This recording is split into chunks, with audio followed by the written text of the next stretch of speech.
Welcome to Manhwa Krush, where legends are born. The story opens with a man standing atop a mountain of corpses.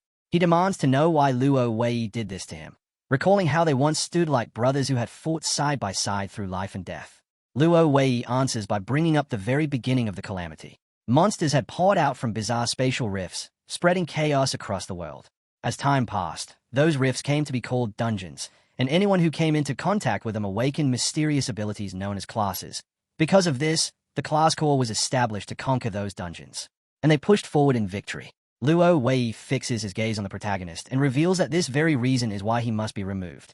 The man had grown beyond control, and powerful class users could easily shake the Empire's order, while he, having exceeded even Triple S rank, had become the most dangerous threat of all. Absolute power, Luo Wei insists, must remain with the royal family, because only then can the Empire stay stable. With fury burning in his eyes, the protagonist asks if that justification excuses the slaughter of his family and comrades. Malice flickers in Luo Wei's gaze as he states that everything he has done is for the Empire's stability, and before the protagonist can even draw another breath, Luo Wei sets off a massive explosion, revealing he had tampered with the protagonist's armor long before this moment. The blast tears through him while injecting a compound poison into his wounds. Luo Wei is certain that after an SSS-rank battle, the protagonist will lack the strength to resist, and to guarantee it, he has assembled an entire army, calling it his final show of respect. As death closes in, the protagonist's mind drifts back to the memories he shared with Luo Wei. At that instant, his hidden skill, Mirror World, fulfills its activation conditions. As an SSS-rank hidden ability, it is the ultimate power capable of reverting everything. His life fades, and his soul sinks into a lake. Decades later, two boys are seen tormenting another boy, binding him to a tree and forcing his body beneath the lake surface. One of them drives a punch into his stomach and tells the other to dunk him again, and as they continue, they jeer and mock him without restraint, deciding that if he keeps pretending, they will hold him under even longer to teach him a lesson, laughing at his expression as they plan to drag him out only to beat him a few more times. The boy reaches the point where he can no longer hold his breath. He cannot understand why he is always the one forced to suffer.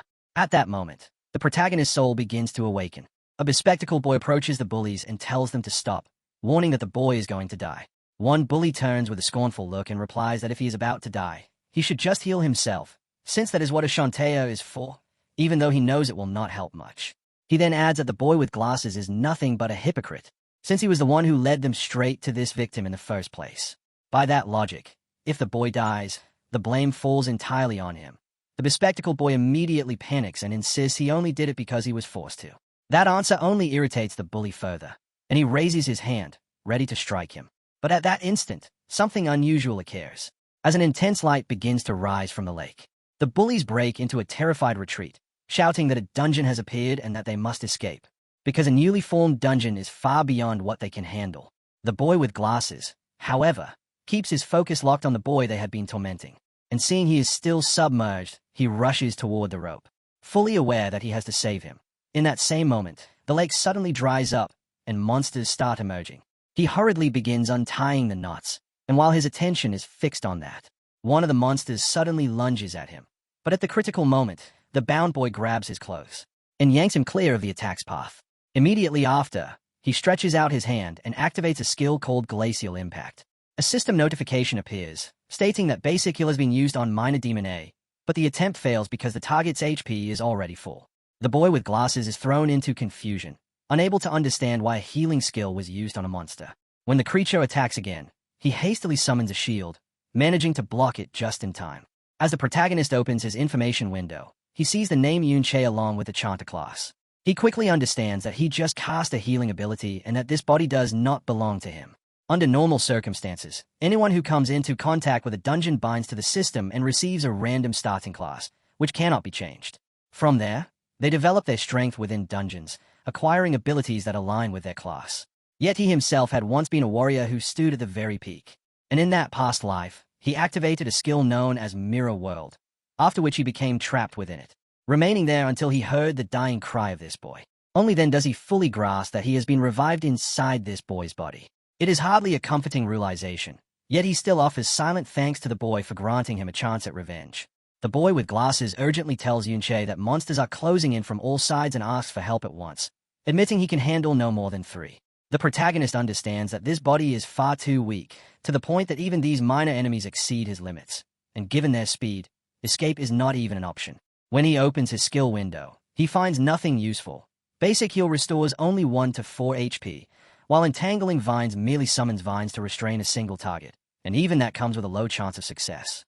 The Chanter class is overly specialized, built for support yet inferior in every role, which explains why it has always been looked down upon. For the moment, relying only on his past combat instincts, Yunche manages to hold out briefly as he dodges the monster's attack, fully aware he needs a quick escape. Because once his stamina is gone, death will follow. At this point, the hidden skill Mirror World remains his only chance. He avoids another strike without understanding how the skill truly functions and reaches out to touch the monster, only for the attempt to fail because its activation conditions are not satisfied, leaving him unsure whether the issue lies with his low level or the absence of an actual mirror. When he tries again on the monster, the result is the same, with the system indicating failure due to insufficient level. Observing this, he deduces that Mirror World likely requires a reflective surface, and since the level problem cannot yet be resolved, he decides to test a different target. He activates the skill on the monster's weapon, but it fails again due to the same limitation, then repeats the attempt on a ragged loincloth with identical results, while the boy with glasses grows frantic and tells him to stop wasting time on useless skills because he cannot hold out much longer. At that moment, a surge of energy crashes down from the sky, and a creature identified as a malformed overlord, level 10, appears. The boy with glasses immediately realizes they are finished, knowing that defeating an elite monster like this requires at least level 10. More waves of energy begin descending one after another, and his eyes widen in terror, until his legs give out and he collapses onto the ground. Before them, hundreds of vicious monsters materialize. While the protagonist continues testing his skill, the monsters begin charging straight at them, and Yunche finds that he cannot even activate his ability on nearby rocks, leading him to wonder if the level gap is simply too great. He then decides to try using the skill on Xiaoji's makeshift barrier, but the system notifies him of failure, stating that the abilities of others cannot be reversed. Realizing this limitation, a smile appears on his face, as it confirms he can instead reverse his own skills. The moment he applies Mirror World to his own ability, the system announces that it has successfully reversed his entangling vine skill. Yunche immediately casts Chaotic Thorns, unleashing countless spikes erupting from the ground. As one monster moves into attack, another creature, surrounded by a red aura, strikes it instead, inadvertently saving Xiaoji, who is left confused and unable to understand what is happening. Yunche, however, realizes that the skill's effect has been completely inverted, changing from immobilization into confusion. Originally, entangling vines could bind a single target with a low chance of immobilizing it, but after being reversed into Chaotic Thorns, it now sends thorns lashing outward with a low probability of inflicting confusion. The monsters turn on one another, driven by the confusion effect that forces afflicted targets to strike at anything nearby. And seeing this, the protagonist cannot suppress a smile as he realizes that what once seemed like a useless skill has become formidable after reversal, prompting him to consider what might happen if he did the same to all his abilities. Mirror World proves worthy of its name, as an SSS rank hidden skill that not only inverts the effects of abilities but also enhances them overall. In its normal form, the skill would have had a low success rate, with any restraint lasting no more than a single second, nowhere near its current strength. Picking up a sword lodged in the ground, he continues to wonder about reversing his remaining skills, and his focus settles on Empowered Strike, which consumes 20 mana, lasts 30 seconds, and grants a 5% attack increase to one unit, ending once that unit expends mana. When Yunche reverses it, the skill becomes Trick Blade, now costing 40 mana, lasting 60 seconds, and granting a 10% attack increase every time mana is consumed. He activates Trick Blade, and a powerful aura immediately envelops his sword, making him realize that each skill activation now stacks a 10% boost to his attack, with 60 seconds on the timer. Simply triggering it means every use of a skill will amplify his attack power, revealing enormous potential. Yunche levels up, reaching level 6. He notices that many monsters have already died through their own infighting and understands that they yield a solid amount of experience. When one monster attempts a sneak attack, he reacts instantly and blocks it. His attention shifts to his HP bar, showing 480 health and 120 mana, and he notes that leveling up fully restores his mana. With the monsters still in disarray, he decides to further test Trick Blade.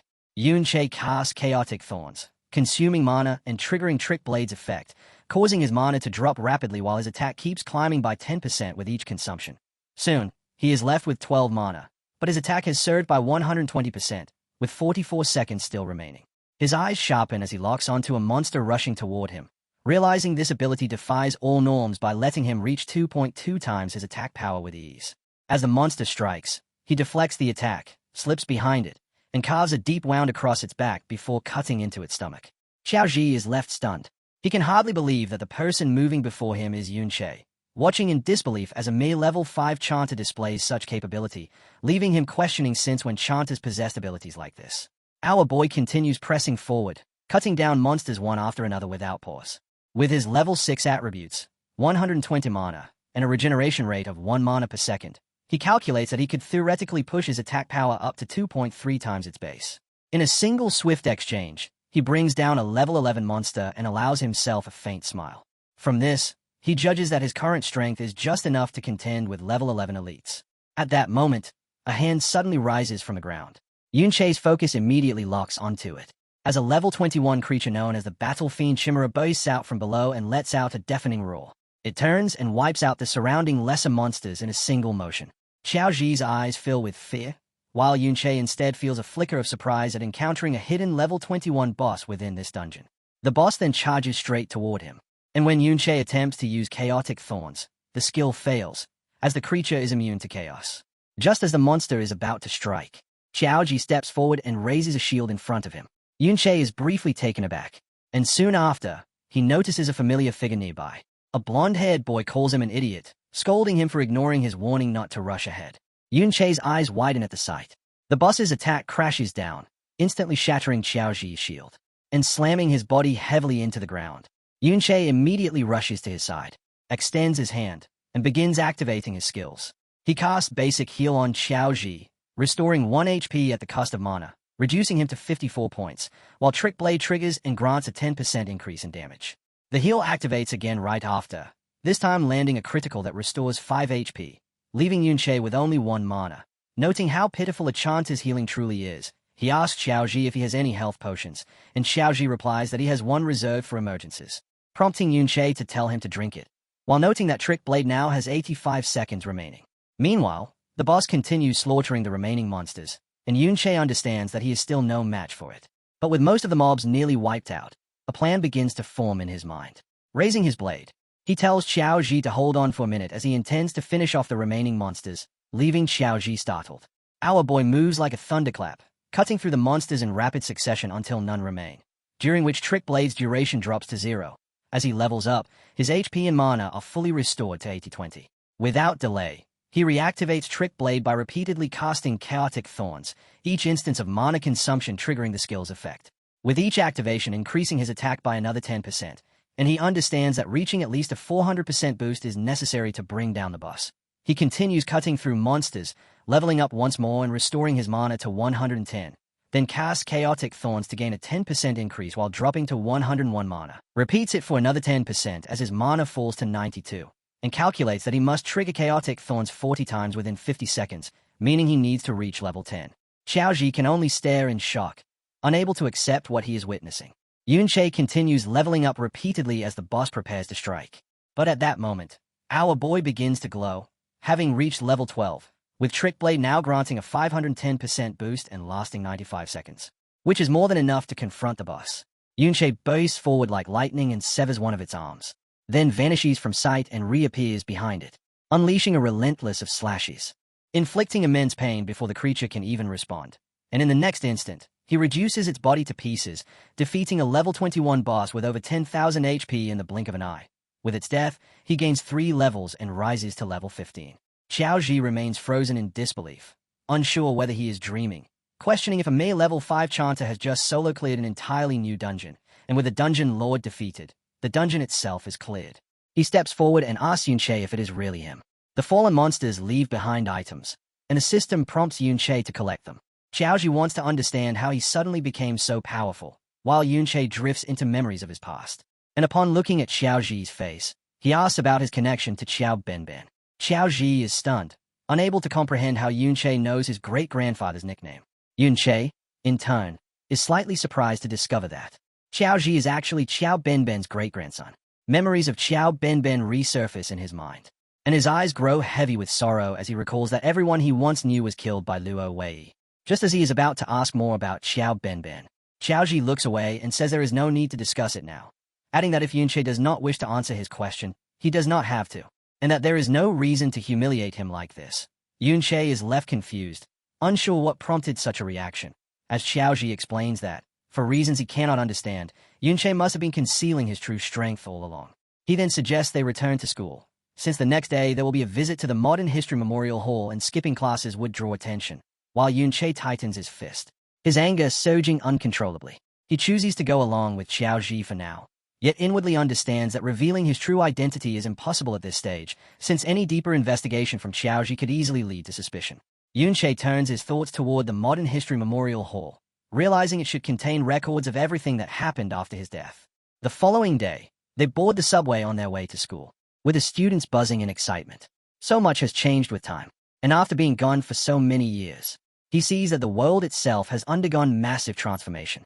He is astonished to find that dungeon-derived materials are now used to power vehicles, and while many of these developments are completely unfamiliar, some resemble things he once encountered inside dungeons long ago. Opening his system inventory, he wonders whether only monster drops can be taken out of dungeons, then equips the Chimera Bone Ring, a level 14 item crafted from the rib of the battlefield Chimera, the Flesh and Bone Dungeon Lord, which grants the ability to attach a Chimera limb to the wearer's body. He retrieves the Robust Physique skill book from his inventory, noting its excellent quality, passive classification, and universal compatibility, and realizes that such equipment and skill books can indeed be brought out through the inventory and even traded outside dungeons. He confirms that the Resilient Physique skill is active, a permanent passive that reduces incoming physical damage. Anything that could not be stored in the inventory after defeating the Dungeon Lord must have vanished along with the dungeon itself. A look of confusion crosses his face, as he still cannot piece together what truly happened following his death. Before long, they arrive at the Modern History Memorial Hall, and the first thing that catches his eye is a statue of Luo Wei, hailed as the supreme ruler of the kingdom and the emperor who brought an end to the dungeon disasters. The teacher begins leading the students through the hall, explaining that more than 50 years ago, this very place had been the battlefield of that well-known rebellion. He continues, saying that during that time, humanity suffered greatly from the dungeons, especially after the emergence of the most terrifying triple S-rank dungeon, which plunged everyone into fear. King Luo Wei personally commanded a professional army to confront it, and despite enduring heavy losses, he ultimately succeeded in conquering the dreadful dungeon. However, at that very moment, a carefully orchestrated rebellion erupted, and its mastermind, as everyone knows, was Yunche. Yunche is described as the man once deeply trusted by the king, who ultimately turned into an ungrateful traitor. Hearing this, Yunche finds it impossible to remain calm, as anger surges within him at seeing history twisted in such a way, knowing that it was they who cleared the triple S-rank dungeon and they who were ambushed. The teacher clenches his fist, remarking that it is impossible to imagine the pain of being betrayed under those circumstances. Yet despite that suffering, their king endured the grief and continued to fight with blood and courage. In the end, with the assistance of the hero Ding Kuan, the rebellion was successfully suppressed. Hearing that name, Yunche's eyes flicker with curiosity, as he wonders whether such a person ever truly existed. At that moment, the same bullies who had tormented him at the lake appear, visibly confused that they are still alive, questioning how this could be possible after being dragged, along with Yunche and Xiaoji, into a newly formed dungeon. One of them explains that the dungeon must have already been cleared, reasoning that for a new dungeon to disappear so quickly, a powerful expert had to be nearby. He goes on to say that they were incredibly fortunate to have encountered such a master. While Yunche fixes his gaze on them, recognizing them as the ones who had abused this body's original owner. Meanwhile, the surrounding students begin crowding around Dingshu, eager to hear what he is talking about. They react with disbelief, questioning whether he truly encountered a newly formed dungeon, and even more astonishingly, whether he survived such a disaster. Dingshu casually drapes an arm over Xiaoji's shoulder and remarks that they were quite lucky to escape with their lives, then lowers his voice, admitting that they had nearly dragged them into that dungeon that day, before demanding to know how they intend to repay that debt. Xiaoji immediately panics and insists that everything was Dingshu's fault, threatening to report him for almost getting both him and Yunche killed. In response, Dingshu grabs Xiaoji by the head, questioning what he is thinking and realizing he seems completely unaware of the situation. He then forces Xiaoji to look toward the statue ahead, telling him to observe how his ancestor is being trampled beneath the hero, revealing that his ancestor was the traitor Qiao Yan and that Xiaoji is his descendant. Finally, he asks whether Xiaoji truly believes anyone would take his side. Dingshu raises his voice, declaring that Xiaoji can insult him if he wants, but he will not tolerate any insult toward his ancestor, leaving Xiaoji frozen in shock. The surrounding crowd gathers even more tightly, fully aware that Ding Shu's grandfather is the hero Ding Kun. At this revelation, Yun Che's eyes begin to burn with anger. The students quickly realize that the person beside them is Xiao Ji, a descendant of Xia. To them, a descendant of a traitor daring to insult a hero feels like the world has been turned upside down, and they recall how his ancestor, Xiao Ji, had slaughtered countless people, believing that without the hero's intervention, even more would have died. Ding Shu continues his display, making it clear that he does not care what is said about him behind his back, but that he will never allow anyone to insult his ancestor to his face. The teacher steps forward, rests a hand on Xiao Ji's shoulder, and tells him to apologize, reminding him that as his instructor he has always been fair, and that in the past, the hero had already shown mercy to his family. He concludes by saying that even if Xiao Ji feels no gratitude, he still has no right to slander the hero. With that said, the teacher turns and walks away. Ding Shu then places a hand on Xiao Ji's head and remarks that if he were to beat him in public, the crowd would only cheer. After all, no one would step in to protect a vicious dog being punished, especially one as despised as Xiao Ji. Grabbing him by the hair, Ding Shu demands to know if he truly believes that someone like him, a descendant of a hero, could ever be in the wrong. He raises his hand, preparing to strike Xiao Ji, but in the next instant, a kick slams into his face, sending him crashing to the ground. Xiao Ji's eyes widen in shock. As Yun Che stands there, fury blazing in his eyes, questioning whether the hero's family has no time to discipline their own brats. Around them, students begin recording, wondering if that really is Yun Che, commenting that he feels like a completely different person, and expressing disbelief that he dared to hit Ding Shu, calling him insane. While others recall that he is only level 5, the weakest in the class, questioning what could have changed to make him act like this, noting that he has no parents and has always been withdrawn with no friends, leading them to think he has lost his mind. Ding Shu wipes the blood from his cheek, and scoffs that Yun Che is nothing more than a punching bag who should be grateful he was not targeted before, unable to accept that he dared to strike him while he was off guard. He and his companions immediately rush toward Yun Che. Yun Che moves like a thunderclap, slipping past their attacks and striking them before they can even react. Ding Shu drops to his knees, blood spilling from his mouth. The surrounding students begin whispering among themselves.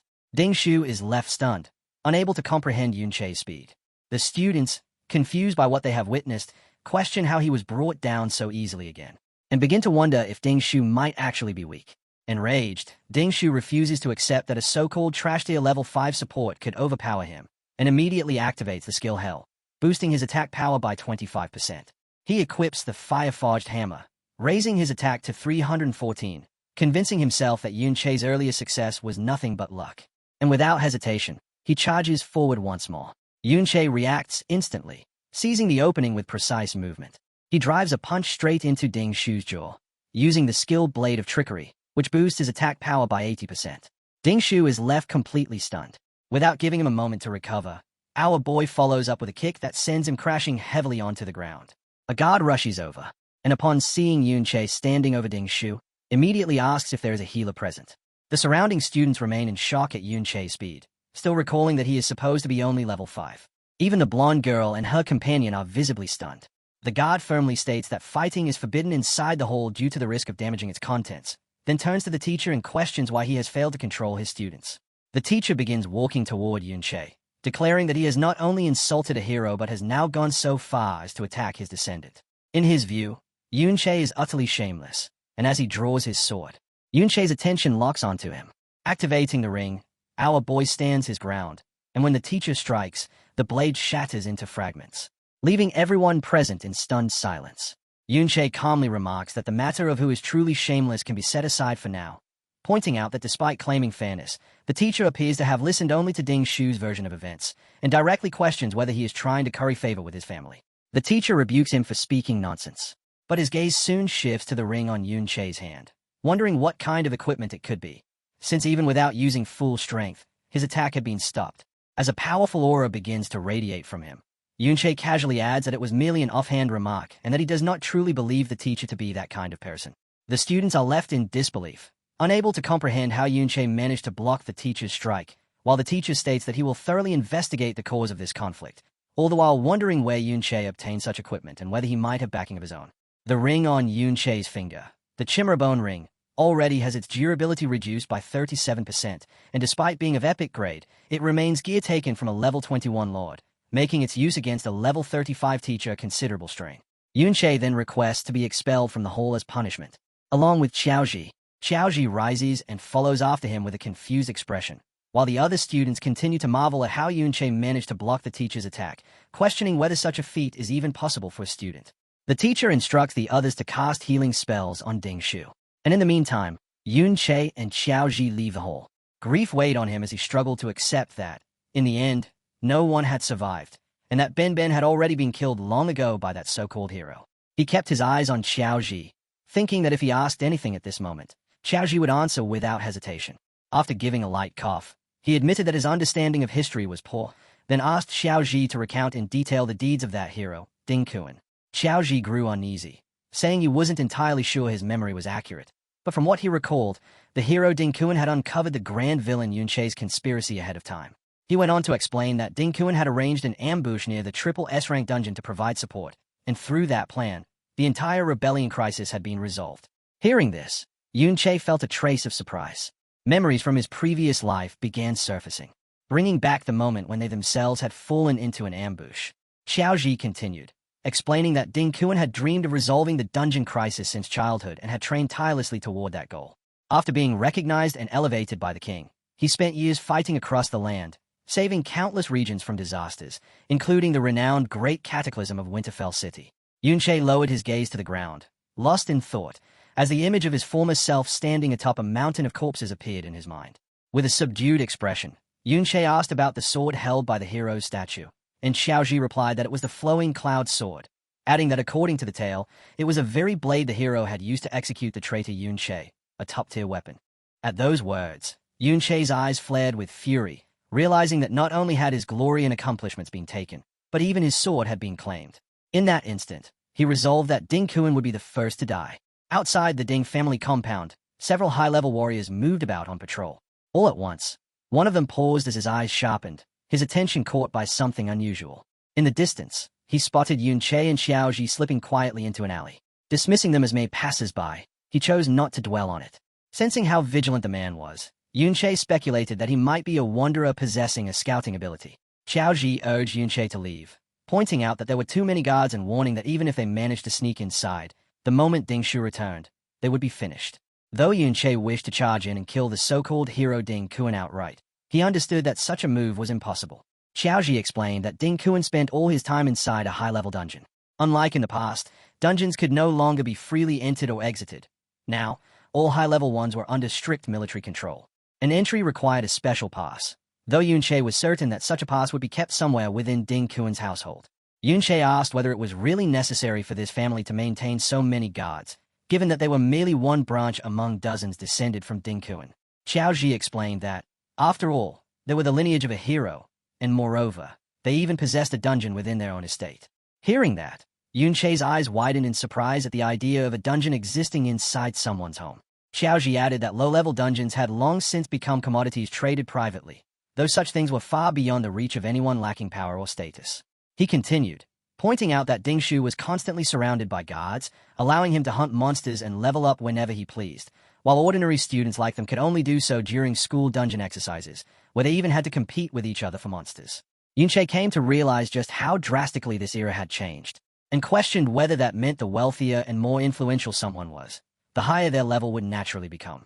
Xiaoji nodded, explaining that most ordinary people graduate at around level 15 to 20, and since many lose access to dungeons afterward, they remain stuck at that stage. If someone managed to secure dungeon-related work, such as a miner or ranger in a national dungeon, they might, by middle age, approach level 30. Meanwhile, guards like those serving the Ding family could rely on their private dungeon, enabling them to reach roughly level 30 as well.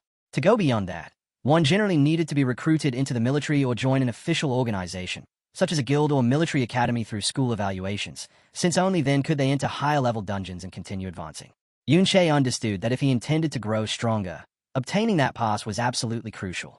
Xiaoji urged him once more to leave, stressing that the gap in strength was too great and that no matter his skill, he could not stand against those guards. Yunche knew his current power was nowhere near enough to kill that so-called hero, let alone the supreme King Luo Wei, who was protected behind countless layers of defense. Even so, he was aware that scouting abilities gained around level 30 were typically limited in range. Skills like Eagle Eye, heightened hearing, or summoning a spirit scout, and none of them could monitor an entire mansion around the clock. On top of that, this was not a life-or-death dungeon, which meant most of the guards had grown lax. From this, he judged that slipping inside would be entirely within his capability. Xiaoji immediately panicked. Ignoring him, Yunche leapt up onto the wall, thinking that compared to the new perfect surveillance found in the high-level dungeons of his previous life, the defenses here were far more relaxed. While Xiaoji warned that even if they succeeded in entering, being inside a private dungeon like this meant they could be killed without any consequences. Yunche grabbed Xiaoji by the collar and demanded to know whether he truly had no desire to change his life. Xiaoji admitted that he did, but said he had intended to wait until after joining a guild. Yunche pressed him, asking if he genuinely believed the guild would be enough to change anything for him. Xiaoji, the great-grandson of the traitor Xiao Yan. At those words, Xiaoji's eyes filled with sorrow. Yunche pulled him up onto the wall and told him plainly that a person's fate could only be altered in the present, not by gambling on uncertain possibilities that even he himself could not be sure of. He had no intention of letting the dungeon right before him go to waste, and left the choice to Xiaoji, whether he would follow or not. As Xiaoji began to sweat, Yunche silently wondered whether this descendant would make the same decision as his ancestor.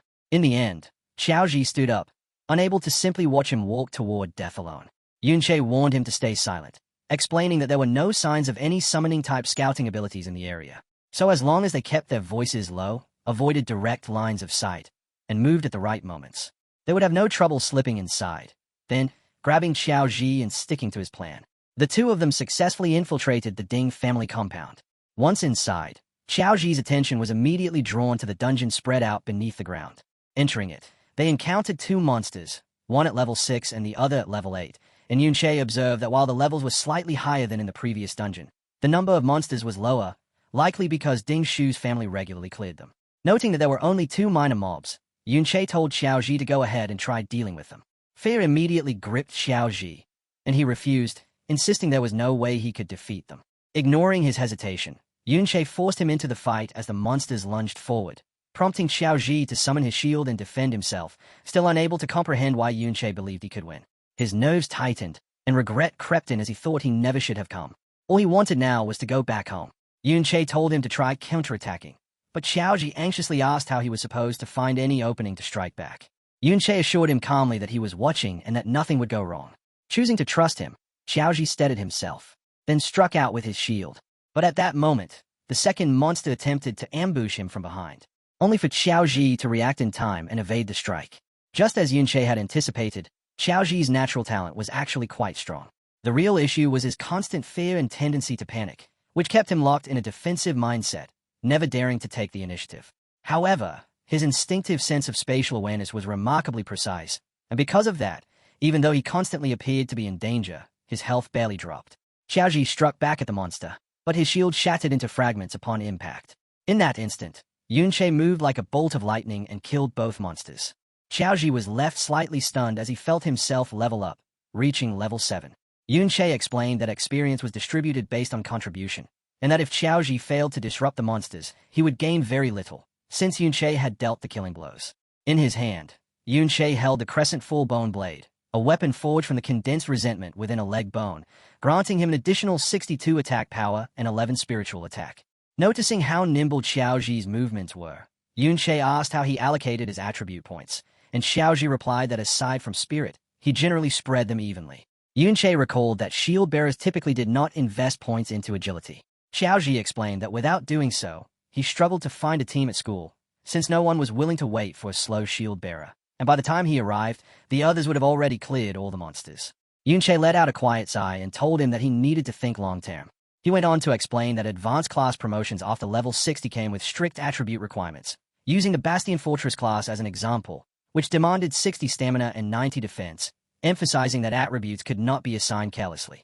Xiaoji pointed out that most ordinary people only ever reach somewhere in the level 40 range in their entire lives, questioning how Yunche could even consider level 60, which was already within S-rank territory. Yunche placed a hand on his shoulder, and with a faint smile told him that from this moment onward, he could begin thinking about S-rank, and even heights far beyond it. At the same time, he needed to start planning his own class advancement path. Yunche reflected that his support class had only been revived because of the hidden skill Mirror World, and that unless something unexpected occurred, he would likely switch to a different class.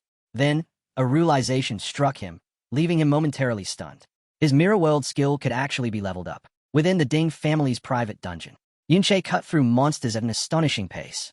His Trick Blade skill amplified his attacks, But it wore off just as he faced a level 17 zombie greed demon. And although the creature remained alive, the clash revealed both the strength and the limitations of Trick Blade in prolonged combat, as Yunche's mana and stamina were already running low. The monster eventually fell, confirming that his body could not sustain extended battles. Still, the fight brought tremendous rewards. As Yunche gained 2 levels to reach level 17, his health, mana, and attributes surged upward, and he obtained 2 Shadow Creature Soul from elite zombies, granting his SSS rank Mirror World skill 2,000 experience points and proving that it could indeed be upgraded. After the battle, Yunche gathered the dropped items, satisfied with both the levels he had gained and the experience accumulated from Mirror World. Then, as a sudden sense of danger crept over him, he quickly moved to a higher position, where he noticed that the Ding family guards had begun patrolling more frequently. Below him, Xiaoji, now level 8 and equipped with new gear, nervously suggested they stop, pointing out that the number of monsters had decreased while the guards had grown more alert, making the situation far too dangerous, and wondering if they had already been discovered. Yunche agreed, recognizing that continuing to fight would be extremely difficult, as it would require constant awareness of the guards and precise use of Trick Blade, and with his current strength combined with a heightened security, the risk was simply too great. He then examined a newly acquired skill book, Brick Spell, which could create mana bricks, and realized that when reversed through Mirror World, it transformed into Void Technique, allowing small objects to become intangible, leading him to understand that not every reverse skill was meant for combat, as some offered subtle, non-combat applications. Checking his Mirror World skill, Yunche saw that it still required another 30% of experience to level up. Standing atop the cliff, he reflected on the remarkable power granted by its reversal ability, and even at its current level, his resolve deepened as he imagined how much stronger he would become once it advanced further. With his eyes gleaming, Yunche devised a new plan. This dungeon provided unique experience for Mirror World through its monsters, and he calculated that defeating the boss could push the skill to level 2, a reward far too valuable to ignore despite the danger posed by the guards. They proceeded carefully through the cave, keeping low behind rocks as the guards increasingly relied on detection skills, making their position ever more precarious. Yunche cautiously looked ahead, and spotted their objective, a massive shadowy figure seated upon a throne at the top of a staircase, bound tightly by thick, glowing purple chains, with numerous guards stationed around it. This was clearly the dungeon boss. From their hiding place, Xiaoji was stunned to see a dungeon boss restrained and controlled in such a manner, while Yunche was less surprised, recalling that even the boss in their school dungeon was guarded, suggesting that such practices were common among powerful factions. And as he observed the scene, noting the relatively relaxed guards along the stairs, his attention settled on the glowing purple chains binding the boss, recognizing them as powerful restraints. And quietly assessing the situation, he understood that with so many guards present, any direct attempt to attack the boss would be suicidal and impossible to succeed, as it would immediately draw everyone's attention. Although he knew killing the boss under these conditions was out of the question, Yunche soon noticed an opening when a single guard wandered away from the others. Deciding to eliminate them one at a time, he covered his face, activated Trick Blade for a 150% attack boost, and launched a sudden ambush, which succeeded instantly as the guard was crippled and collapsed. While Xiaoji watched in shock, and Yunche stood over the fallen man with a cold, oppressive presence, ordering him to speak and provide information. Terrified, the guard pleaded for his life, promising to tell everything he knew and admitting that the Ding family did not pay him enough to die for them. Seeing an opportunity, Yunche listened closely, recognizing this as his chance to obtain information crucial to his main objective, penetrating deeper into the compound. When Yunche asked about the hero dungeon pass, the guard reacted with shock before quickly explaining that the old master kept many of them in his study, and that they were not particularly rare. The guard misunderstood the situation, assuming Yunche was some kind of fanatic devoted to the hero's legacy. Growing increasingly frightened by Yunche's silence, he hastily swore that he was telling the truth, insisting that he had personally seen the old master frequently taking out those passes. He added a warning that the passes were only temporary samples, and that without someone on the inside, they would inevitably be discovered. Yunche showed no concern, simply grabbing the guard by the collar, and telling him not to worry, then with a cold expression ordering him to empty his inventory, making it clear that he intended to strip him of everything and likely assume his identity. Back within the Ding family compound, Yunche continued interrogating the guard while holding onto his shirt, only to feel disappointed upon finding nothing more than a single mediocre skill book, as the terrified man swore it was all he possessed, explaining that the Ding family stored all valuable dungeon drops in their inner residence, leaving only scraps for guards stationed on the outside. Yunche then learned Sunlight Baptism, a passive ability that granted temporary defense after healing, and after reversing it with Mirror World into Moonlight Blessing, a powerful offensive skill that provided a temporary attack boost following healing. He noted that skills of this level, much like the dungeon passes, were kept within the inner residence. The guard pointed toward the luxurious inner residence of the Ding family, explaining that outer guards like himself could not enter unless directly summoned. He emphasized that security there was extremely tight, and that aside from Ding Shu, everyone inside was above level 50 and equipped with top-tier gear, making outer guards unnecessary. Pulling him closer, Yunche asked again whether the pass was truly inside, and the terrified guard confirmed it, adding that the powerful family head, who was level 42, was also present there, an opponent Yunche could not defeat, and went on to describe the strength of the family. The current and second family heads were both level 42. The third family head had reached level 52, and the old master stood at level 57.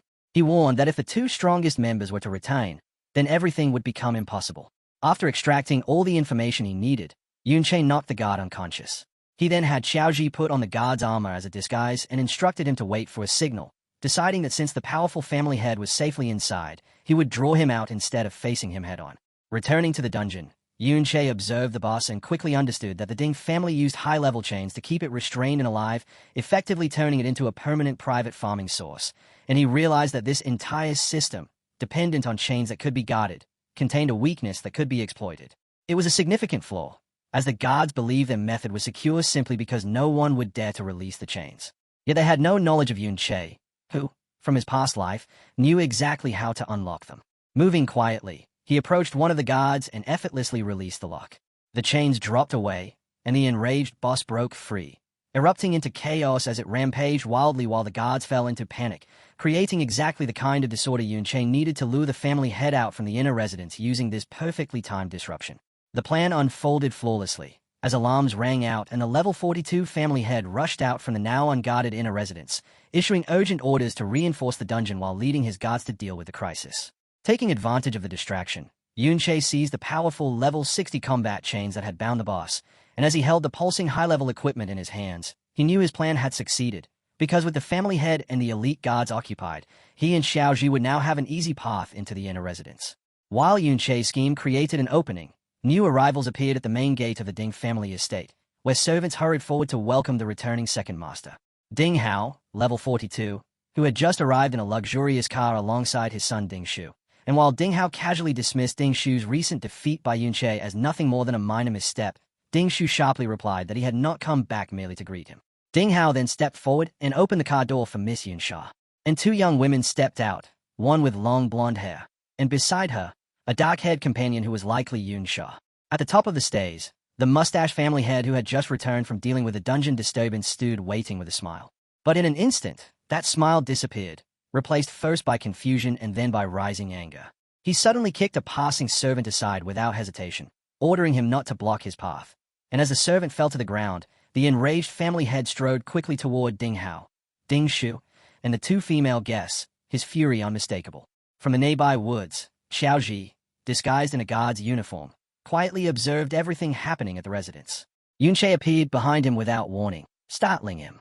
Xiaoji admitted he was worried, pointing out that with the Ding family members present, it was a terrible time to attempt sneaking inside, while Yunche calmly asked why he seemed so uneasy, prompting Xiaoji to ask in shock how he had arrived so quickly. Yunche explained that the creature he had released was a dungeon lord, and that even someone at level 31 would struggle to capture it alive, meaning it would keep the Ding family's strongest fighters occupied for quite some time. He added that they would not be able to deal with the boss anytime soon, making this the perfect opportunity, and with that settled, he asked Xiaoji what he had observed. Xiaoji lowered his gaze toward the house, his expression filled with sadness. He revealed that the servant who had been kicked aside by the family head was his youngest uncle, Xiao Li, a level 17 man. Yunche listened as Xiaoji recounted a dark chapter of their shared past, explaining that when the former Yunche had rebelled, his own family had already been killed. Xiaoji continued, saying that in a way, that fate had spared them from enduring the long years of humiliation and suffering that followed for the descendants of traitors like his own family. And as Yunche heard about the pain inflicted on his old friend's family because of false accusations tied to their past, his expression hardened with both sorrow and resolve. As they remained hidden among the trees, Xiaoji went on with his family's tragic story, describing how after being branded as traitors, the Qiao family had endured relentless mistreatment from the empire, their home destroyed and their lives utterly shattered. Things only grew worse under secret orders from the so-called hero Ding Kuan, who ensured that the surviving members of the Qiao family were constantly targeted, harassed, and harmed.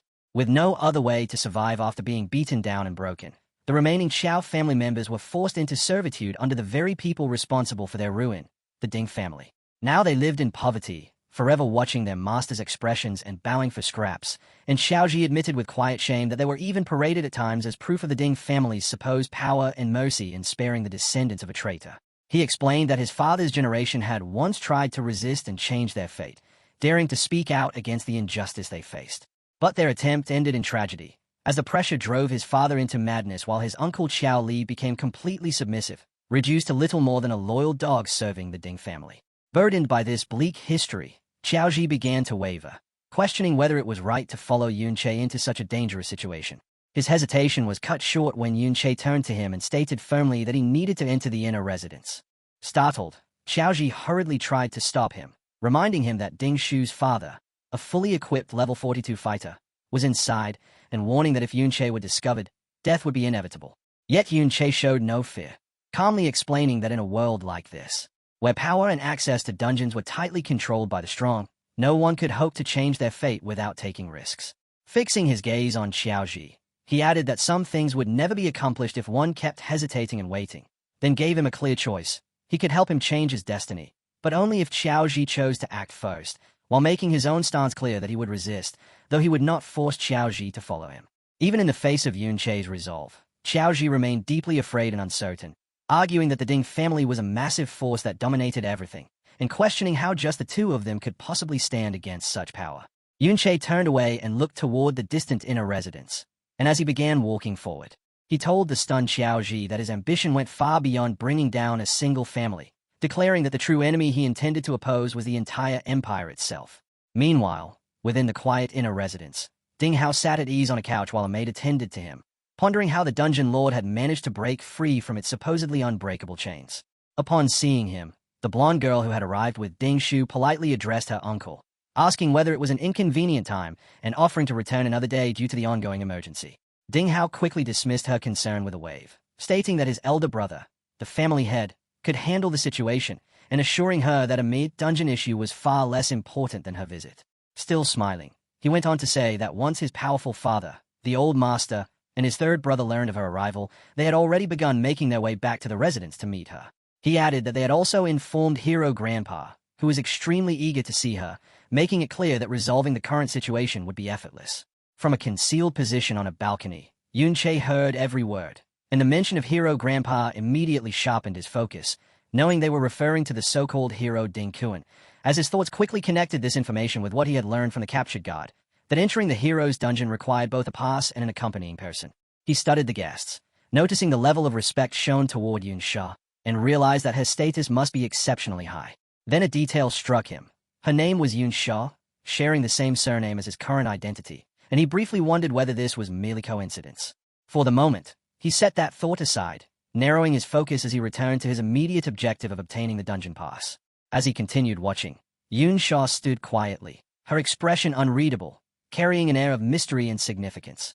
With the Ding family's strongest fighters occupied, Yunche seized the opportunity to infiltrate the inner residence, moving soundlessly through the lavish corridors, slipping past two maids engaged in conversation, and blending into the shadows to remain unseen. He advanced through the opulently adorned halls, pressing deeper into the mansion as he closed in on his target. Meanwhile, outside in the dungeon, the disturbance had been brought under control. The family head, Ding Yi, level 42, stood with his forces before the fallen dungeon lord, and as he examined the scene, he concluded that the creature had been deliberately released, though it troubled him that no culprit could be found, as he reasoned that such a risk would not have been taken merely for a single valuable item like the chains. Resolute in securing his estate, he ordered his guard to first surround the inner residence. His primary concern was the important guest, as he could not allow anything to unsettle the young lady. Inside the study, Yunche began searching, heading straight to the desk mentioned by the guard, only to feel a flicker of irritation when he found the drawers empty at first glance. Recalling his newly acquired non-combat ability, he activated phasing, the reversed form of brick spell, allowing his hand to pass through the solid wood of the desk and reveal a concealed compartment within. Inside, he discovered a hidden drawer filled with books and journals. Pulling them out, his gaze first fell upon what appeared to be a diary. But setting it aside, he uncovered what truly mattered, a collection of high-quality, refined skill books, including one for a powerful support ability called Slowing Aura, capable of reducing the speed of all enemies across a wide area, confirming that he had found the family's hidden reserve. At the same time, the entrance to the Ding family's inner residence had become heavily guarded. From his position in the nearby woods, Xiaozhi watched in terror.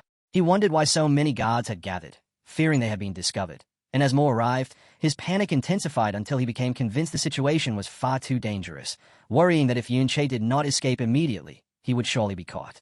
That fear dragged up painful memories of his father losing his sanity, and the endless suffering his family had endured, and his first instinct was to run, to slip away quietly and save himself. But when another guard approached his hiding place, he froze, unable to decide what to do. At that crucial moment, Yunche's words echoed in his mind, that he could be helped to change his fate, but only if he chose to act first. With his resolve finally set, Xiaozhi let out a loud shout, deliberately drawing the guard's attention. He burst from concealment and sprinted away, leading them off from the mansion, having made his choice to become the distraction that would keep Yunche from being discovered. From within the mansion, Yunche witnessed Xiaozhi's bold move.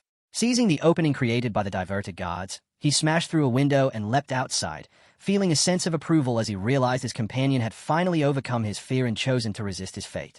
To ensure Xiaozhi could escape, Yunche escalated the chaos further by landing among the guards and provoking them, declaring that he had taken the chains and the skill books, and daring them to come after him, which enraged them enough to abandon their posts and give chase. As he fled, Yunche activated the slowing aura he had just acquired, but through Mirror World, it reversed into accelerating aura, boosting his own speed and that of any nearby allies. And when the family head, Ding Yi, saw them running, he quickly noticed something unusual. They were not fleeing away from the estate but heading back toward the dungeon, prompting him to recognize the threat and order 2 squads to stop pursuing and return to guard the dungeon lord. Running alongside Yunche, Xiaozhi was utterly bewildered, questioning why they were being led straight back toward danger instead of away from it. Yunche then revealed his larger plan, explaining that with so many guards drawn out to chase them, the remaining forces must have already defeated the wild dungeon lord. To subdue such a powerful creature, they would have engaged in a fierce battle, which meant the boss's health would now be at its lowest, leaving it extremely weakened. Checking the status of his ultimate ability, Mirror World, Yunche saw how close it was to advancing, and with his eyes glowing purple, he understood exactly what needed to be done. Killing the weakened dungeon lord now would provide the final push required to strengthen his most powerful skill. Meanwhile, a tense silence settled over the Ding family's lavish sitting room. The blonde girl, calmly sipping her tea, politely told Ding Hao, her host, that he could go and attend to the disturbance outside. Wearing a confident smile, Dinga, the second patriarch, brushed the situation off as nothing more than a minor thief, calmly reassuring his guest that his brother, Dingy, would resolve it without any difficulty. Reality proved otherwise, as deep within the dungeon Grand Patriarch Dingy struggled in mounting frustration to regain control, angrily shouting at a guard for moving too slowly before ordering him to immediately chase down the rampaging overlord. The moment he caught sight of Yunche flashing past, Dingy issued a sharp command for his fastest forces, rogues and archers alike, to abandon the boss entirely and pursue the intruder no matter the cost.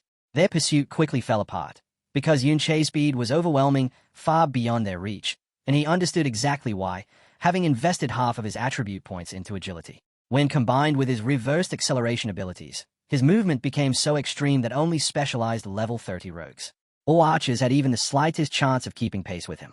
Without obstruction, he reached the central chamber where the skeletal overlord stood surrounded, its body battered and crippled while the guards struggled desperately to complete a sealing spell.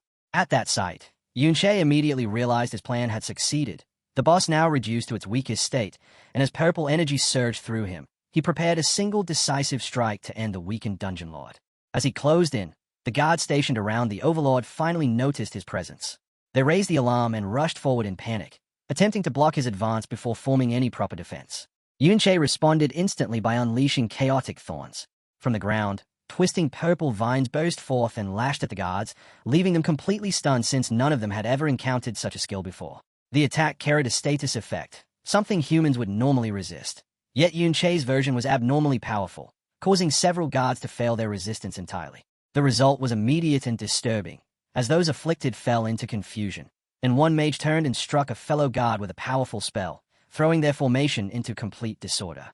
The remaining guards could only stare in disbelief, shaken by the impossibly high success rate of the ability. With the enemies turning on each other, Yunche did not hesitate and seized the opening. He slipped through the collapsing formation with ease, his path now unobstructed as he moved straight toward his target, the low-health overlord that was ready to be claimed. The gods' defense broke apart entirely as Yunche passed through them, their panic escalating as they shouted in confusion over why their shields and control abilities had failed, even as they accidentally struck their own allies. Observing their disarray, Yunche immediately judged them to be a messy, uncoordinated group lacking any real experience in team combat. He reflected that their long period of comfort had dulled them, directly contributing to their current collapse. Amid the chaos, a guard captain attempted to restore order, shouting that if they could just pin the intruder down, he would surely die. At that very moment, the first patriarch, Ding Yi, arrived on the scene and commanded his forces to hold Yunche in place. Clad in blazing armor, the level 42 warrior declared with confidence that he would personally deal with the intruder. With his weapon burning, he launched himself forward, preparing to unleash a devastating strike at Yunche. Yunche watched the patriarch's approach closely, making his own preparations. Letting out a dismissive sound, he chose to confront the attack directly without retreat. From his inventory, he drew the level 60 combat chains he had previously stolen. Although his level was too low to properly equip them, he understood that their exceptional durability would still remain intact. As Ding Yi's blazing strike came crashing down, Yunche raised the chains as an improvised shield and absorbed the full force of the fiery impact, managing to block it head-on. Rather than merely stopping the attack, Yunche turned its overwhelming power to his advantage, using the sheer force of the blast to launch himself backward like a cannonball, smashing through the magical seal the guards were desperately maintaining around their boss. He came down with precision, landing directly in front of the crippled dungeon lord. With a mocking grin, he tossed out a final taunt, cheekily thanking the furious patriarch for the ride. Before the guards could even react, Yunche openly declared his intent to claim the Overlord's experience for himself. He struck immediately, unleashing a decisive finishing blow that cut down the weakened beast and ended its life, and the rewards came at once. His level surged by 3 in an instant, bringing him to level 20 along with 9 fresh attribute points, while the Dungeon Lord's enormous experience pushed his hidden skill, Mirror World, to its limit, triggering a system notification that confirmed its long-awaited upgrade to level 2. Enraged beyond restraint at having the kill stolen, first Patriarch Ding Yi roared in fury and charged straight at Yunche, his fiery axe blazing. Taking his cue, the remaining guards rushed forward as well, all intent on capturing the bold intruder who now stood calmly before the massive corpse of the Dungeon Lord. Yunche, however, showed no fear, his attention fixed instead on the rewards he had just gained. Specifically the new power granted by his ultimate skill now that it had reached level 2. Just as Ding Yi's heavy strike was about to connect, it passed cleanly through a shimmering afterimage of Yunche, who vanished in the same instant. The guards halted in confusion, unable to comprehend where he had gone.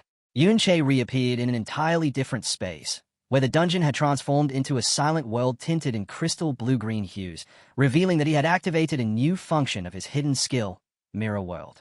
Within this strange realm, he could see translucent, ghost-like figures of Ding Yi and the guards, none of whom showed any awareness of his presence. A timer appeared, indicating that his mirror walk would last for nearly 30 minutes, and with growing excitement, he realized he now had the ability to step into the very world contained within the mirror. As he explored the blue-green dimension, Yunche began testing his newfound power, noticing that everything around him was a perfect mirrored version of reality, flipped from left to right, and at first he assumed the ghostly figures were mere illusions when his hand passed straight through one of them. However, when he reached down and touched the crystal-like ground, he discovered it was completely solid, forcing him to recognize that this realm was far more than a simple illusion. Continuing his exploration, he made a remarkable discovery, picking up a solid crystal fragment from the ground, which triggered a message identifying it as a mirror shard that could, crucially, be taken out of this realm and brought back into the real world, a revelation that immediately struck him as significant. From this, Yunche understood that with Mirror World now at level 2, he had gained the ability to transport actual objects from this mirrored dimension into reality. Curious about what other changes the upgrade had brought, he opened his system interface to investigate further. There, he found an entirely different set of abilities displayed, revealing numerous powerful reverse skills. Among them were abilities like invisibility and a force field cage, yet most were marked as inactive, which puzzled him until a system message clarified that these entries corresponded to base skills he had not yet learned. With that explanation, Yunche grasped the true scope of his new power, realizing the list represented the reversed versions of every skill available for him to acquire. He understood that if he wanted to access any of these advanced abilities, he would first need to locate and learn their original forms in the real world. The reversal he had used at level 1 was merely a basic fragment of the skill's full potential, and as he examined the list of future abilities, it became clear that everything had changed, since he could now deliberately choose powerful skill combinations and map out his entire class progression in advance, knowing exactly what reversed effects he would gain. While contemplating the full extent of this newfound power, Yunche suddenly sensed a presence behind him. Turning around, he spotted a faint blue-green humanoid figure drifting aimlessly through the crystal-like air, prompting him to wonder if it was a soul, similar to the state he had once been trapped in before returning to life. The thought intrigued him, leading him to question whether other souls might also exist within this unusual world. Without any warning, the calm figure flared with green energy and transformed into a shrieking, bone-like undead creature that lunged straight at him. Caught off guard but reacting instantly, Yunche drew his glowing blade and prepared for combat. He intercepted the attack and, with a single swing, effortlessly shattered the undead creature, observing that it did not appear particularly strong as it fell apart. The moment it was destroyed, a new notification appeared and drew his focus, as the system presented him with an undead contract, explaining that he could form an agreement with the defeated soul, allowing it to leave the mirror world and fight under his command in reality, while also stating that the soul's maximum level would always match his own and that he could maintain up to 20 such contracts. This unexpected development led Yunche to seriously consider the implications of his new ability, carefully thinking through what it enabled him to do. He realized that after defeating an undead entity within the mirror world, he could bind its soul through a contract and summon it into the real world as a combatant, and as he held the mirror shard he had already brought into reality, he recognized that his power extended far beyond inanimate objects, confirming that the Level 2 evolution of Mirror World was a complete game-changer. It granted him the ability to transport not just items but entire undead forces from the mirrored realm into reality, and as he looked across the vast crystal landscape filled with potential, the possibilities captured his interest.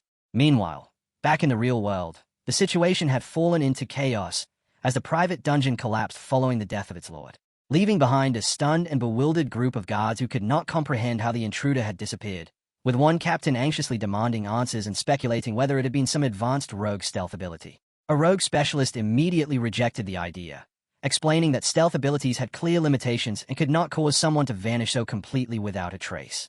Frustration mounted, and another captain lashed out, grabbing the rogue and demanding an explanation for how the intruder could have escaped despite their overwhelming numbers, while First Patriarch Ding Yi, consumed by even greater fury after losing his prized private dungeon, seized one of his own men by the face and vented his anger on him.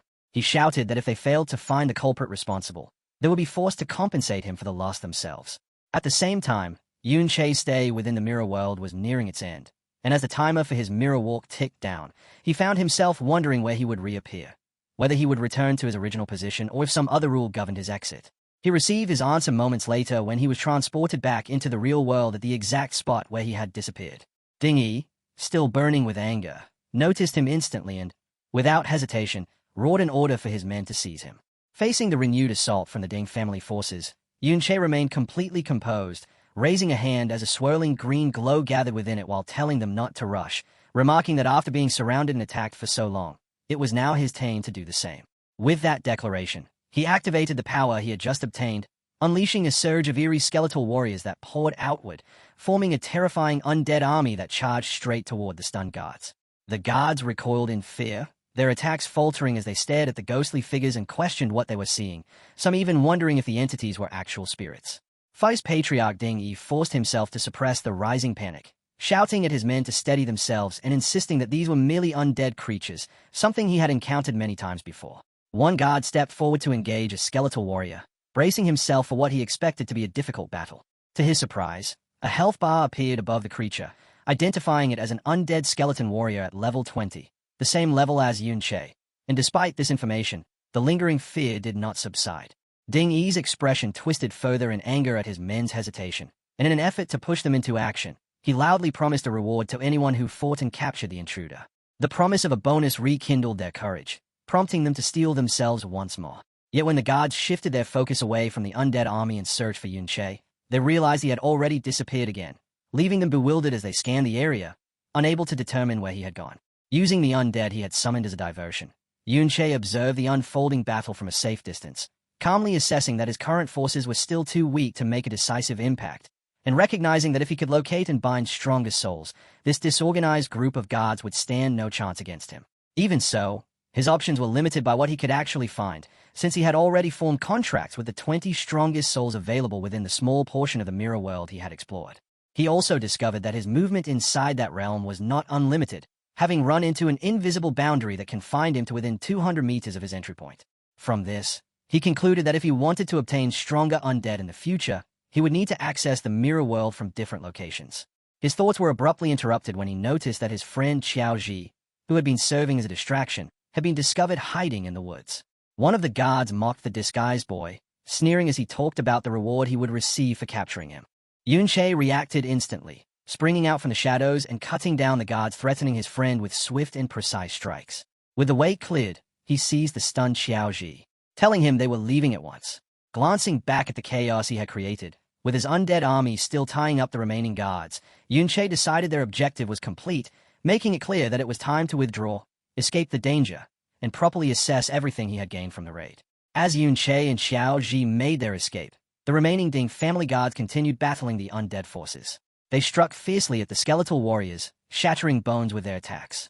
A guard leader observed that the creatures were not particularly strong, but any sense of relief vanished almost immediately. To their horror, each skeleton that was destroyed reassembled itself instantly, returning in perfect condition.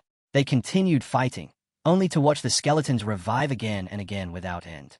Just as the guards' morale began to collapse, Dingay, the formidable level 52 third head of the Ding family, arrived calmly with a cigarette in hand, quickly recognizing that the skeletons were summoned entities and that their regeneration depended on the summoner's energy, and with a confident smile, he concluded that the solution was simple. They only needed to keep destroying them until their master's power was exhausted. Sometime after the chaotic assault, the old master returned, the powerful family head with a long white beard, and his first question was whether their important guest, Miss Yun Sha, had already departed. Inside, his son Ding Hao bowed deeply in respect, apologizing for failing to keep her there, and explained that the intruder had been shockingly brazen, causing a disturbance by shouting loudly and even breaking a window, which ultimately frightened their guest into leaving. The old master, Ding Dan, the formidable level 57 patriarch and son of hero Ding Kuan, was furious, angrily berating his son over the complete collapse of their security and the fact that an intruder had managed to infiltrate and escape without being identified. Ding Hao lowered his head in shame, accepting full responsibility for the failure. However, he quickly added a piece of good news, explaining that despite everything, Miss Yunshaw had still agreed to visit the hero's dungeon, meaning his grandfather hero Ding Kuan's matter had not been jeopardized. This did little to calm the enraged patriarch, as Ding Dan swore that those responsible would be hunted down and killed without mercy. He then issued an impatient order for his son to immediately investigate what else had been stolen. Once safely away from the turmoil, Yunche began reviewing what he had gained, starting with the temporary dungeon access permit he had stolen, which bore Xiaoji's name. Although securing the pass had been his primary objective, he still required an escort to enter the hero's dungeon, and for now, he chose not to rush into solving that issue. He then evaluated the rest of his spoils from the raid on the Ding family residence, noting just how profitable it had been, especially with his level now raised to 20. His Chimera bone ring, a powerful item, had nearly been destroyed while blocking an attack. Yet in exchange, he had obtained more than 10 valuable skill books, one of which contained chant-type abilities that were all support-oriented. From that set, he learned Battle Song Chant, a skill that increased critical hit rate and damage at the cost of reduced defense, and he immediately considered its reverse counterpart, Shield Song Chant, which would invert those effects. It became clear to him that by learning and reversing these support abilities, he could significantly enhance his overall stats, and when combined with a new passive skill that boosted his strength, he understood that he could overpower any opponent at the same level purely through raw attributes. Beyond the skill books, the Dungeon Lord had also dropped a rare level 30 item, Corrupted Knight's Armor, which he noted would be useful at a later stage. However, above all the levels, equipment, and abilities he had acquired, the most important achievement was the upgrade of his hidden skill, Mirror World, which had finally reached level 2. As he reflected on these new capabilities, Yunche acknowledged that his necromantic summons had greatly increased his combat strength, but he also recognized that it still would not be enough, recalling the statue of hero Ding Kuan and estimating that his opponent was at least an S-rank berserker, meaning that to stand any chance of defeating him, Yunche would need to reach level 50 or higher and, more critically, secure a contract with an S-rank necromantic spirit. Later, after putting distance between themselves and the Ding compound, a still-shaken Xiaoji nervously asked whether they might still be pursued. Yunche answered calmly that they had already shaken off any US and were safe, especially since their faces had not been seen. Even so, Xiaoji remained uneasy, and Yunche recognized how difficult the ordeal must have been for him, while also concluding that his current undead forces were still insufficient, prompting him to decide on his next move. He asked Xiaoji if there were any nearby dungeons where a powerful individual had died, and when Xiaoji showed confusion, Yunche clarified that he needed a higher-level dungeon to level up more quickly, adding that the powerful individual would serve a purpose he would explain later. After thinking it over briefly, Xiaoji confirmed that such a place did exist. However, he hesitated as concern set in, explaining that it was the school's private dungeon and that sneaking inside would not be possible. This caused Yunche to pause and consider the implications of a tightly controlled and heavily guarded dungeon, but he did not back down, instead deciding that if normal entry was out of reach, he would rely on special methods to achieve his goal. As part of these methods to gain access to the school's private dungeon, Yunche approached his class teacher and presented him with a valuable rare purple quality skill book for the Wanderer class, one he had taken from the Ding family, and the bribe proved effective, as the teacher, now convinced that Yunche had powerful backing, became noticeably more cooperative. The teacher admitted that access to the dungeon was normally fixed and not something he could easily alter. However, he pointed out a loophole, explaining that the dungeon was open to graduating students. Although Yunche did not meet the usual qualifications, the teacher had the authority to recommend an exceptional student, and convinced of Yunche's potential, he agreed to secure him a place, allowing the plan to go through successfully. In this way, Yunche joined the group of students entering the school's valiant dungeon. Among them, some carried determination while others tried to flatter their way forward, with one student grimly remarking that this might be his final opportunity to level up, while another expressed gratitude toward the hero. And as Yunche approached the glowing portal, he felt an unsettling sensation, a quiet instinct warning him that something about this dungeon was not right. Meanwhile, the teacher spoke enthusiastically, explaining that this was the very place where the hero had once fought and that remnants of his power might still linger within. Not far away, Xiaoji listened with a heavy expression, suddenly realizing with dread that the valiant dungeon was a location where, according to the Empire's fabricated history, hero Ding Kuan had supposedly slain his great-grandfather, the so-called traitor Tiao Yan. Aware of the hidden truth behind that story, Xiaoji hesitated, torn over whether he should reveal to Yunche what he knew about the dungeon's real past. As the students assembled at the entrance, the teacher issued a final warning, reminding them that it was a high-level dungeon and that they must proceed cautiously within their limits, before specifically calling out a red-haired student in armor named Little Xie and instructing him to watch over Yunche and Xiaoji. Little Xie reacted with clear irritation, complaining that being forced to babysit would interfere with his ability to focus on leveling. Another student shoved him forward, telling him to stop whining since the dungeon had already opened, while grumbling about why younger students were even allowed to enter. And with that, Little Xie moved ahead into the dungeon alongside the others. Even so, he spoke down to Yunche and Xiaoji, ordering them to stay behind and avoid causing trouble, warning that he would abandon them immediately if they became a burden. And as the group stepped into the vast interior illuminated by a purple glow, Yunche quietly observed everything around him. He knew the dungeon was supposed to be within the level 20 to 40 range, yet the instincts he had carried from his past life were sounding alarms, filling him with a deep sense of unease as he detected a level of danger that did not match the dungeon's stated difficulty. The students advanced further into the glowing purple expanse of the valiant dungeon. Yunche spotted Yunyan along with her blonde companion Yunsha already inside, which made him wonder how they had been permitted to enter despite being younger students. Little Xie, who had been assigned to monitor Yunche, also noticed the two girls and pointed them out to another armored student nearby. That student immediately began fantasizing about escorting the attractive pair, only to have his thoughts abruptly cut off when a taller, more serious student wearing a helmet struck him and told him to stop daydreaming, then went on to explain that Yunyan and Yunsha were both far stronger than them, each exceeding level 30, and mockingly added that they would be the ones needing help from the girls, since he himself was nowhere near their level. Embarrassed by the reprimand, the student muttered that he had only been joking. Even as the older students continued their conversation, the previously daydreaming boy kept his eyes fixed on Yunsha and Yunyan. To the surprise of both the boy and his friend, the two younger yet high-level students paid them no attention at all, instead walking straight toward Yunche and Xiaoji. Yunche watched their approach with confusion. He recognized Yunsha as the high-status guest from the Ding family residence, and her direct approach immediately made him wary, leading him to question whether she knew the original owner of his body or if she had come to confront him on behalf of Ding Shu, whom he had humiliated earlier. Yunsha, however, approached in a straightforward and friendly manner, smiling with confidence as she told Yunche that she had seen him at the memorial hall, complimented his combat ability, and remarked that his voice was distinctive. Uncertain of her intentions, Yunche assumed she might simply be making casual conversation. That assumption quickly shifted when Yunsha's eyes gleamed gold as she leaned closer, revealing that she recognized his voice from the sound of shattering glass during his escape from the Ding family estate. This revelation shocked Yunche, as he realized with alarm that she had identified him as the intruder from just 2 sentences, and after making her point clear, Yunsha's attire shifted into white mage-like battle gear. Yunyan followed suit, changing into a dark green energy outfit, and Yunsha then told the still surprised Yunche that they would explore the dungeon first before calmly walking away alongside her companion. As they departed, Yunche carefully analyzed the exchange, understanding that although she had recognized him, she had deliberately chosen not to expose him in front of others, instead conveying the message in a subtle way that made him question whether it was intended as a warning. He also considered the more dangerous possibility that Dingshu might have recognized his voice during their earlier confrontation. Even so, Yunche chose not to dwell on it, confident that as long as the Ding family did not act immediately, his rapid growth would soon make him strong enough to handle any threat they posed. Noting her seemingly friendly behavior, he decided to respond in kind by offering a warning of his own. He called out to them, advising caution, as his instincts were telling him that something about the dungeon felt unusually dangerous. Yunsha paused and appeared to agree, telling Yunyan that the place did feel strange, and reflecting that given her level, it should not have been so unsettling. With a final, knowing smile directed at Yunche, she thanked him for the warning before continuing onward with Yunyan.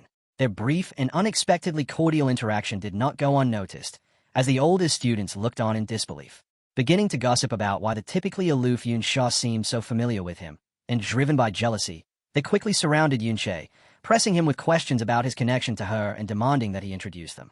Uninterested in indulging them, Yunche cut the discussion short, stating that he and Xiaoji would be leaving the group to explore on their own. His declaration stunned the older students, who immediately criticized his apparent overconfidence and warned that, as younger participants, they would be easily killed by level 20 monsters.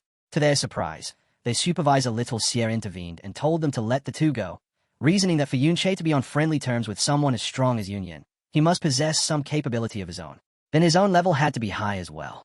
When the others objected and reminded him of the teacher's instructions, Little Sierra's real intentions surfaced in his thoughts, as he bluntly reminded them that their true goal was to secure valuable crystals, and he had no desire to divide the spoils, making it convenient for him if Yunche and Xiaoji went off on their own. He settled the matter coldly by telling the group to ignore the two of them, reasoning that they carried distress signal guns and could call for help if necessary.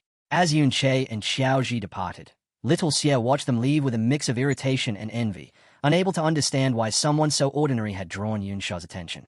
That jealousy gradually twisted into something darker, leading him to conclude that if Yunche was truly so reckless, then he deserved whatever fate awaited him. Not long after Yunche and the others had entered the dungeon, an angry Dingshu arrived at the entrance. A male staff member and a woman immediately stopped him, questioning his purpose there. Overcome with anger, Dingshu grabbed the man by the collar and demanded to know if a group had just entered, prompting the staff member to challenge him about his intentions. This confrontation followed a tense and frustrating discussion Dingshu had just endured with his family elders. When he attempted to accuse Yunche and Xiaoji of being the intruders who had attacked their home, his father, Ding Hao, dismissed the claim outright, coldly telling him not to shift blame for his own public humiliation and making it clear he had no time for such trivial matters. Dingshu insisted firmly that he had recognized their voices during the incident. However, Ding Ge expressed doubt, pointing out that the intruders had demonstrated far too much skill to be mere students, especially given how easily they had escaped a large number of guards. Ding Hao added that unless Dingshu could provide proof that their strength surpassed that of the guards, there was no basis to support his accusation. The family head, Ding Don, then curtly ordered him to leave, making it clear they had more important matters to attend to, and with no backing from his family, Dingshu was forced to take matters into his own hands. Back at the dungeon entrance, he confronted the staff member again, declaring with unrestrained determination that since Yunche and Xiaoji were inside, he would go in after them. Inside the dungeon, Yunche was engaged in combat against a formidable level 20 greed demon crystal giant, a creature composed of jagged blue crystals that launched relentless attacks, and as he maneuvered to evade its strikes, an even more dangerous threat appeared in the form of a level 30 greed demon crystal eye, which immediately fired a concentrated beam of purple energy toward him, forcing Yunche to brace for impact, while from a distance, a panicked Xiaoji shouted his name and activated a support skill that summoned golden shields adorned with angelic wings around Yunche, successfully absorbing the attack. The ability, Surrounding Shield, providing him with 500 durability and 700 defense for 3 minutes. Xiaoji followed up without hesitation, unleashing a motivational shout that enveloped Yunche in an empowering aura, granting him the inspired status and boosting both his attack power and speed by 5%, demonstrating that he was rapidly developing into a highly effective support player. Empowered by Xiaoji's support, Yunche launched a relentless sequence of heavy attacks against the massive crystal creature. With his Trick Blade skill active, granting him a 70% increase in attack power, he delivered a final decisive strike that shattered the formidable level 30 eye of the mountain. The rewards came immediately, as Yunche advanced to level 21 and gained 3 additional attribute points, while Xiaoji, equally thrilled, shouted in surprise upon reaching level 11 and receiving 3 points of his own. Yunche explained that the surrounding shield and motivational shout abilities came from the skill books they had taken from the Ding family, emphasizing that they were highly effective support skills that Xiaoji had successfully learned. As he looked over the remains of the defeated monsters, Yunche reflected on how much their coordination had improved, recognizing that while the enemies in this dungeon were slightly above their level, Xiaoji's newly acquired support abilities had made the battles far more manageable. Continuing deeper into the dungeon's crystal-filled caverns, Yunche recalled something his teacher had mentioned earlier about a rare creature known as the Obsidian Beast. According to that information, defeating it offered a chance to obtain a ray support skill book for gravitational pull, which held particular importance for Yunche, since he had already seen its reverse counterpart, Force Field Zone, listed within his Mirror World abilities and knew it would play a key role in his future plans. However, that was not his only objective, as he surveyed the vast and eerie terrain, keeping in mind that this dungeon was also said to be the resting place of many powerful adventurers who had died there. From that, he inferred that their souls might still linger where they had fallen, presenting him with an opportunity to locate and bind stronger undead spirits to expand his army, and he hoped to encounter such souls within the area. Without warning, a sudden sense of danger struck him, causing his eyes to widen. Down in the canyon below, an enormous creature composed of dark, glowing purple stone emerged into view. It was not alone, as an entire group of these elite-level obsidian beasts moved together, advancing in formation through the canyon lined with crystal pillars. From their position atop a high cliff, Yunche and Xiaoji observed the unusual scene. Yunche quickly noted that these elite creatures were traveling as a coordinated group and had already covered a distance of at least a kilometer, far beyond what they would normally roam. This highly abnormal behavior led him to a serious realization, and he muttered the term wanderer type, questioning it under his breath. Recognizing the signs of a far more intelligent and dangerous threat, Yunche explained that the behavior of the obsidian beasts matched that of wanderer-type monsters, rare entities that lacked fixed spawn points and instead roamed freely across the dungeon. Such creatures were significantly stronger than ordinary monsters of the same level, and posed a serious danger, capable of overwhelming unprepared adventurers with ease. In the early days, before humanity grew powerful enough to control dungeons, encountering a wanderer-type creature almost always meant entering a brutal fight just to stay alive. What made these monsters especially terrifying was that they weren't confined to dungeons. They could roam freely into human territory, threatening towns and bringing widespread destruction and death wherever they appeared. Because of this, their presence often led to massive disasters and heavy casualties. Even so, Yunche understood that such extreme danger came paired with equally massive rewards. Wanderer-type monsters dropped far superior experience and loot compared to normal creatures, making them the ultimate high-risk, high-reward targets for any adventurer daring enough to challenge them. Facing a group of obsidian beasts, Yunche stayed alert, fully aware that underestimating them would be fatal. He immediately judged that a direct attack was unwise, deciding instead to probe their abilities first in search of a weakness. And from his initial observation, their defensive power stood out as exceptionally strong. The level 30 obsidian crystal beasts possessed a constantly active healing ability, allowing them to recover continuously and making them incredibly difficult to wear down over time. Before Yunche could come up with a better strategy, the beasts retaliated, unleashing a synchronized barrage of powerful energy beams known as mana rays. Relying on his speed, Yunche twisted and darted through the dense network of attacks, aided by the winged shields he had summoned to protect himself. However, the sheer number and frequency of the attacks overwhelmed even him, and eventually one beam struck his back, drawing blood and sending a sharp surge of pain through his body, making it clear that speed alone couldn't evade everything. A quick glance at his health bar confirmed the severity of the situation, as his HP had dropped significantly, reminding him that his current body lacked both durability and defense, and that without Xiaoji's protective shield, that single hit would have caused far worse damage. Recognizing his limitations, Yunche immediately shifted tactics and summoned his undead army, a group of eerie skeletons burning with green flames, ordering them to hold back the obsidian beasts. But the gap in strength was overwhelming. As the elite monsters tore through the skeletons with ease, their health bars falling rapidly, forcing Yunche to admit with frustration that even his undead forces couldn't hold the line. So he chose to retreat strategically, noting at least that the powerful beasts moved relatively slowly, buying him some time. He clearly understood that his low health and weak defenses were flaws that couldn't be fixed in the short term. With that in mind, Yunche concluded that defeating the beast would require relying on Xiaoji's defensive abilities, but for that plan to work, Xiaoji needed to grow stronger. So he turned to him and laid out the strategy to first hunt regular monsters and build up their strength. They then headed toward an area filled with weaker enemies, where Yunche pointed out a group he had noticed earlier, explaining that they would be ideal for helping Xiaoji level up quickly. In group combat, the shield bearer serves as the core of the team's defense, taking on incoming damage so that other classes can stay protected and attack safely from a distance. Following Yun Che's earlier suggestion to aim for S rank, Xiaoji had been allocating every new stat point into defense, and this focus build, combined with the armor they had taken from the Ding family guards, was now proving its worth, as Xiaoji had developed the essential durability of a true shield bearer, allowing him to block attack from level 20 monsters with ease while only suffering minimal damage. Under Yun Che's guidance, Xiaoji began training seriously, working to fully grasp and perform his role as a shield bearer.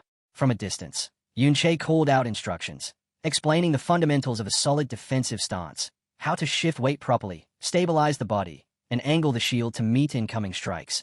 And by applying these lessons, Chao managed to block a heavy blow from a crystal monster, feeling a surge of satisfaction at the visible improvement, as a sister message showed his shield durability decreasing far more slowly than before, though his lack of experience still remained clear. Just as Yun Che warned him to stay ready for consecutive attacks, the monster struck again, catching Xiaoji unprepared and knocking him flat onto the ground. Before the creature could deliver a finishing hit, Yun Che rushed forward, intercepting the attack and pulling his friend out of danger. He immediately turned the moment into another lesson, explaining the importance of anticipating an enemy's next move, while cautioning Xiaoji against using wide, exaggerated swings with his shield that would leave openings. Instead, he emphasized tighter, more controlled blocks that would both defend effectively and create chances to counterattack. Giving him a reassuring pat on the shoulder, Yun Che added one final piece of advice: stay alert, but keep the body relaxed, only tightening up at the instant of impact to conserve energy and improve reaction speed. The training pressed on without pause, and after one more encouraging pat against Xiaoji's armor, Yun Che told him to keep it up while standing just behind him, continuing to support and instruct, including another crucial rule for any shield bearer: to always remain aware of the teammate's position behind them. Hearing this, Xiaoji's expression settled into quiet determination. They soon applied what they had practiced, fighting together against the dungeon's monsters as Yun Che reminded him of a fundamental principle of combat. When opponents have similar stats, the deciding factor becomes skill, and with that in mind, their coordination began to show results, as after defeating another monster, Yun Che leveled up again and reached level 22, feeling satisfied with their steady progress. Now that Xiaoji could engage enemies with confidence, their efficiency improved, allowing Yun Che to gain experience much faster as well. Even so, the greatest improvement belonged to Xiaoji, who excitedly announced that he had finally reached the milestone of level 15, a significant breakthrough that marked an important turning point. Xiaoji had finally reached the point where he could learn a powerful new ability from one of the books they had taken, raising a glowing rare skill book for shield armor, a technique that would form an additional outer layer over his shield, massively increasing its durability and defense in proportion to his own stats, further solidifying his role as a tank. Now meeting the level requirement, CHA learned the shield armor skill, the final usable skill book from the Ding family's collection, and as the ability activated, a layer of green, glowing armor wrapped around his summoned shield, significantly boosting its defensive strength. Yun Che immediately recognized how valuable this enhancement would be, noting that the added defense would make a major difference when they eventually confronted the obsidian beasts again. At the same time, elsewhere in Crystal Pillar Canyon, a trio of instructors from the school's teaching team stood observing the very same group of elite obsidian beasts that Yun Che and Xiaoji had encountered earlier. They were puzzled by the unusually large concentration of elite wanderer-type monsters gathered together, quickly concluding that such a threat was far too dangerous to leave for students and needed to be eliminated. Even so, they understood the difficulty of the task, knowing that while standard level 30 monsters were manageable, elite wanderer types were on an entirely different level in both strength and unpredictability, and their discussion was abruptly interrupted when a student's distress signal suddenly flared across the sky. With priorities forced to shift, the teachers immediately decided to abandon their hunt and move out to rescue the students instead. As they prepared to depart, concern lingered heavily among them regarding the wanderers, as they all understood that the creatures pose a severe danger, especially to any unaware student who might accidentally cross their path. While getting ready to leave, one of the instructors, Peng Zhang, acknowledged the risk and offered to remain behind as a precaution. Team leader Lei was just about to accept the suggestion when Yun Che and Xiaoji suddenly appeared, and Yun Che voiced his own concern, proposing that the two of them could stay behind to monitor the wanderers instead, reasoning that if the rescue group encountered another cluster of powerful monsters, having only two teachers might not be sufficient. Then stepping forward toward the surprised instructors, he calmly laid out his plan, pointing out that the wanderer types were relatively slow, and, more importantly, had not yet detected them. He assured them that as long as he and Xiaoji maintained a safe distance and limited themselves to observation, they would remain out of danger, urging the teachers to proceed with the rescue without hesitation. After a brief moment of consideration, the instructors agreed to the proposal, though before leaving, Lei delivered a stern and serious warning to Yun-che. Lei firmly emphasized that the monsters were extremely dangerous, warning Yun-che and Xiaoji that they must not act recklessly or attempt to fight them under any circumstances, repeatedly insisting that they remain hidden, because if those powerful creatures discovered them, escape would be impossible. As the teachers rushed off, one of them shouted a final urgent warning, telling Yun-che to stay concealed at all costs, stressing again that once detected, there would be no way out. But Yun-che had no intention of hiding, and the moment the teachers disappeared, he immediately launched his own assault on the obsidian beasts, declaring with confidence that it would be the monsters who wouldn't escape from him. Without delay, he set their new strategy into motion by summoning his undead army, sending the skeletal warriors forward to absorb the first wave of mana ray attacks from the beasts. This time, however, the skeletons weren't left to face the assault alone, as Xiaoji, now a far more capable tank, activated both his surrounding shield and his newly acquired shield armor skill. Together, these abilities formed an exceptionally durable defensive barrier in front of the undead, causing the previously threatening energy beams to crash harmlessly against the reinforced shields, failing to inflict any real damage and barely leaving a mark on the skeletons they were meant to destroy. With the monster's focus locked onto the seemingly unbreakable front line, Yun-che slipped through the disorder and began his counterattack. Striking with raw force, he delivered a succession of heavy blows, shattering the crystalline bodies of the elite monsters using nothing but his fists. He concentrated his assault on a single radiant crystal beast, watching its health steadily decline with each impact. Then, with one precise and decisive strike, he shattered the creature's core, bringing the level 30 monster down as it collapsed and released a beam of light, signaling the drop of valuable loot. After defeating one of the powerful Wanderer-type enemies, Yun-che felt a sense of satisfaction, noticing how much more natural he had become with his current support class. He seamlessly combined his own offensive strikes with Xiaoji's defensive support and the pressure from his undead army, yet he remained aware that his present strength still fell far short of what he once possessed in his previous life, since even though his reverse skills greatly amplified his attack power, he was still limited by the inherently low base damage of a support class, leaving him wishing for a way to further increase his raw output. He then considered the additional gains from the fight, including the titles he had earned for defeating such powerful enemies. The victory had also granted him another level, and he couldn't help but appreciate just how much experience these rare elite monsters provided. As he approached the fallen creature to collect its drops, a system message confirmed that he had successfully obtained the valuable rewards. Looking over the loot from the defeated beast, Yun-che's eyes widened in clear surprise. What he obtained was a powerful weapon with high attack, a massive, glowing pink crystal longsword that granted an enormous plus 552 boost to his attack power. A slow smile spread across his face as he realized this weapon perfectly solved his problem, since it more than compensated for the naturally low base attack of his class, and as he equipped it, the blade transformed in his grip into a larger, more menacing form crackling with dark purple energy, filling him with confidence that future battles would become far easier. However, his fortune wasn't flawless, as when he examined the other drop, a skill book, he felt a hint of disappointment upon seeing that it wasn't the specific gravitational pull ability he had hoped for, leading him to conclude that the drop rate for that particular skill must be quite low.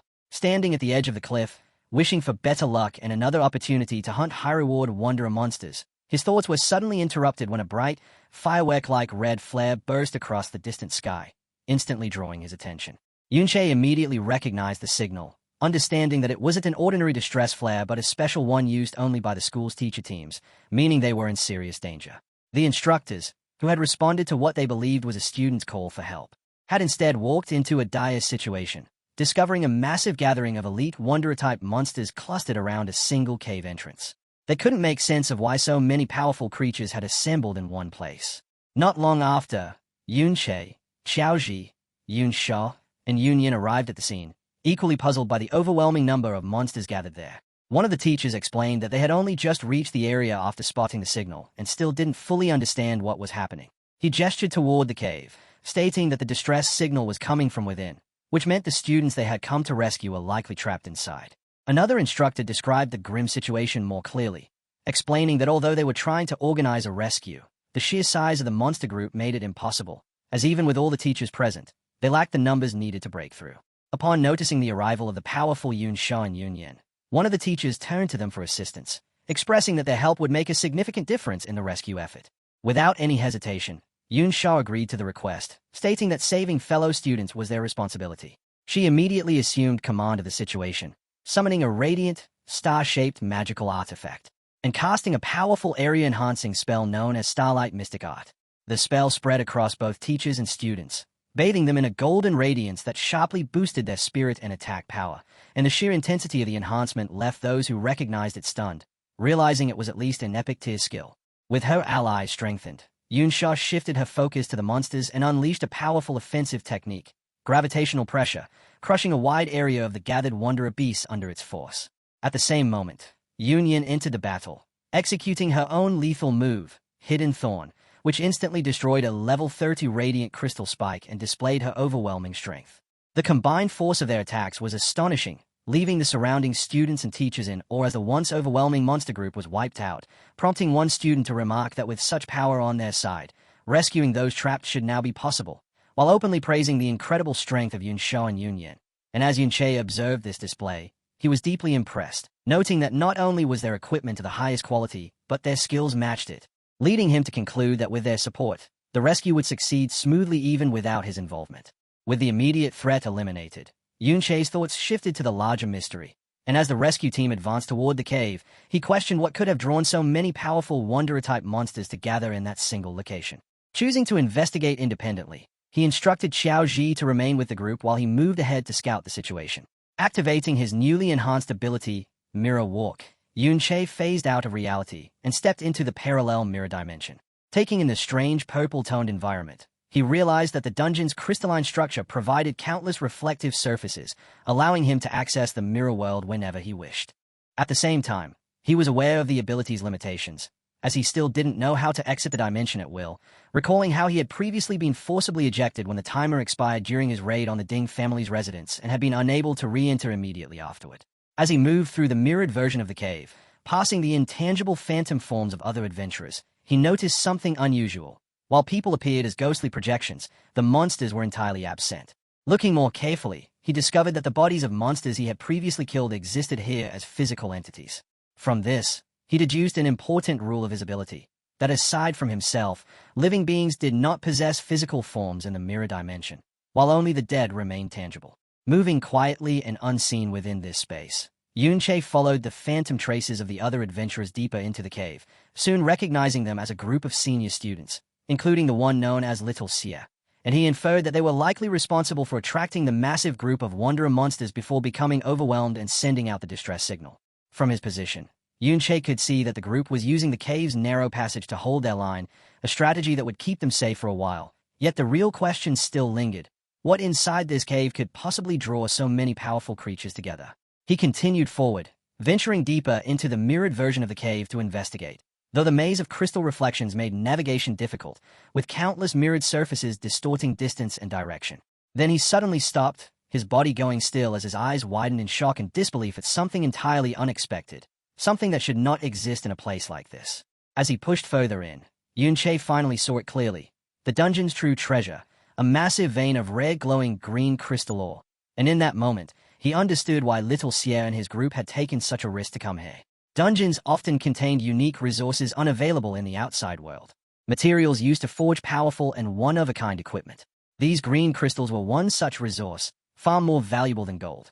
When he examined one of the crystals, a system message appeared, identifying it as Mirror Image Crystal and confirming that he could collect it and bring it out of the mirror dimension, while also presenting an option that read, "Return to the real world from here." This discovery immediately struck him as extremely important. To test his assumption, he reached for a different, ordinary blue crystal and received the exact same message. A slow, knowing smile formed as he grasped the full implication of his ability, realizing that any reflective surface could serve as an exit point, allowing him to return to the real world whenever he chose. Walking among the luminous green crystals, Yunche bent down and collected a piece of the valuable ore. He reflected briefly on his upgraded skill, aware that its full potential was still far from understood and that he would need the right opportunity to study it in detail. But for now, he chose to focus on examining the vast crystal vein before him. As he advanced deeper, the sheer scale of the deposit left him stunned, the enormous quantity of ore enough to make any ordinary miner unimaginably wealthy. And at last, the mystery was resolved. This treasure was the reason so many powerful Wanderer-type monsters had gathered at the cave entrance, drawn to it and likely acting as its guardians. Meanwhile, in the real world, the rescue effort continued, with Yunsha repeatedly casting powerful spells like gravitational pressure to crush the Wanderer monsters. while Union followed closely behind, unleashing her deadly dual blade dance to cut down the remaining enemies. Not content with only supporting her allies, Yunsha revealed her own offensive strength by unleashing Star Rain Art, a large-scale, devastating spell that blanketed the battlefield, leaving both students and teachers watching in utter shock as they questioned whether all her abilities were of epic rank, given that her power clearly surpassed that of the instructors. With one final, massive cross-shaped slash, the last Wanderer beast guarding the cave entrance was cut down, clearing the way for the rescue team to enter and retrieve the trapped senior students, who were gathered together inside, exhausted yet still alive. As the group escorted them out, one of the seniors, Little Xie, spoke with visible relief, admitting that he truly believed he would die within that cave. Yunyin, ever cautious, immediately cut off his relief and warned him not to lower his guard, pointing out that they still needed to fight their way out of the dungeon and that everyone was already worn down from the previous battle. Yun Shan nodded in agreement. Yet with a confident smile, she added that with their assistance, escaping this time should be far easier than the struggle they had just endured. However, as the rescued seniors were being guided out, Yunsha's eyes suddenly widened, her expression shifting into one of shock and concern as she sensed that something was wrong. Her unease proved justified when the students behind her suddenly erupted into terrified screams. The cause of their fear was a dreadful sight. The path ahead, which had only just been cleared moments ago, was once again filled with an enormous horde of elite Wanderer-type monsters. It was as though every Wanderer in the entire dungeon had converged upon this single point, completely sealing off their route to safety. While the rescue team in the real world was being overwhelmed by the sudden reappearance of the Wanderer horde, Yunche continued his solitary exploration within the other mirror world, moving through the twisting, maze-like passages of the crystal cave, his path illuminated by the eerie green glow emitted from the veins of special ore. Then, without warning, he came to an abrupt stop, his eyes widening in sheer disbelief at the sight before him. What he had found was astonishing, a massive, tree-like crystal structure that stretched all the way to the cavern ceiling, and at its peak rested a radiant, star-shaped crystal core that pulsed with immense energy. He recognized it instantly as the dungeon's legendary secret treasure. As he approached the core, memories of the stories surrounding such items surfaced in his mind. If the various crystal ores represented the dungeon's valuable resources, then this crystal core stood as the ultimate prize, the one and only secret treasure within the dungeon. Such treasures are formed from the condensed essence of all the dungeon's special resources, requiring an incredibly long and unknown span of time to take shape. They are so exceedingly rare that an ordinary person might never encounter one in their entire life. And most crucially, every secret treasure possesses a unique and powerful special effect without exception. As Yunche extended his hand toward the glowing object, he understood he had discovered the true heart of the valiant dungeon, and with a pleased smile he reached for the green crystal core, prompting a system window to appear that identified it as the mirror image crystal core, a unique quality secret treasure which, upon use, would permanently grant plus 110 stamina, plus 0.5 mana recovery speed, and a 20% reduction in damage from light and electric types, while the description also clarified that this was merely a copy of the true secret treasure. Yunche was overjoyed by the find, quickly realizing that the stamina boost would significantly raise his maximum health, while the increased mana recovery would allow him to activate his powerful Trick Blade skill more frequently, thereby increasing his overall damage output. With a knowing grin, his attention settled on what he considered the most valuable effect, the 20% reduction against light and electric damage. He understood that percentage-based damage reduction was extremely rare and highly prized, even among top-tier equipment, and what made it even better was that, as a consumable secret treasure, it would not occupy any of his limited equipment slots. However, as he held the item, an odd thought surfaced in his mind. He reasoned that just as the crystal ores had drawn in Wanderer monsters, a secret treasure of this magnitude should logically be guarded by a creature far stronger than any Wanderer he had encountered. So choosing not to linger, he prepared to either use the treasure immediately or leave, prompting a system window to present two options: store it for later or use it now. And just as he moved to select use, another message appeared, revealing an unexpected rule that either taking or using the item would consume 10 minutes of his remaining mirror walk time, catching him off guard. Meanwhile, back in the real world, just as the rescued students began to feel a trace of relief, a deep and forceful rumble suddenly shook the entire cave, causing both teachers and students to look upward in fear. And even the formidable Yun Sha and Yun Yin stood frozen, their faces filled with shock and alarm. From behind the massive crystal formations, a new and overwhelming threat emerged. It was a gigantic monster, far larger and more menacing than the Wanderer beast they had just battled, its body crackling with dark purple energy and dwarfing everything in the cavern, making the grim reality immediately clear to the group. They had encountered the Lord of the Wanderer species, a powerful hidden boss within the dungeon. Both teachers and students instantly grasped how dire their situation had become. as they now faced a wandering lord, a rare hidden boss that existed separately from the dungeon's main boss. A creature far stronger than any standard boss, and this one, accompanied by its vast army of elite followers, stood as an enemy they had no hope of defeating. Panic began to ripple through the group as one student cried out in terror, insisting that wandering lords were only supposed to appear in high-level dungeons, and as fear spread from one person to another, hope quickly crumbled, with many starting to believe they were all about to die, just as the situation teetered on the edge of collapse. Yoon Sha's steady and commanding voice cut cleanly through the chaos, ordering everyone to calm themselves, and reminding them that their top priority was to cooperate if they wanted any chance of escaping alive. Taking charge without hesitation, she pointed toward a narrow canyon and declared it to be their only path out of the basin where they were trapped. She then laid out a straightforward plan, explaining that if they could break through the monsters blocking their way and exit the basin, their superior speed would allow them to put distance between themselves and the enemy and escape. With one final shout to rally their spirits, she activated a powerful Starlight Mystic Art once more to enhance the entire group, then commanded everyone to stop holding back and push forward with everything they had toward the canyon exit. Motivated by Yoon Sha's leadership, the head of the teaching team, Lee, sprang into action, declaring that no matter what, they had to ensure the students got out safely, and as he spoke, he activated his light refracting shield. He announced that the teachers would rotate in leading the charge, with him taking the first turn, before charging straight into the swarm of monsters to carve out a path.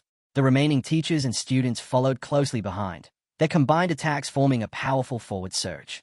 Support class members continuously cast healing and defensive spells onto the frontline fighters, ensuring they could keep advancing without stopping. Hemmed in from every direction, the group tightened into a defensive formation, and step by step, they forced their way toward the canyon exit as the teachers urged them to endure. Just as it seemed they might finally break through, the massive Wandering Lord intervened, releasing a thunderous roar that activated a skill known as Battle Cry Rally. In response, the ordinary crystal monsters scattered throughout the dungeon, which had remained inactive until now, suddenly stirred, and began advancing toward the basin, flooding into the canyon. Their overwhelming numbers forming what looked like an endless tide of reinforcements that completely encircled the trapped rescue team, leaving both students and teachers staring in dismay as their escape route was sealed by thousands of newly arrived enemies, unable to comprehend where they had all come from. As if the situation were not already dire enough, the massive Wandering Lord unleashed another ability called Crystal Aura, enveloping all nearby monsters in a vast red glow that amplified their strength, granting a significant 20% boost to their health, attack power, and defense. The students holding the front line were immediately overwhelmed, crying out in shock at the sudden surge in the monster's attack power. The empowered enemy forces claimed their first casualty almost instantly, as a teacher was struck through by multiple energy beams, shouting that the damage was too great to heal before he was completely overwhelmed and killed by the relentless assault. A nearby student cried out in horror, shouting that a teacher had been killed, and his panic once again threatened to tear the group apart. Yoon Sha seized control without hesitation, ordering the shield guards to move to the front and form a solid defensive line while instructing the priest to concentrate all healing on the shield bearers to keep them from collapsing. Despite her firm leadership, Yoon Sha understood just how dire their situation had become, realizing that everyone was already exhausted and barely managing to hold their ground, and more frightening than anything else was the fact that the Wandering Lord itself had yet to truly join the fight, yet even its empowered followers alone were already pushing them to their absolute limits, making it clear that even with all their combined strength, the students and teachers stood no chance against the endless strength and horde. One of the teachers, his face serious, spoke up grimly, saying their efforts were meaningless and that at this rate, breaking through was impossible. Concluding that maintaining formation was pointless, one of the more cowardly teachers made the decision to abandon the group, activating a stealth skill as he declared that it was now every man for himself. He immediately fled, attempting to slip past the monsters unnoticed and escape on his own. The teacher Lee shouted after him, warning that the stealth skill would not last long enough for him to get away. That warning proved tragically accurate. The fleeing teacher was quickly discovered when a smaller, turtle-like crystal monster emerged from the ground and blocked his path. As the teacher froze in sheer terror, the massive Wandering Lord, which had been observing the battle up to this point, finally took action. It unleashed a devastating beam of pure energy that struck the ground where the lone teacher stood, instantly annihilating him and reducing him to ashes under the overwhelming force of the attack. The explosion carried such immense power that it not only killed the teacher, but also caused the entire canyon to collapse, sealing off the only escape route beneath a massive landslide of rock. The remaining students and teachers could do nothing but stare in horror at the incomprehensibly terrifying display of strength. One of them, his face filled with despair, stammered that escape was no longer possible. Having blocked their only way out, The colossal, wandering lord shifted its focus toward the trapped adventurers, its crystal eyes glowing ominously as it began charging another devastating energy beam. A student screamed in utter despair, convinced it was the end and that they would be the next targets, and with no way to evade the incoming attack, the group braced themselves for the inevitable, fully aware that there was no chance they could withstand a blast of that magnitude. At the final moment, however, one of the students summoned an enormous, ornate shield that materialized directly in front of them. The shield, an epic quality, level 70 piece of equipment known as the Rock Mountain Shield, possessed immense defensive power and resistance, and as the Lord's energy beam crashed into it with overwhelming force, the impact drove the massive shield backward, pushing it to its limits and threatening to shatter it. The teachers and the strongest students surged forward together to brace the shield, fully aware that if it gave way, the end would come instantly. Yun Sha, her expression tight with strain, laid out their desperate measure, explaining that although the shield was a level 70 piece of equipment with undoubtedly high durability, its steep level requirement meant that no one present was capable of properly equipping it to gain its stat bonuses, forcing them instead to rely on their own physical strength to hold the massive, unwieldy object in place. And even as she spoke, she understood this was nothing more than a temporary solution, a last resort that could only buy them a brief window of time. As the teachers and students struggled to withstand the Wandering Lord's relentless assault, their morale began to crumble, and one of the rescued seniors voiced his confusion, questioning why a monster of such power would even exist within the school's dungeon. Another student, his face twisted with fear and anger, turned his frustration toward the teachers, blaming them for their predicament and demanding to know why they had been brought there at all, while one of the teachers, his expression grim, wondered aloud whether their long and exhausting effort to rescue the trapped students had ultimately been meaningless. The teacher Lei watched the unfolding disaster with visible pain, finding only a small measure of comfort in the thought that the two younger students, Yun Che and Xiao Ji, were safe and far away from this danger. That fragile reassurance shattered instantly when, to his utter shock, Xiao Ji suddenly appeared beside him and shoved him aside to avoid an incoming attack. Lei was left completely baffled, unable to comprehend how the boy who had been told to wait near the valley had managed to arrive so quickly. As another monster lunged forward, Lei shouted a warning, and Xiao Ji responded without hesitation, calling out the name of his skill, Surround Shield, as he moved to defend the teacher. However, the monster's attack proved far too powerful, shattering Xiao Ji's defense and tearing open the group's perimeter.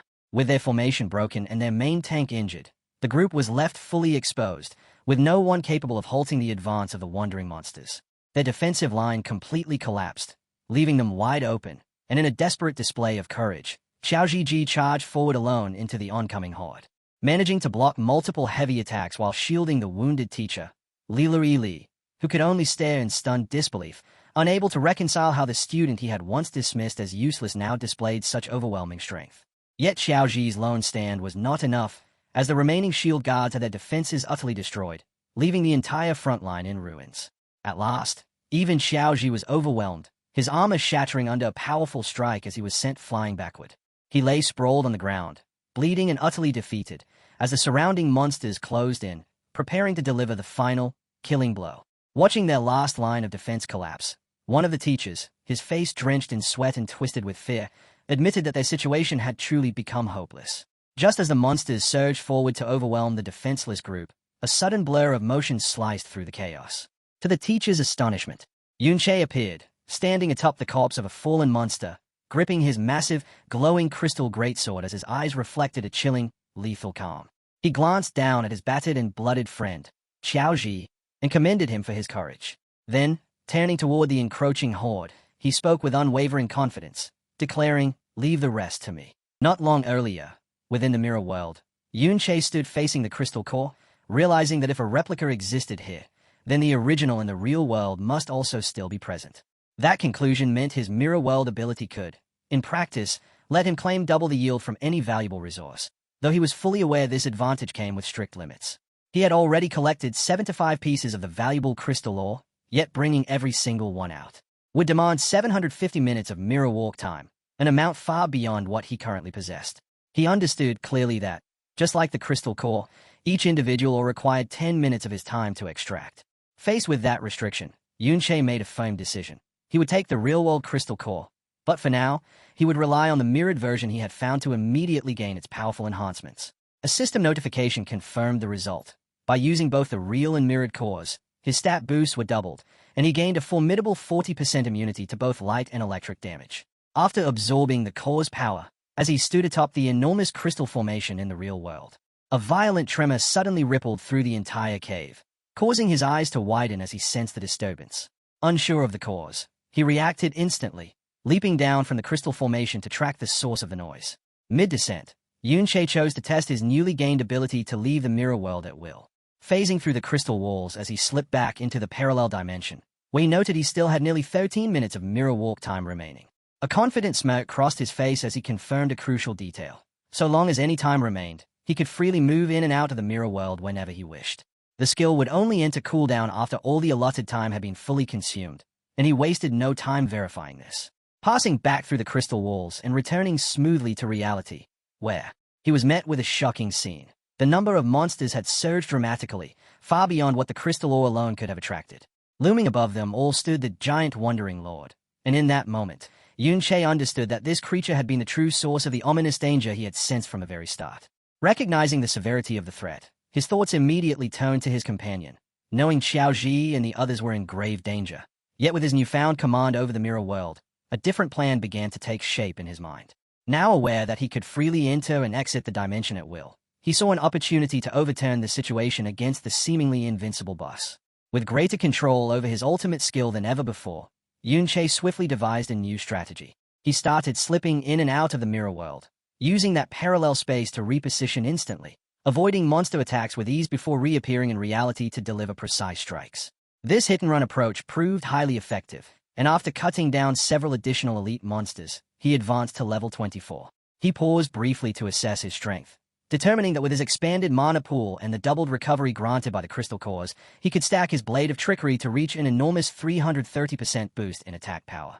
Even so, Yunche remained grounded, fully aware that despite how overwhelming his current strength felt, it still fell short of what was needed to confront the giant Wandering Lord, a being surpassing even a standard dungeon boss, and he concluded he would need to reach at least level 30 to stand a genuine chance, knowing he was still far from that mark. The narrative then shifts back to the desperate scene in the real world, where the students and teachers stand on the brink of death. At the very moment hope seems to vanish, Yunche emerges from the mirror world one final time, appearing directly in the center of the battlefield. Standing atop the corpse of a fallen monster, he looks toward his battered yet steadfast friend Xiaoji, praises his courage, and with firm resolve tells him to leave everything from here on to him, fully prepared to face the massive horde alone. After exiting the mirror world for the last time, Yunche lands solidly on the ground, ready for battle. He immediately takes command, instructing those with support abilities to strengthen him while he handles the wandering horde. Yunsha and Xiaoji respond without hesitation, as the powerful senior unleashes her Starlight Mystic Art while Xiaoji casts Defensive Surround Shield and Shield Armor, both abilities enhancing Yunche with a significant boost to his spirit and attack power. And with these amplifications, he transforms into a force of devastation, his massive crystal greatsword sweeping through clusters of elite monsters effortlessly. He understands that although the sheer number of enemies is absurd, he himself is no longer truly at risk. After absorbing the power of the two crystal core treasures, his health has multiplied several times over, and with 40% resistance to the monster's light and electric attacks, his durability becomes exceptional, though he remains slightly frustrated that their immunity to the confusion effect of his chaotic thorn skill prevents him from dispatching them even faster. All the other students and teachers can do is watch in stunned silence. Lilui Li and the senior students who once underestimated him are left in utter disbelief, checking his status panel to confirm he is a support class chanter, yet unable to comprehend how his attack power has reached such heights or what strange ability allows him to seemingly teleport across the battlefield by phasing through the mirror world. Li, his arms still bleeding from an earlier wound, watched with both shock and awe, unable to reconcile that the junior he had been so concerned about possessed such overwhelming strength. With his enhanced power and resilience, Yunche turned into an unstoppable force, cutting relentlessly through the seemingly endless wave of elite wandering monsters. The sheer volume of high-grade enemies granted enormous experience, causing his level to rise at an astonishing pace. Yunsha, who had previously recognized him as the intruder at the Ding residence, could only stare in amazement, as the bold thief she once assumed him to be now revealed strength far beyond anything she had imagined. Yunyan stood equally stunned, rendered speechless by the overwhelming display from the boy who shared her surname. Yunche pressed his assault without pause, shifting in and out of the mirror world to maneuver and strike, his movements leaving behind streaks of purple energy. His level climbed rapidly, one after another, until he soon reached level 28. The students and teachers, who moments ago had been facing certain death, were left completely dumbfounded, and one of the instructors, Lee, briefly wondered if Yunche was some powerful external support, only to recall seeing him before and realize he was in fact a student. His companion, Little Xie, was even more shaken, finding it impossible to accept that a mere student could wield such immense power. Yet despite Yunche's overwhelming performance, the Wandering Lord remained an enormous threat. As the towering creature prepared to unleash another devastating energy beam, cries of alarm erupted from the students and teachers. Yunche's expression hardened, as he understood that even with all his recent enhancements, taking that attack head-on would mean certain death. While the Wandering Lord advanced, its energy beams still raging. Those sheltering behind the hastily formed shield wall realized their time was nearly gone, knowing that once the massive creature closed the distance, the two shields would no longer be enough to keep them safe. Teacher Lei, seeing that Yunche had already thinned out the smaller monsters, shouted for everyone to break through and escape toward the other exit. He understood that regardless of how strong this mysterious student had become, facing the Wandering Lord alone was impossible. However, his plan was immediately challenged, as another student pointed out a critical flaw. The two massive shields were far too cumbersome to move, and abandoning them would leave everyone completely exposed to the Lord's devastating attacks. A second student added that the shields were too heavy to carry and could only be relocated by storing them in an inventory, something none of them were capable of doing. Just as the argument began to escalate, a calm voice cut through the tension, telling them to leave everything to him. The voice belonged to Yunche, and he quickly laid out a selfless plan. He would draw the Wandering Lord's attention by attacking it, creating an opening for everyone else to escape. Teacher Lei was taken aback by the proposal, asking what would become of him if they all fled. Yunche calmly explained his reasoning, recalling from his past life that if a Wandering Lord was left alive, it would eventually gather every monster within the dungeon and roam into the outside world, leading to a massive disaster. With firm resolve in his eyes, he declared that he would remain behind and personally slay the creature, activating Blade of Trickery to amplify his attack power by an immense 350%, while noting he still had over 5 minutes of Mirror Walk remaining, a perfect advantage for confronting such a colossal enemy. As Yunche prepared to face the Wandering Lord alone, Teacher Li made the difficult decision to lead the others in retreat, urging them to move quickly, convinced that no matter how strong Yunche was, he would eventually wear down against such an overwhelming opponent.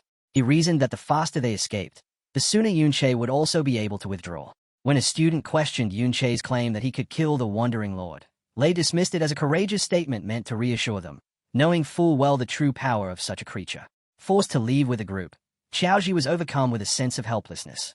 He glanced back with a heavy expression, hating that at a moment like this he could only run while his friend faced such extreme danger, and silently offered a prayer for Yunche's safety. Meanwhile, Yunche was far from powerless, continuing to cut through the remaining smaller monsters, growing stronger with each kill as he quickly gained another level. When the massive Wandering Lord unleashed another energy beam, Yunche activated Mirror Walk and phased out of reality, allowing the attack to pass harmlessly through the space he had just occupied.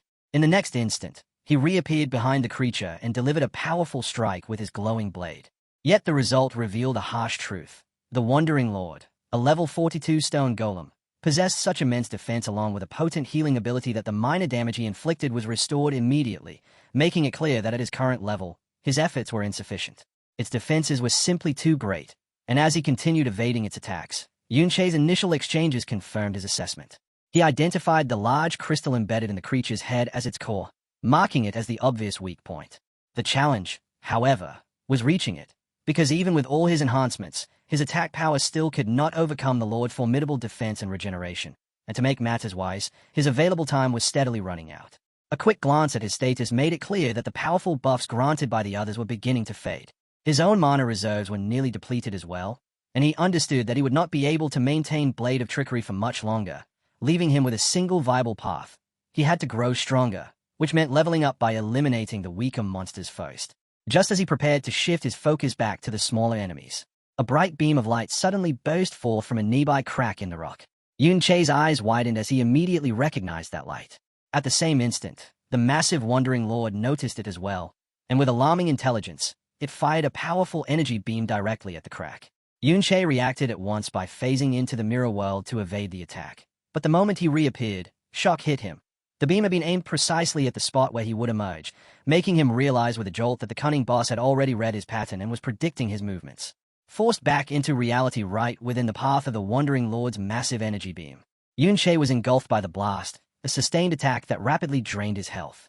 Despite his formidable defenses, and he knew he could not rely on Mirror Walk to escape since less than 4 minutes remained and a continuous assault like this would exhaust it almost instantly. That left him with only one option: summon his undead army to absorb the damage, though he was fully aware of how costly that choice would be. Reviving his summons would consume a large portion of his already dwindling mana, leaving him without enough power to build up his attack for counterstrike, and for a brief moment, he considered whether retreating to regroup might be the wiser move. Just as he was on the verge of being overwhelmed, another powerful blast collided with the Wandering Lord's attack. To his surprise, he saw that Yun Sha, Yun Yin, and even Xiao Ji had returned to the battlefield. With a playful smile, Yun Sha explained that this little brother of his, referring to Xiao Ji, had begged and insisted they come back to help. Xiao Ji, facing away, immediately denied it, explaining that since the number of smaller monsters had decreased, the remaining group now had enough people to escape safely on their own, which meant he was free to return and lend his strength. Hearing this, Yun Che showed a genuine, grateful smile and simply said, "Thanks." Now that their group had grown stronger, Yun Sha stepped forward to take command, telling Yun Che that the hidden boss remained far too dangerous and that she and the others would cover him while he retreated slowly. However, Yun Che flatly rejected her suggestion, stating that with their support, there was no longer any reason for him to hold back, and he began unleashing his full strength. With his powerful allies assisting him, he continued cutting down the smaller monsters, steadily farming experience until his Mirror Walk duration finally expired just as he reached the crucial level 30. Now having attained his target level, he understood that his attack power had finally reached the threshold needed to challenge the Wandering Lord. Without hesitation, he equipped the rare level 30 Corrupted Knight's armor he had obtained from the Ding family's dungeon, significantly boosting his defenses. Watching him, Yun Sha questioned whether he truly intended to strike the Lord's weak point atop its head, pointing out that reaching such a height was impossible. But Yun Che had already anticipated this, revealing that he had acquired the exact tool he needed, the Gravitational Pull skill book, looted from one of the wandering monsters, which allowed the user to draw a target toward themselves, and more importantly, its reverse form, gravitational traction, did the opposite by pulling the user toward the target, with the force increasing as the user's strength decreased. With this new mobility, the Lord's weak point was no longer beyond reach, and as he activated Blade of Trickery, rapidly stacking his attack power, he gave the others a confident smile and assured them everything was under control. With his plan finalized and his strength fully built, Yun Che extended a hand wrapped in purple energy, locking onto the Wandering Lord's massive head. He then activated his new skill, Gravitational Traction, and an immense force seized him, launching him forward at incredible speed as he tore through the air like a rocket, shattering the rocky ground beneath him while hurtling straight toward the towering monster. In a stunning display of precision and power, he landed flawlessly atop the Wandering Lord's head, positioning himself right beside the glowing crystal core, his energized blade crackling and poised to strike. Below, Yun Sha and Yun Yin, who had just declared such a feat impossible, could only stare upward, their expressions frozen in utter shock and disbelief at what he had just accomplished. Having reached the creature's weak point, Yun Che unleashed everything he had, driving his heavily empowered sword deep into the radiant crystal core and sending a web of cracks spreading rapidly across its surface. Even so, the massive beast refused to fall quietly, and in its final moments, it released a violent eruption of pure energy from its core, a desperate attempt to drag its attacker down with it. As Yun Che was caught at the center of the explosion, his health plummeting while a flood of system messages confirmed the immense, continuous damage overwhelming him. Yet his newly strengthened defenses and expanded health pool held firm, allowing him to grit his teeth and endure the blast, and when the light at last faded, he remained standing, wounded, but alive. As the Wandering Lord's crystal body began to shatter into countless fragments, a stream of notifications confirmed his extraordinary triumph. He had slain the Wandering Lord, earning a massive reward of 5,000 experience points along with the prestigious title of Wanderer Killer. Even more importantly, the hidden boss dropped 2 legendary-grade skill books, Golden Light Shield and Angel's Protection, both incredibly powerful and valuable rewards. Pouring the last of his accumulated strength into a final strike against the Lord's core, Yun Che triggered the creature's complete collapse, its body exploding into fragments as the surge of energy and experience instantly granted him 3 additional levels, raising him to level 33. The watching students and teachers were left utterly speechless, as Xiaoji could only remark on how unbelievably powerful his friend had become, while Yun Yin and Yun Sha struggled to accept that he had truly defeated such a terrifying monster on his own. Amid the raining debris, Yun Che noticed 2 beams of golden light rising from the remains, signaling the drop of 2 legendary quality items. Before he could inspect them, however, he was forced to leap away as the enormous, headless body of the Wandering Lord began to collapse. Yun Sha shouted a warning, realizing that Yun Che was still positioned atop the falling giant. Displaying precise agility, he moved swiftly across the crumbling remains, leaping from fragment to fragment until he reached the ground safely. As the dust gradually settled, a massive opening appeared along the mountainside where the Lord had fallen, revealing that the mountain's interior was hollow, and exposing a vast, dark cavern filled with the skeletal remains of both wandering monsters and humans. Taking in the ancient battlefield, Yunche arrived at a grave conclusion. Long ago, an even more powerful and ancient wandering lord must have been born in this very place. He finally understood the reason behind the numerous intense battle scars spread throughout the dungeon. As his gaze lingered on the hollow mountain, it was drawn upward to a lone figure silhouetted against the dim light at the very top. His heart skipped as he recognized the armored warrior, frozen in a final, defiant stance with a greatsword firmly planted in the ground, while a system message confirmed the unbelievable truth. It was the corpse of Qiao Yan, also known as Qiao Benben. Yunche could only whisper his friend's name in disbelief. The other students and teachers soon arrived, equally shaken by the sight. As Yun Sha, her voice filled with awe, identified the figure as the infamous traitor, Qiao Yan. She admitted that although she had long heard this was the place where he had been slain by the hero Ding Kuan, she had never imagined the scene would look like this. The battlefield itself told a story of a desperate final stand against countless monsters and people. She pointed out that the proud, unyielding figure before them was nothing like the statue in the Modern History Memorial Hall, which depicted him being trampled, and declared that this did not resemble someone who could have been defeated so easily. Yunche remained silent, his expression heavy with grief as he gazed at the remains of his fallen friend. Xiao Ji, his great-grandson, finally broke the silence, telling Yunche that although it might be hard to believe, he now felt that his great-grandfather may not have been a bad person after all. Standing before the remains, Xiaoji began explaining the truth he had pieced together. He said that throughout his childhood, he had searched through historical records about his great-grandfather. Yet whenever those records reached the parts describing his actual experiences, the details always became frustratingly vague, though he still managed to uncover a few important clues. Among them was the discovery that his great-grandfather had a pattern of entering dungeons far below his true level, which led him to a crucial question. Why would an S-rank professional, someone above level 60, come to a low-level dungeon like this one? And as he spoke, he answered that question himself with newfound certainty. It was because this dungeon was one of the rare places capable of spawning a wandering lord, a creature that could gather every monster within a dungeon and lead them into the outside world, triggering a large-scale disaster. He went on to explain that in those earlier times, the government lacked enough forces to guard against the constant threat of monsters emerging from dungeons, forcing them to depend on a handful of powerful and responsible professionals to regularly eliminate the most dangerous risks. His great-grandfather, he said with quiet pride, had been one of those individuals, not a traitor, but someone who entered this dungeon to prevent a disaster before it could begin.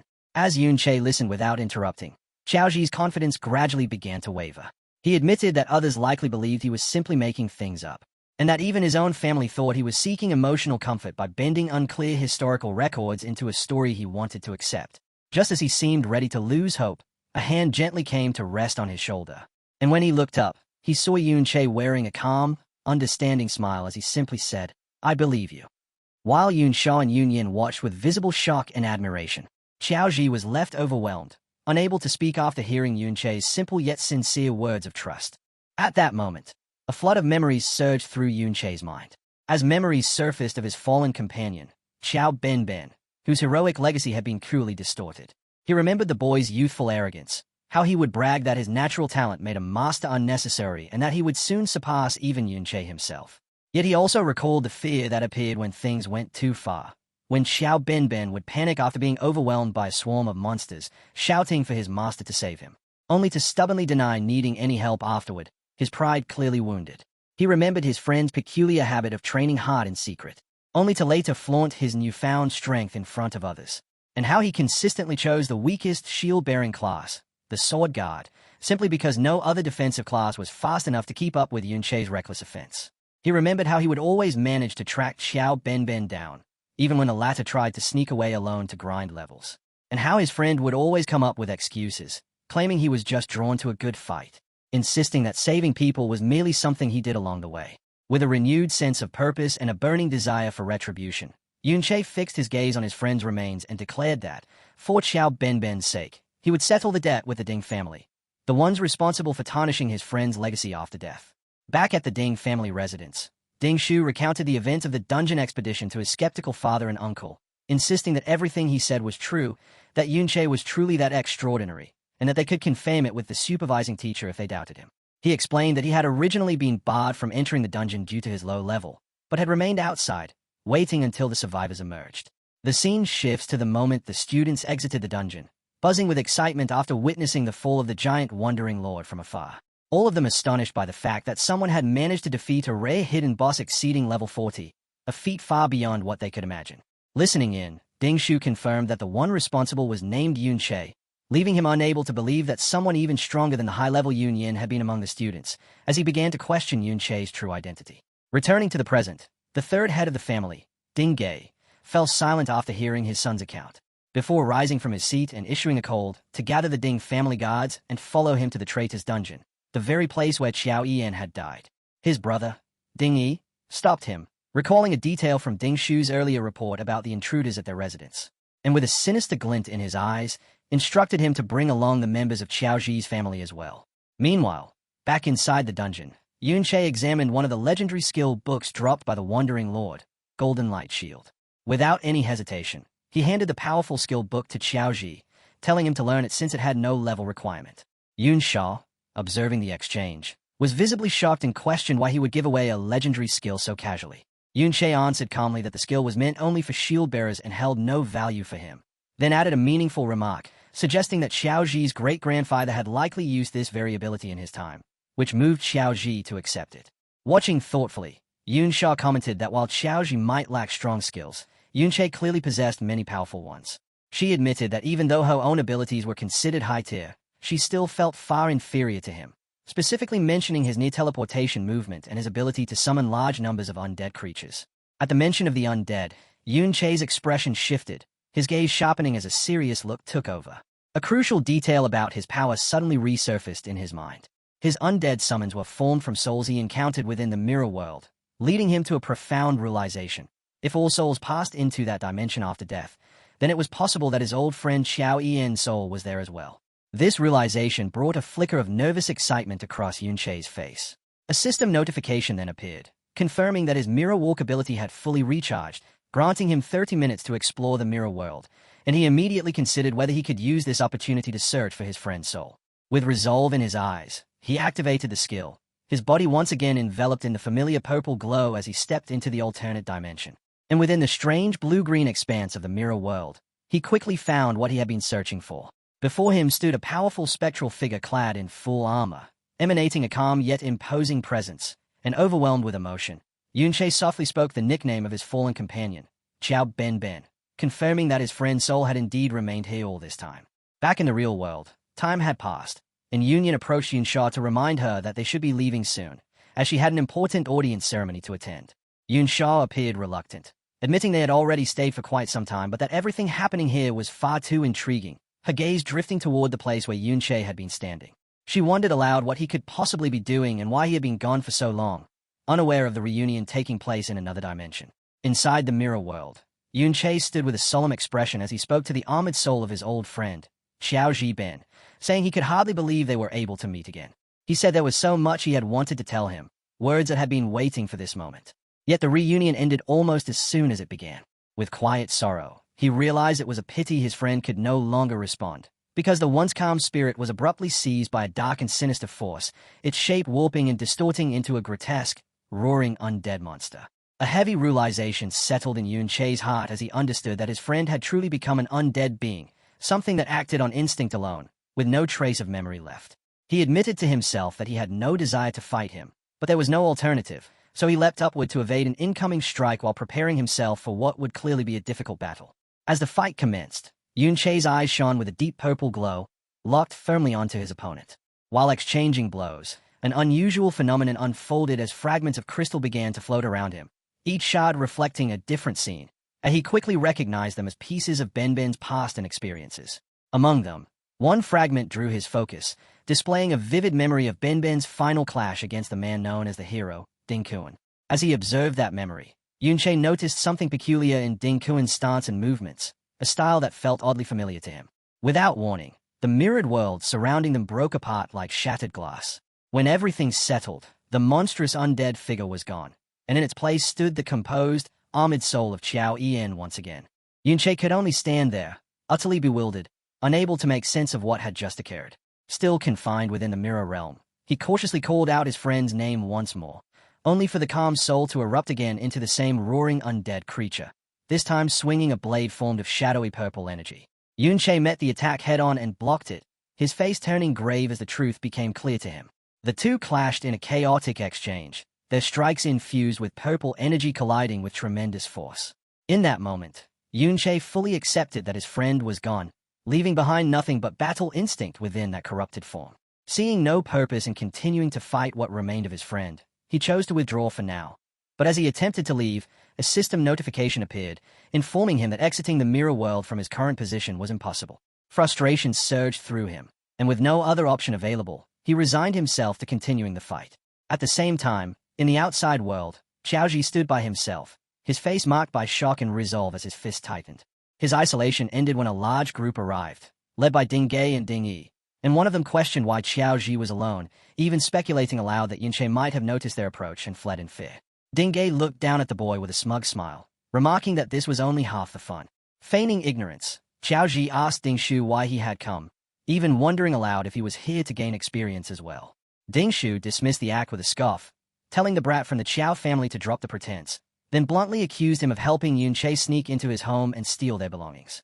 When Xiaoji tried to deny it, Ding Shu leaned in with a threatening presence and coldly asked whether he thought his screams would go unrecognized. The words sent a chill through Xiaoji, draining the color from his face as fear took hold. Waving the matter away with cruel indifference, Ding Hao stepped forward with a sinister smile and said none of that mattered anymore, as he had brought Xiaoji a small gift. Terror completely overtook Xiaoji's expression. Ding Hao repeated his unsettling remark, preparing to reveal what he meant by that gift. Xiaoji's eyes widened in horror. A group of exhausted figures was pushed forward by Ding family guards, and to his disbelief, he recognized them as his own relatives, whispering the names of his grand-uncles and grand-aunts.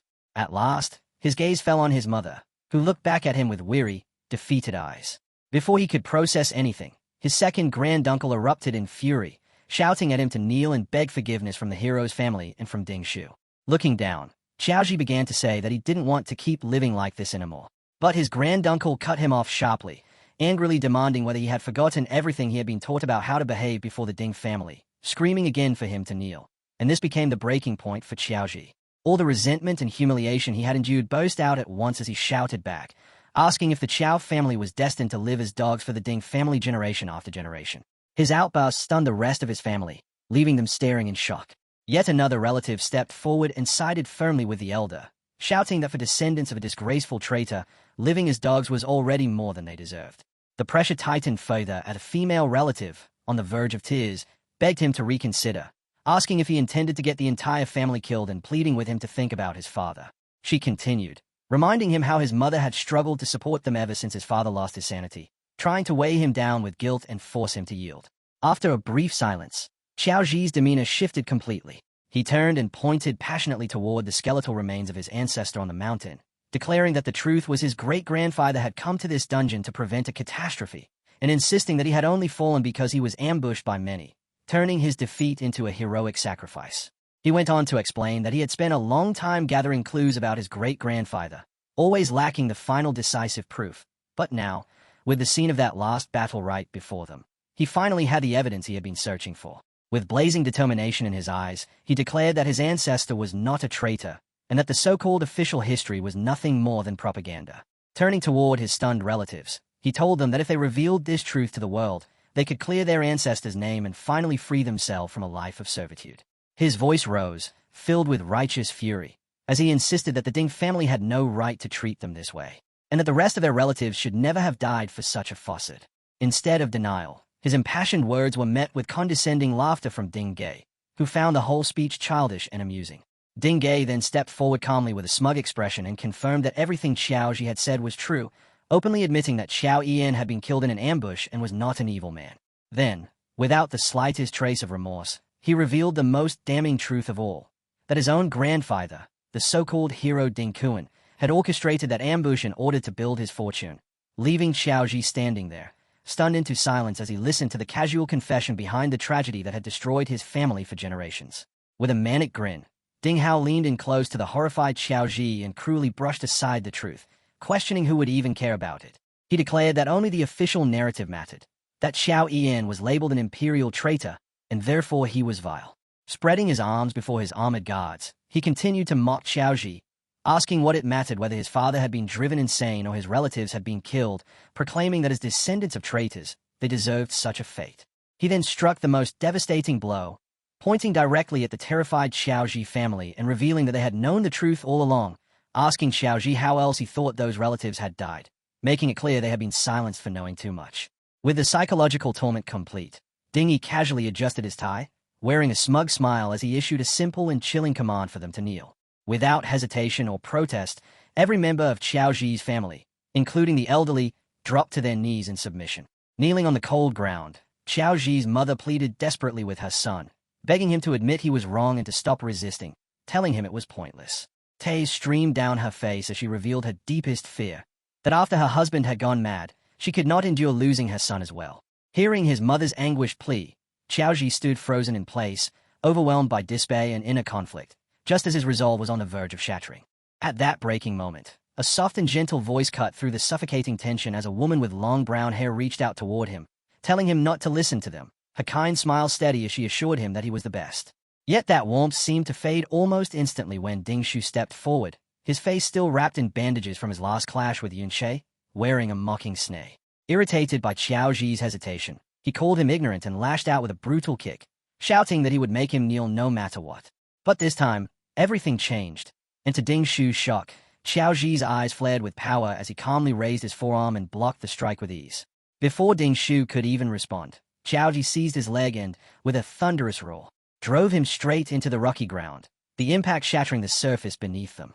Standing upright among the fractured stone, Xiaoji gazed down at the man who had tormented him for so long, his resolve unshakable as he declared that he would never kneel again.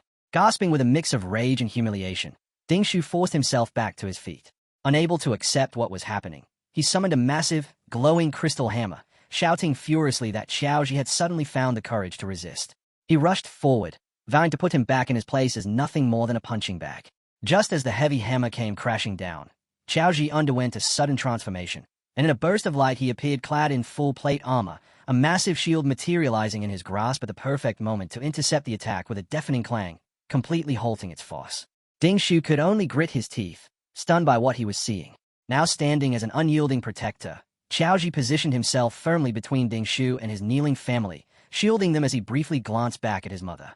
Then turned forward again, his voice firm with conviction as he struck with a powerful punch that sent Ding Shu stumbling backward, shouting that they were not descendants of a traitor, but of a true hero. Ding Shu staggered back, still unable to comprehend the situation. His thoughts spiraled as he clutched his head, unable to understand how the boy he had bullied for so long had become this powerful. Consumed by anger, he charged once more, yelling that Xiaoji was nothing more than the punching bag he had beaten since childhood. He swung his weapon in a wide and forceful arc, enraged that his former victim would dare to resist. However, Xiaoji faced the attack directly, his armored body taking the blow without faltering. And the force instead sent Ding Shu crashing back to the ground yet again. As his family looked on in stunned silence, Xiaoji lowered his gaze to his defeated tormentor and declared with unwavering confidence that he was no longer the same person he used to be. At the same moment, within the mirror world, a far more desperate struggle was unfolding. Yunche was engaged in an intense battle against the corrupted soul of Xiao Benben. He understood clearly that he was facing his friend at his peak, a fighter of overwhelming strength. The gap between their current power levels was immense. Yunche knew that if Benben had not been a defensive-type fighter and reduced to a mindless state, the fight would have ended instantly in his defeat. Even so, Yunche held one crucial advantage. He had been the one who taught Benben every single combat technique he used. Because of that, he knew his friend's weaknesses perfectly, allowing him to anticipate and counter incoming moves. Yet even with that edge, the battle remained brutally difficult, as the spirit possessed the defenses of a level 60+ warrior. And even with the blade of trickery at full power, Yunche's strikes barely made an impact. Without warning, the undead spirit unleashed a massive burst of golden energy. Yunche recognized it instantly as the legendary skill Golden Light Shield, the same one he had just granted to Xiaoji moments earlier, and he braced himself as he raised his guard to block the force of the attack. A grim determination settled across his face, as he fully grasped just how troublesome this battle would become. Meanwhile, in the real world, a humiliated Ding Shu roared in rage and attacked Xiaoji with a powerful technique called Mountain Shaking Wild Hammer. But Xiaoji, now acting as a resilient tank, not only blocked the strike, He countered with a heavy punch that sent Ding Shu flying backward. Without pause, he followed with a sweeping shield bash that slammed Ding Shu into the ground. Watching this pitiful performance, Ding Hao sneered at his nephew and mocked him, questioning how he could be losing to a mere brat from the Qiaoji family. Deciding to step in himself, Ding Hao declared that he would vent Ding Shu's frustration on his behalf and lunged toward Qiaoji with a powerful, energy-charged blow. Just as his strike was about to land, a blinding burst of golden light erupted before him. He stared in disbelief as Qiaoji summoned a massive, crackling barrier of energy, the legendary Golden Light Shield. And with this newfound strength, Qiaoji taunted them, calling the so-called hero family nothing more than cowards who did not even dare to fight one-on-one. At that same time, inside the mirror world, Yunche found himself confronting that exact same legendary technique. The undead form of his friend stood protected within the same radiant golden barrier as Yunche unleashed a relentless barrage of purple energy slashes against it. He understood the mechanics of the skill completely, knowing that as a legendary ability, the Golden Light Shield defense was not determined solely by the user's attributes, and that unless a single strike exceeded more than twice its endurance limit, it would withstand at least 10 direct hits. However, it carried a critical flaw. It was a consumable ability, meaning that even the slightest damage would steadily drain its energy. Yunche took full advantage of this weakness, striking repeatedly and shaving away its power bit by bit with every blow. Back in the real world, the Golden Light Shield protecting Qiaoji finally shattered under the relentless assault from the Ding family, and Ding Hao merely scoffed, unimpressed by the legendary technique. With a vicious expression, he declared that it would not have mattered even if that trash himself had used it. Still restraining the battered Ding Shu in a headlock, Qiaoji responded with newfound boldness, saying that if his great-grandfather were truly present, Ding Hao would be the one kneeling and begging for mercy. Infuriated by the defiance, Ding Hao unleashed a surge of crimson energy that blasted everyone away. He then towered over the armored Qiaoji, ridiculing his ancestor as a worthless fool who died in a low-level dungeon. He continued coldly, stating that even if Qiao Yan was standing there now, he too would be forced to kneel. To demonstrate his claim, he stomped down and released a powerful skill, Gravity Shockwave, causing the ground itself to erupt violently with surging rock and force. The attack struck Qiaoji with crushing power, making him cough up blood, yet he somehow remained standing. Ding Hao watched with a surprised, amused smirk and remarked on the boy's toughness, then summoned a massive glowing crystal axe, his expression turning cruel as he wondered aloud how Qiaoji would stand after having his legs cut off. As the axe was lifted to strike, Qiaoji's mother rushed forward and threw herself in front of him, desperately begging the third master to spare her son, insisting he was only young and foolish. She dropped to her knees and offered herself instead, pleading with Ding Hao to do whatever he wished to her in place of her child. Her desperation sparked a new, twisted idea in Ding Hao, and a wicked smile slowly spread across his face as his gaze shifted between mother and son. He then delivered a horrifying ultimatum to the wounded and cornered Qiaoji, stating that if he refused to kneel, his mother would be killed right in front of him. Growing impatient, Ding Hao brushed aside even his own threat, remarking that there were plenty of others he could kill, and swung his axe toward Qiaoji's mother. In panic, Qiaoji shouted for him to stop, his resolve finally collapsing as he prepared to surrender. But before he could speak further, the entire area was suddenly shaken by a massive explosion of dust and debris, erupting upward from the ground and obscuring everyone's sight. As the dust slowly began to settle, both the Ding family guards and the Qiao family could only stare in stunned silence at what had appeared before them. Before them stood a towering, ghostly figure clad in dark armor, its body radiating an intimidating blue aura, and Ding Hao, his axe still raised, froze in disbelief as he recognized the impossible presence and stammered out the name, Qiao Yan. That single realization sent shockwave through everyone present, as Qiaoji's mother stared ahead and whispered grandfather, her voice trembling between awe and fear, while the Ding family guards broke into panicked confusion, questioning how someone dead could possibly return. Amid the chaos, one of the Qiao family elders identified the figure correctly, recognizing the ghostly presence as an undead. At that same moment, another figure stepped out from the lingering dust cloud, calmly taking position beside the imposing undead warrior. It was Yunche, and with a cold, accusing gaze sweeping over the stunned crowd, he reminded them how they had mocked Qiao Yan moments earlier. Then, with a grim smirk, stated that it was only natural for Qiao Yan to crawl back from hell to settle accounts with all of them. The towering undead form of Qiao Yan stood silently like a shield before the crowd. Recovering from his initial shock, Ding Hao scoffed, dismissing it as nothing more than a trick, and angrily ordered his guards to attack. A group of armored warriors charged forward with weapons raised, only to be met by a level of skill they could not comprehend. The undead hero moved with fluid precision, its sword and shield becoming a blur as it blocked every incoming strike at once with effortless control. The Qiao family elders could only watch in awe, one of them whispering in disbelief, questioning whether that extraordinary warrior was truly Qiao Yan. Qiaoji himself was stunned, recognizing the mastery behind the parries and how a single defender could halt so many trained fighters simultaneously. From a distance, Ding Hao observed carefully and concluded that the undead was one of Yun Chei's summons, like the lesser ones used during the attack on their home. And upon noticing it was only level 33, he let out a scornful sneer. He declared that even as Qiao Yan's spirit, it remained weak, and charged forward with his flaming axe, intent on finishing it himself. As Ding Hao's powerful strike came crashing down, the undead warrior's weapon became coated in a dense, unfamiliar energy, and to his complete shock, the attack was cleanly parried with such force that it sent him stumbling backward. Furious and humiliated, a red aura burst around him as he dismissed the parry as a mere trick, shouting that technique meant nothing in the face of overwhelming strength. He immediately followed by activating a powerful charging skill, Boulder Bash, intending to crush the undead warrior outright. But just as the massive attack was about to connect, the undead Qiao Yan once again summoned the radiant golden light shield, and as the charging blow slammed into the barrier, Ding Hao could only roar in frustration at being stopped yet again by the same legendary skill. Watching from a safe distance, Yun Chei smirked at the unfolding standoff and mocked the struggling Ding Hao, explaining that even in death, Ben remained an S-class spirit, and that the legendary golden light shield alone was enough to keep him occupied for quite some time. Forced back by the shield's immense strength, an enraged Ding Hao quickly identified its weakness and shouted for all his men to attack together, intending to overwhelm it through sheer numbers and drain its energy.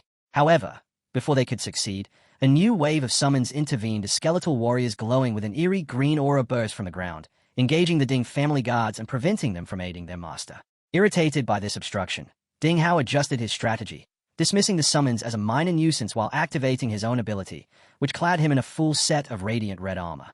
With his strength amplified by a skill known as Blazing Fury, he declared the summons irrelevant and realized that the true target was the summoner himself.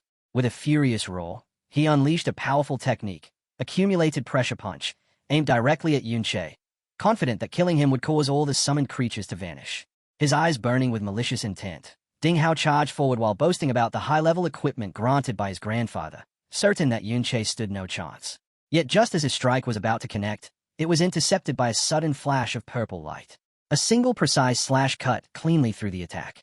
Ding Hao froze in shock, unable to comprehend how Yun Chei had remained unharmed.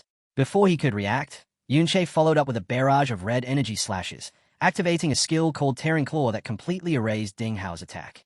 He could only stare in disbelief as his powerful technique vanished without a trace. In that brief moment of confusion, Yun Chei vanished and reappeared behind him, driving his sword into his back. Ding Hao staggered forward from the sudden strike, and Yun Chei immediately seized the opportunity, calling out to his spectral ally. The undead Qiao Yan responded at once, its blade crackling with bright blue energy. In perfect coordination, Yun Chei leapt into the air and used the outstretched sword as a foothold, propelling himself forward with explosive force. He shot toward the injured Ding Hao and unleashed a powerful spinning slash that sent the third master of the Ding family flying, blood spraying as he cursed in fury. With cold focus in his eyes, Yun Chei pressed the attack without pause. He released a relentless surge of purple energy slashes that completely overwhelmed Ding Hao. Moving with blinding speed, Yun Chei closed the distance and cleanly severed Ding Hao's arm with a single strike. Ding Hao screamed in agony, clutching the bleeding stump as he desperately called out for a priest to heal him. In his panic, Yun Chei appeared directly behind him once again. Ding Hao reacted purely on instinct, slamming his fist into the ground and releasing a powerful gravity shockwave in an attempt to force his attacker back. But Yun Chei simply disappeared and reappeared a short distance away, completely unharmed. Wearing a confident smile, he looked at the terrified third master and mocked him, casually asking what was wrong and whether he was actually afraid. Sweat formed across Ding Hao's forehead as he frantically scanned his surroundings, shouting again for a priest who never came. His gaze then shifted, and he finally understood why, as his elite guards were being cut down one after another by Yun Chei's army of skeletal summons, now radiating an eerie green aura that signaled their increased power.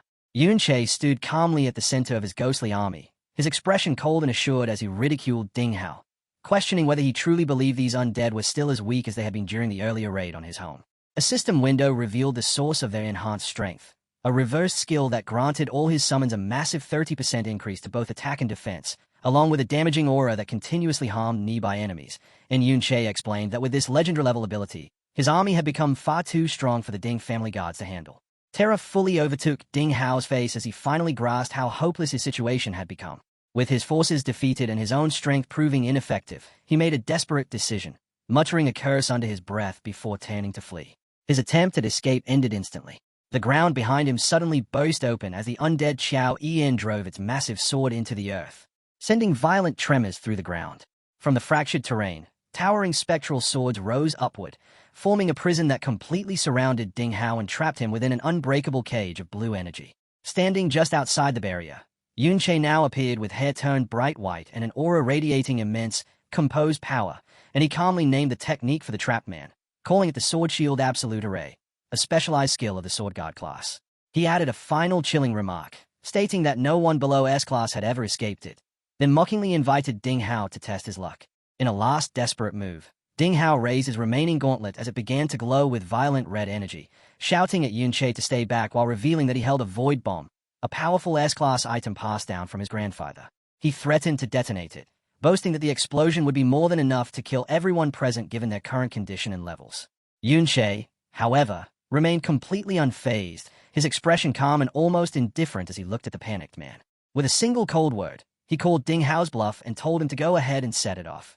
The order caught Ding Hao completely off guard, leaving him frozen for a moment before he shouted that Yunche must have a death wish, then quickly tried to steady himself by claiming that with his high health, he alone would survive the explosion even if everyone else perished. But Yunche answered with a final, decisive counter, calmly stating that it made no difference, because even if the blast destroyed the undead Qiao Yin, he could simply summon him again. And as sweat poured down Ding Hao's face inside the trap, Yunche appeared behind him like a phantom, his voice cutting through the silence. He continued, telling the trapped man that while he might endure the explosion, Yunche himself would remain completely unaffected by it. Before Ding Hao could even process the claim, Yunche moved with blinding speed, his glowing blade flashing as it cleanly severed the man's remaining arm, the one clutching the void bomb. The detached arm, along with the dangerous weapon, dropped uselessly to the ground with a heavy thud. With his opponent now entirely disarmed and powerless, Yunche, still radiating that immense and composed aura, issued a single cold command, telling him to kneel. As if compelled by an invisible force, the ground around Ding Hao's legs cracked apart and reformed, locking him in place and forcing his broken body down onto his knees. Witnessing this overwhelming display of dominance, Qiaoji, despite the blood on his face, allowed himself a smile filled with pride and relief. Not far away, Ding Shu's unconscious body remained within the ghostly sword cage, tears streaming as he cried uncontrollably. Yunche then approached the defeated third master, placing his foot firmly against his back as he looked down at the man responsible for so much suffering, his glowing sword poised for the next move.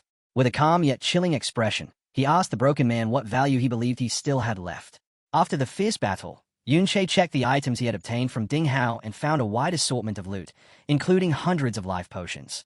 Examining one, he noted that it restored 100 health points over 10 seconds, but he understood that even if Ding Hao had used them, the recovery would have been far too slow to save him from the damage he had taken, meaning his death had been inevitable. That conclusion was confirmed when Yunche noticed a new presence beside him, the undead spirit of Ding Hao now standing there, cloaked in a dark blue aura, and he recalled how, after killing him, the man's soul had appeared within the mirror world.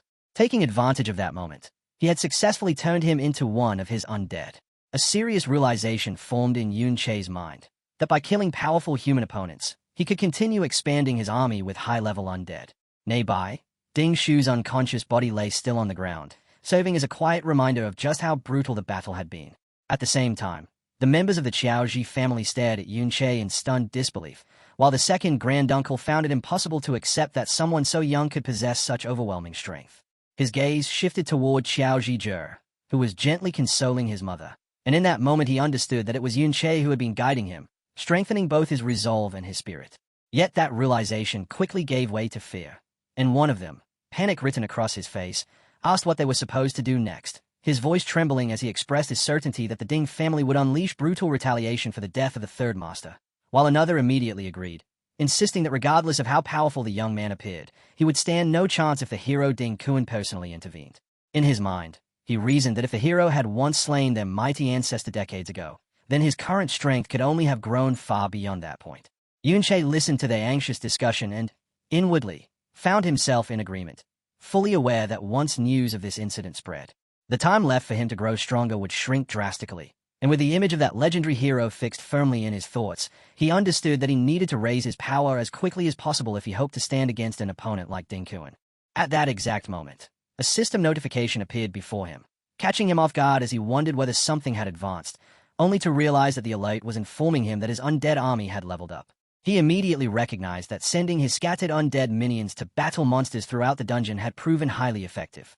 And with their current levels and equipment, his undead forces were now capable of completely dominating the entire dungeon. Even so, he understood that this place could no longer provide the rapid growth he required, which was precisely why he had dispatched his undead with a far more critical objective in mind. Their true mission was to locate the dungeon's real final boss, the Dungeon Lord, a level 41 creature known as the Giant-Eyed Demon, which he knew was fundamentally different from a hidden boss like the Wandering Lord he had faced earlier. Unlike those hidden entities, the Dungeon Lord served as the core of the entire dungeon, and once it was slain, the dungeon itself would be cleared, causing the entire space to collapse and vanish. This objective formed a crucial part of a much larger and more urgent plan. From a distance, Yunche kept his eyes fixed on the dungeon's entrance, where the teacher and the other students were still standing guard.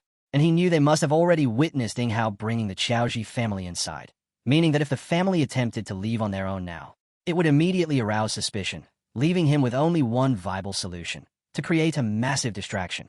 Because by defeating the Dungeon Lord and triggering the dungeon's collapse, the resulting chaos would provide the perfect cover for the Qiaoji family to escape without drawing any unwanted attention. This strategy carried an additional advantage, because destroying the dungeon would prevent the Ding family from uncovering the truth behind Ding Gei's death, effectively buying Yunche precious time.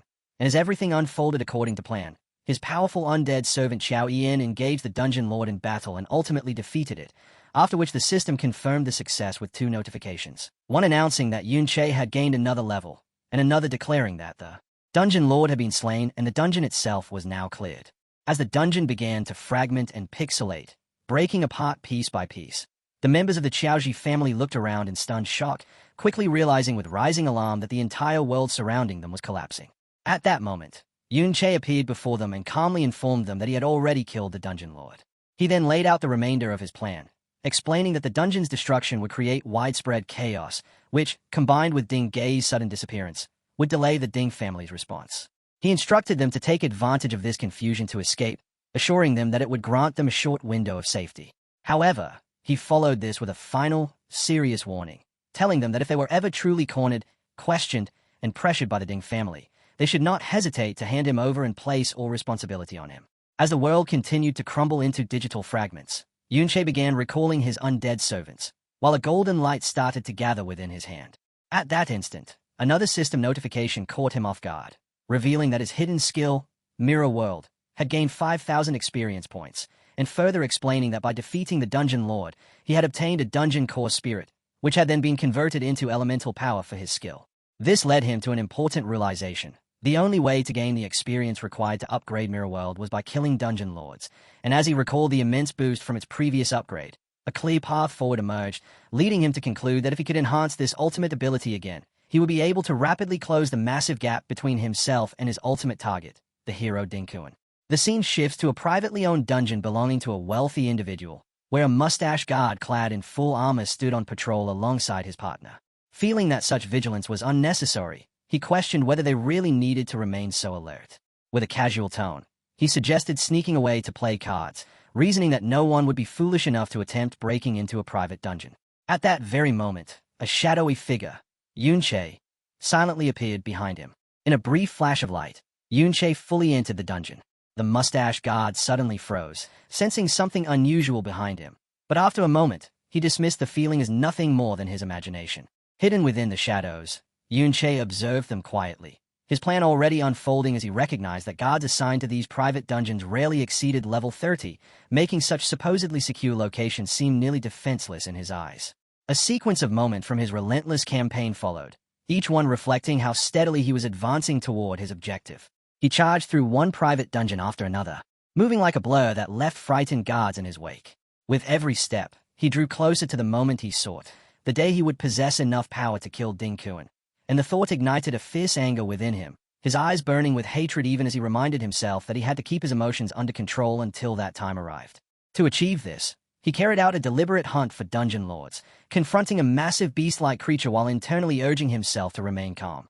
and as the system announced both his level increase and the dungeon's completion, he immediately advanced to the next, facing lizard-like monsters with a mind fixed on the belief that staying composed was the key to avoiding mistakes. Soon after, he stood against a towering centaur-like demon, his resolve unwavering. By the end, clad in powerful new armor and surrounded by surging purple energy, he cleared yet another dungeon, his strength continuing to rise with every victory.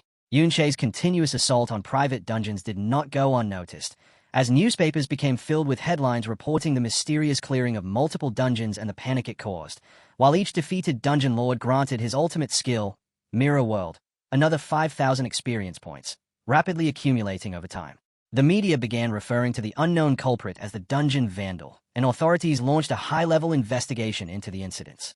Far away in a concealed safe house, the members of the Qiaoji family read these reports, staring at the pages in disbelief as they questioned whether Yunche was responsible for it all. The second granduncle, his expression heavy with concern, came to understand the truth, realizing that the sudden clearing of so many dungeons would eventually be traced back to the incident they had been involved in. He concluded that Yunche was intentionally drawing the Ding family's attention toward himself in order to create a massive diversion. Overcome with emotion, the second granduncle recognized the extent of Yunche's sacrifice, understanding that everything he was doing was meant to ensure their safe escape. The family reflected on their new circumstances, hidden in a secret location several days' journey away from the Ding family's reach, having successfully concealed themselves without leaving any trace, and a growing sense of hope began to take hold. One man remained in awe of how much Yunche had done for them, while another male relative voiced his relief, convinced they no longer had to live in constant fear and were finally safe. And for a brief moment, they allowed themselves to believe they had truly escaped the Ding family's control. That fragile hope was shattered in an instant as a massive explosion violently rocked their safe house. The ground trembled violently beneath them, and as dust and smoke slowly settled, a terrifying silhouette emerged from the wreckage, its presence oppressive as a condescending voice rang out, questioning whether they truly believed they could escape. The figure stepped forward into the light, revealing Ding Hao, the level 42 second head of the Ding family, who looked down on the terrified group with a cold sneer and mocked them, asking if they had actually thought the Ding family foolish enough to chase after the so-called criminal. He went on to declare that even if they had no direct link to the vandal, the mere act of attempting to flee the Ding family was itself an unforgivable crime, and that his arrival was simply to deliver a greeting, his expression twisting with fury as his eyes glowed red with malicious intent while he ridiculed them for underestimating the power and reach of the hero's family. A massive armored boot crashed down beside the trembling family members as Ding Hao labeled them delusional traitors, before delivering his final crushing revelation, that they had already located the so-called criminal. The scene abruptly shifted to a vast, heavily fortified complex known as the Hero's Dungeon, where Yun Sha and Yun Yan were seen observing it from afar. At that same moment, Yun Che, now at level 42, stood before the entrance of that very dungeon, having arrived at the end of his journey, and with a voice carrying icy resolve, he declared that he had come for Ding Kuan. Just as he prepared to step forward, one final system message appeared, confirming that his relentless efforts had paid off, as his hidden skill, Mirror World, had finally advanced to level 3. Now that he had reached this point, Yun Che stood alongside Yun Sha, both of them facing the heavily guarded Hero's Dungeon from a distance, and he understood that the private dungeons he had been clearing were only around level 30, making continued farming there an inefficient path for further growth.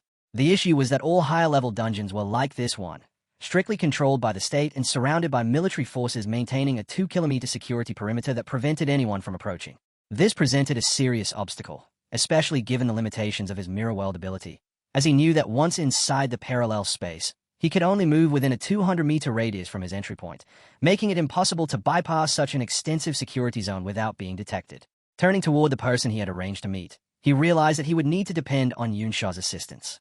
Yun Sha responded with a playful, knowing smirk, immediately guessing his intention as she asked whether he had really called her all the way here just to have her bring him inside the dungeon, before teasingly adding that such a thing was impossible.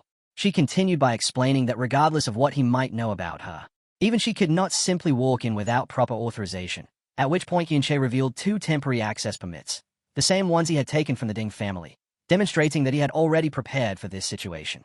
Upon seeing them, Yun Sha accepted the passes, though she quickly pointed out an important detail. She pointed out that a temporary pass alone was not enough, since it required an official escort to prevent suspicion and avoid an investigation. Her expression then sharpened, her eyes taking on a piercing intensity as she demanded his true motive, asking why he needed to bypass the Ding family and secretly enter this particular dungeon. Yun Che began his explanation by gesturing toward a distant mountain, reminding her of what she had witnessed in the traitor's dungeon, the heroic final stand of Qiao Yian. He reasoned that if Qiao Yian was clearly not the villain that propaganda had portrayed, then the entire narrative surrounding the rebellion was likely questionable and deserved to be re-examined. Yun Sha, however, remained unconvinced, her face flat as she asked if he truly took her for a fool. She proceeded to dismantle his argument, pointing out that it made no logical sense for him, a complete outsider, to risk provoking a powerful hero solely for the sake of Qiaoji.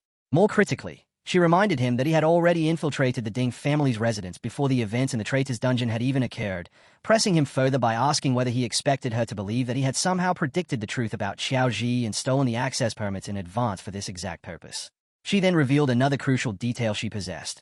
Not long ago, Ding Hao had entered that same traitor's dungeon with the intention of targeting both Yun Che and Qiaoji, only to disappear shortly afterward without a trace.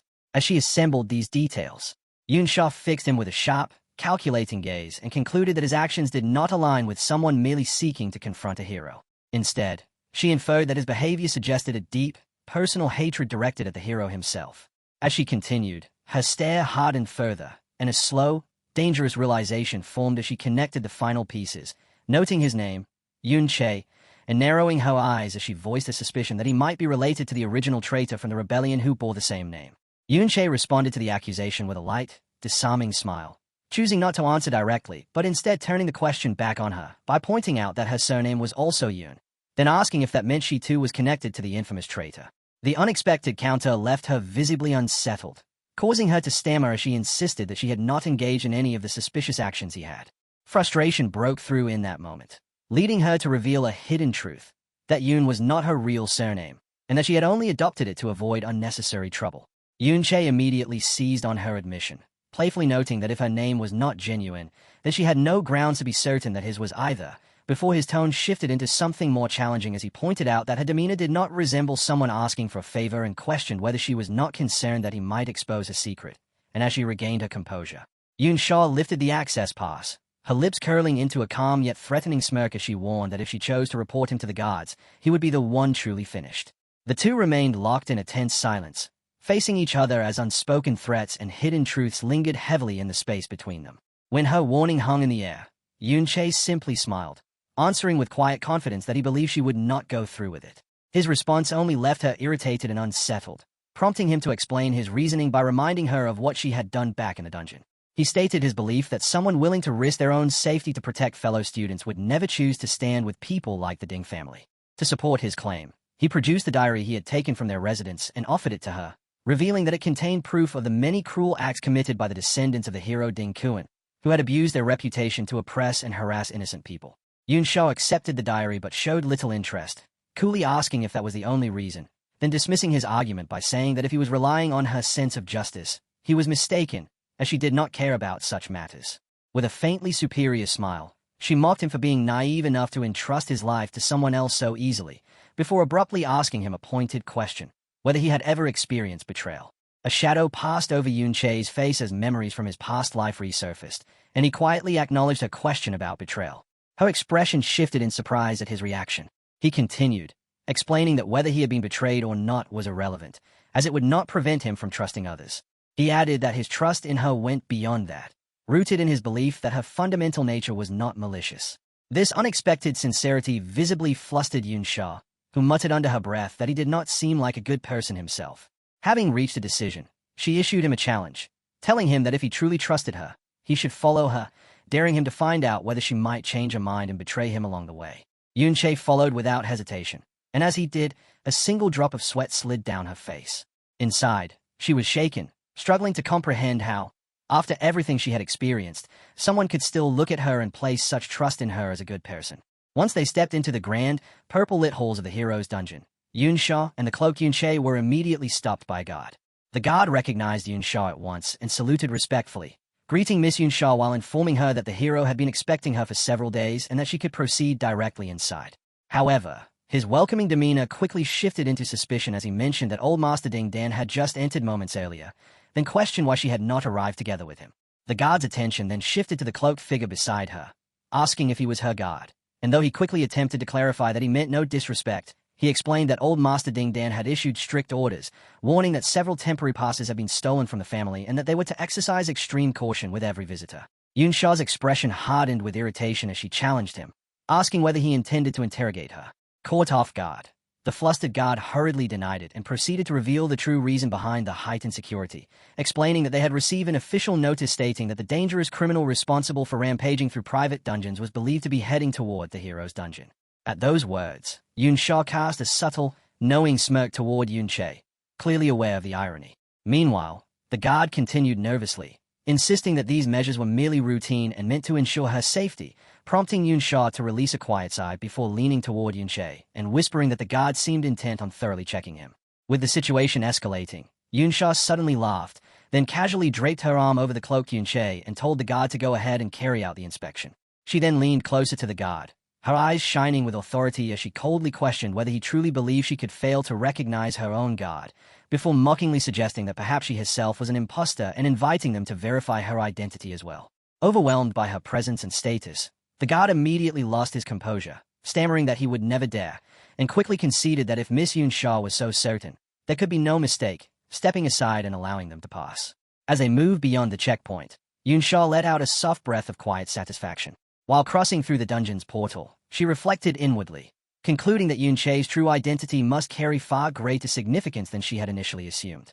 Once they were safely inside, she turned to him and stated that she had honored his trust by bringing him in, adding that she would not interfere with whatever he intended to do next, though she made it clear that her assistance ended at that point. Yunche responded with a simple expression of thanks before summoning a cloaked skeletal undead minion, instructing her to take it with her when she left, and explaining that doing so would ensure that anything he did afterward could not be traced back to her, thereby protecting her identity. With that, Yunche disappeared, leaving Yunsha slightly impressed as she remarked that he possessed at least some sense of responsibility. After her departure, Yunche immediately entered the mirror world, the familiar blue-tinted surroundings forming around him once again. Now without his cloak, he looked toward his system interface where a newly reversed skill was displayed, and with a grim sense of satisfaction, he stated that he could finally make use of his new power, the ability granted by his upgraded level 3 mirror world skill. Yunche focused on the system window displaying his hidden abilities, noting that his ultimate skill, Mirror World, had now reached level 3, and with that realization, he chose to put this newly gained power to the test. He activated the level 3 Mirror World, prompting the system to announce the creation of a secret area. Within this newly formed dimension, Yunche found himself confronted by ghostly replicas of powerful monsters, some reaching as high as level 45. It quickly became clear to him that this was the new function of his skill, as the level 3 Mirror World could replicate creatures from real-world dungeons, allowing him to battle and train against these formidable copies. Without hesitation, Yunche summoned his undead minions to fight alongside him, realizing that with this ability, he could freely farm experience within the Mirror World without any risk of exposure in reality. After spending time training, he exited the parallel dimension and returned to the real world, where a flood of notifications appeared, indicating that he was still accumulating experience. From this, he grasped another crucial advantage of the upgrade. His undead army could remain inside the mirror world, continuously defeating monsters and generating experience for him even while he operated outside in the real world. With his undead forces now leveling on their own, Yunche shifted his focus to his surroundings, standing on a cliff beside the spirit of Chao Ian as they overlooked an enormous, grand castle city constructed within the dungeon itself. The sight of such a city hidden within a secret area caught him off guard, and he decided it was the ideal moment to investigate further. As they moved through the forest, Yunche recalled the information he had obtained from the Ding family's diary, leading him to suspect that this city was a residence of his target, Ding Kuan.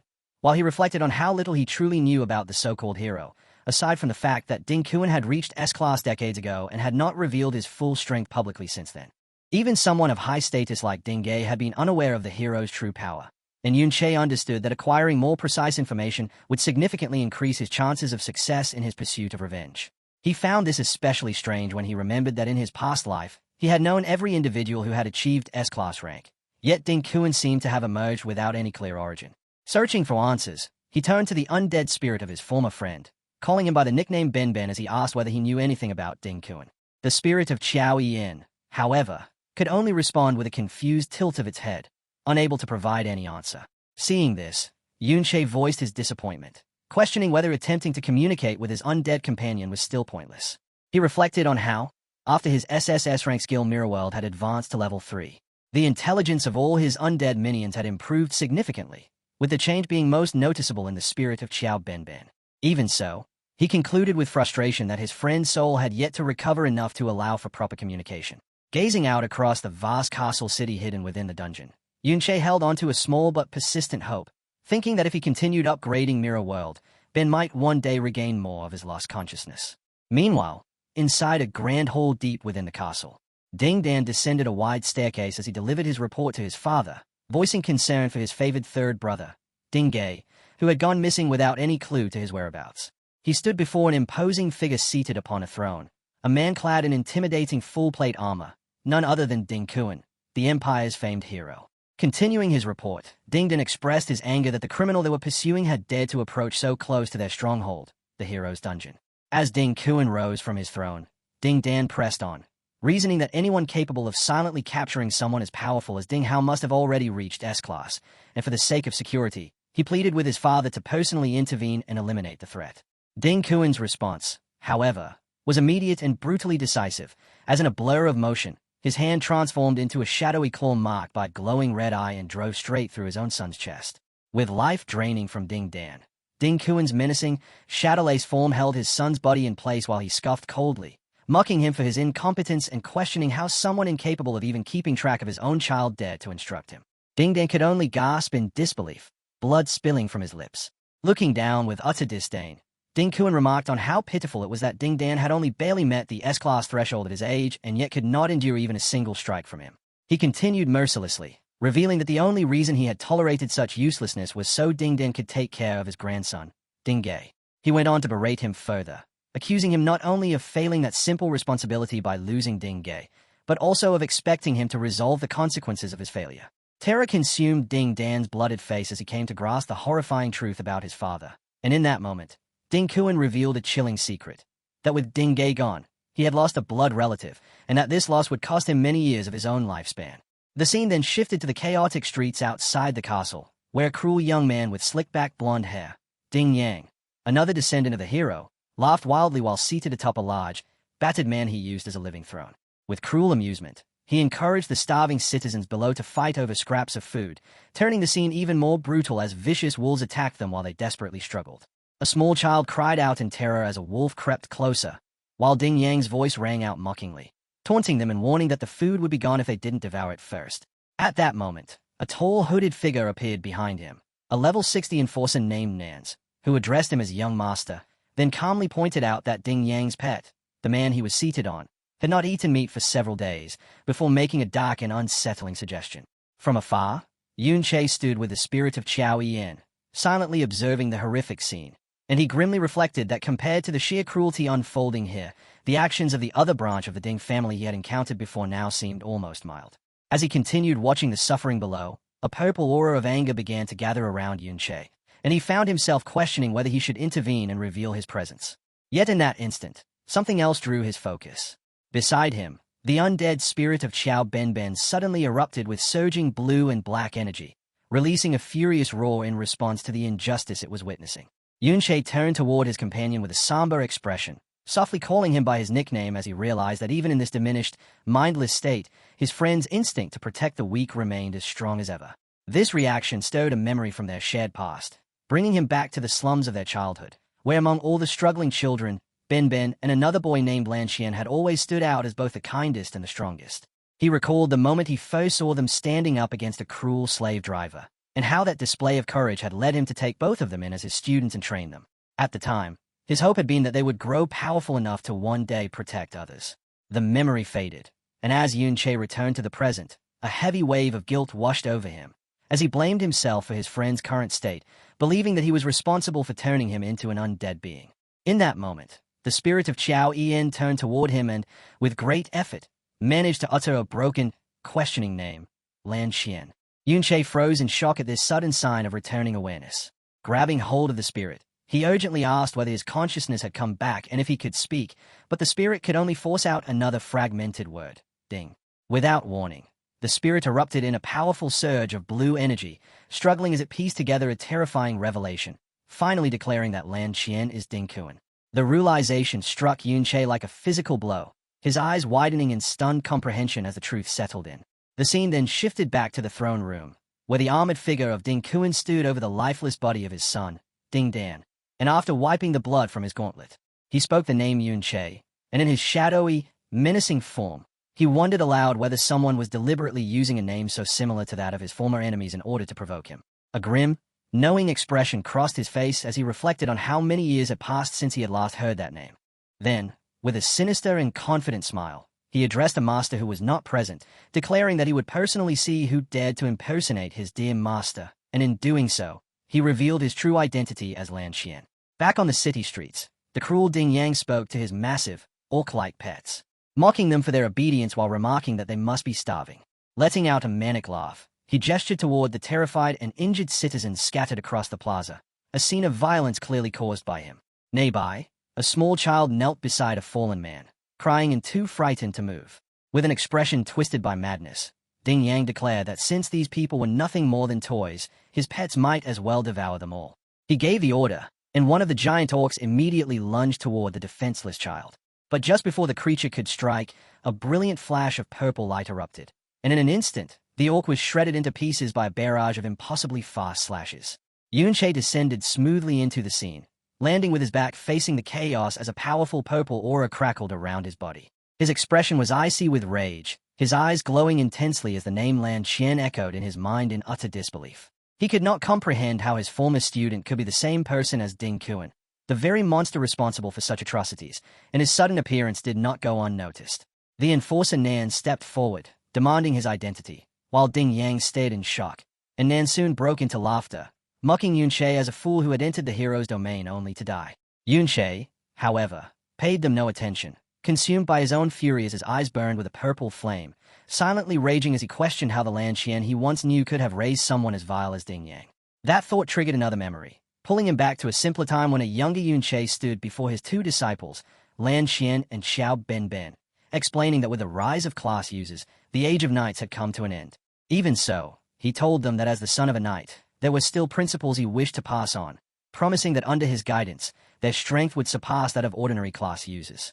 As he spoke, the young Lan Xian gazed up at him with bright, admiring eyes, clearly inspired by his master's words. The memory continued, showing Yun-Che once again instructing his two students, Lan Xian and Xiao Ben, as he told them that if they wished to keep learning from him, they needed to remember several key principles, beginning with the first, humility. The lesson appears alongside a memory of the two boys working in the fields, harvesting crops as Lan Xian playfully boasts that he is faster than Ben, while Yun-Che reminds them that they are no different from anyone else and must always treat others with kindness and respect. The memory shifts to the boys receiving payment from an elderly man for their labor, where Ben complains that the reward is too little and accuses the man of cheating them. Lan Xian, staying composed, immediately tries to stop him and warns him not to anger their master, but Yun-Che cuts in with a sharp command that silences Ben on the spot. After finishing the lesson on humility, the younger Yun-Che hands each of them a book as an additional reward, telling them to remember the feeling of earning something through their own effort and to never allow arrogance to take root within them. The scene snaps back to the present battle, where Yun-Che unleashes a raging barrage of purple energy slashes. The force of the attack is overwhelming, shattering Nan's arcane shield entirely and leaving the enforcer injured and stunned by the sheer power behind it. Yun-Che watches the result with a cold, unwavering gaze. Nan's erupts in fury, shouting that his gear was legendary level 30 equipment and that even his protective necklace has been destroyed. Behind him, Ding Yang, seething with anger, points directly at Yun-Che, calling him a filthy commoner and declaring that he will reveal the true strength of someone born into a higher class. Unaffected by the provocation, Yun-Che surges forward to face him head-on. This motion triggers another memory tied to his second principle, compassion, showing him and the two boys in a ruined city as they offer food and aid to a starving, helpless man. Yun-Che explains that they must show kindness to the weak and always use a righteous heart to oppose violence, followed by a scene where the two boys bravely confront and fight off a large man to protect someone defenseless.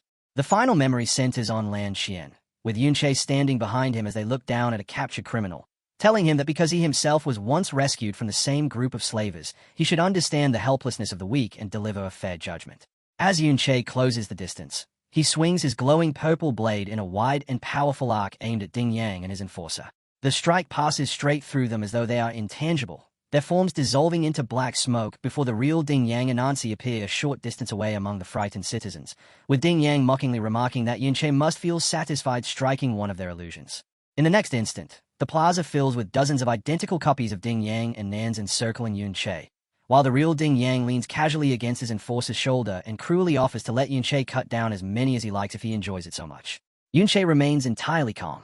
Ding Yang continues to sneer, pointing out Yunche's constant anger, then cruelly guessing that it must be for the helpless citizens before wondering with twisted delight whether someone from Yunche's own family might be among them. He presses the taunt further, issuing a warped challenge for Yunche to strike again, eagerly imagining what expression he will make when he realizes that in his blind fury, the ones he cut down were not illusions at all, but innocent people. As the psychological trap unfolds, Yunche begins channeling power into his blade of trickery, purple energy crackling violently around the sword as its destructive force rises. A split view reveals his true advantage, as his mirror world ability allows him to perceive both the real plane and the parallel one simultaneously, clearly distinguishing the frightened civilians from the true positions of Ding Yang and Nan's hidden among countless fakes. Relying on that heightened perception, Yunche refuses to take the bait and instead charges forward, his eyes glowing with a sharp purple light. His radiant blade cuts in a broad, forceful arc that bypasses every illusion and lands directly on the real Ding Yang and Nan's, leaving them completely stunned and unable to comprehend how their deception was exposed. The narrative shifts to Yunche's third and final teaching, courage, showing a younger Lan Qian and Xiao Yian standing firm against a large horde of monsters as Yunche explains that one must be fearless. He teaches them that when facing the dangers within dungeons, fear has no place and one must stand and fight for what is right, as the memory shows both boys battling on despite injuries, refusing to yield.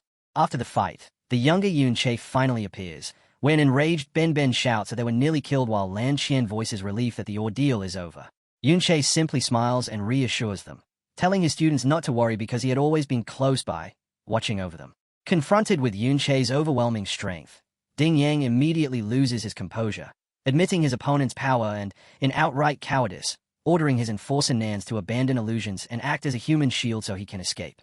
As he flees, he shouts a threat over his shoulder, warning Nans that if anything happens to him, his grandfather will make sure Nans pays with his life. Left alone before Yunche, a terrified Nans frantically attempts to cast a powerful spell, summoning a human delusion swamp, all while complaining that as a caster he is severely weakened without his illusion techniques. Just as the spell is about to be released, Yunche suddenly vanishes, causing Nans to look around in panic, searching for him, but he is already too late. Yunche reappears instantly right behind him, and with one clean, decisive swing of his sword, cuts him down. The fallen enforcer frantically begs to be spared, insisting he is not part of the Ding family but merely a hired mercenary, pleading with Yunche to ignore him and pursue the fleeing Ding Yang instead. Yunche offers no response to the desperate appeal and, without hesitation or a single word, delivers the finishing strike. At the same time, Ding Yang's attempt to escape is abruptly halted by the looming, ghost-like form of the undead Xiao Yian, who blocks his path, and in sheer panic Ding Yang immediately invokes his lineage's protection, demanding to know what the creature is while reminding it that he is the grandson of a hero. He goes on to threaten the spirit, vowing that if it so much as lays a hand on him, he will ensure its entire family suffers a horrific death. Before the spirit can respond, Yunche arrives and summons an enormous shadowy entity that towers over the trembling Ding Yang.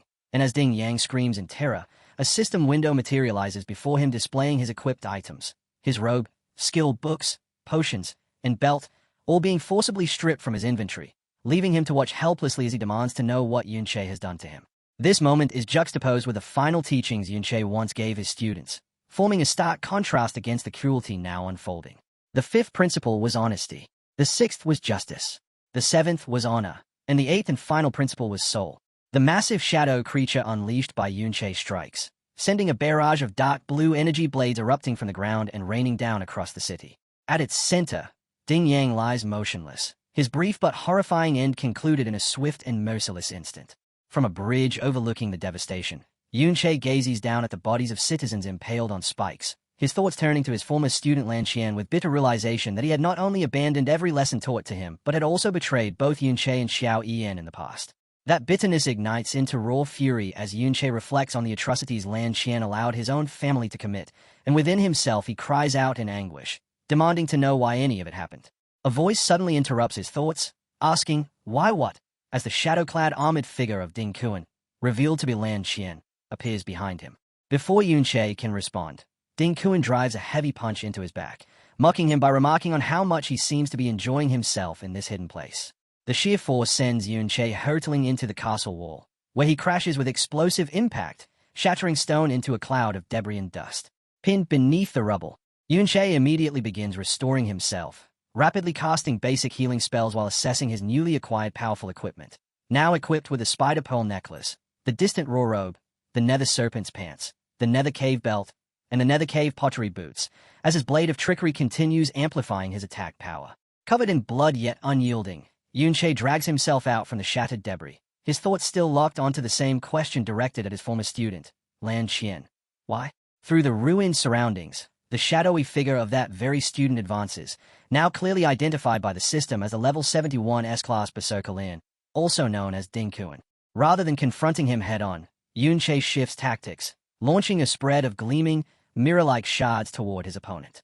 Ding Kuan intercepts them with ease, stopping the objects mid-approach while eyeing them in confusion and questioning whether they are mirrors.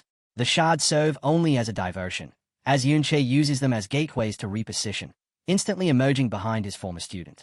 Catching him off guard, Yunche raises his glowing purple blade and brings it down in a forceful strike, his voice carrying the weight of long-held pain and fury as he finally shouts the question that has haunted him.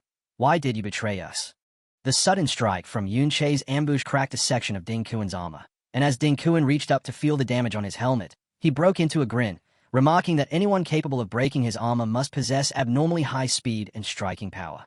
Yunche's eyes burned with a vivid purple glow, thick with both fury and anguish, and as he clenched his fist, he shouted Lan Qian's name, confirming that the man before him was indeed his former student, then urgently demanded to know why he had chosen to betray them all those years ago. Showing no concern, Lan Qian questioned the very idea of betrayal while summoning a massive pixelated greatsword, and in his thoughts, he noted that this intruder not only knew his former name but was also calling himself Yunche, leading him to the mistaken conclusion that this was an assassin sent by an old enemy. With a feral grin, Lan Qian rushed forward and unleashed a heavy swing, releasing a surge of red energy that swept across the battlefield. Yet after Yunche evaded the strike, Lan Qian instantly appeared behind him and mockingly asked whether he was attempting to imitate his former master, dismissing it as a poor joke. Ignoring the provocation entirely, Yunche attacked again while shouting his question about the betrayal, but Lan Qian blocked the blow with ease, then, wearing an expression of complete disdain, declared that Yunche was nothing more than a tool and that further words were pointless before immediately retaliating with a powerful counterstrike.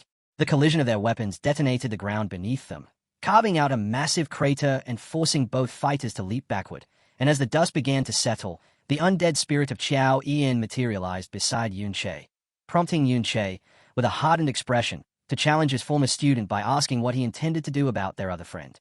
Consumed by anger, Qiao Yian's spirit charged forward, roaring Lan Qian's name, while Lan Qian stared in visible shock at the ghostly figure of his old companion, then in an instant appeared before Qiao Yian, seizing him by the throat.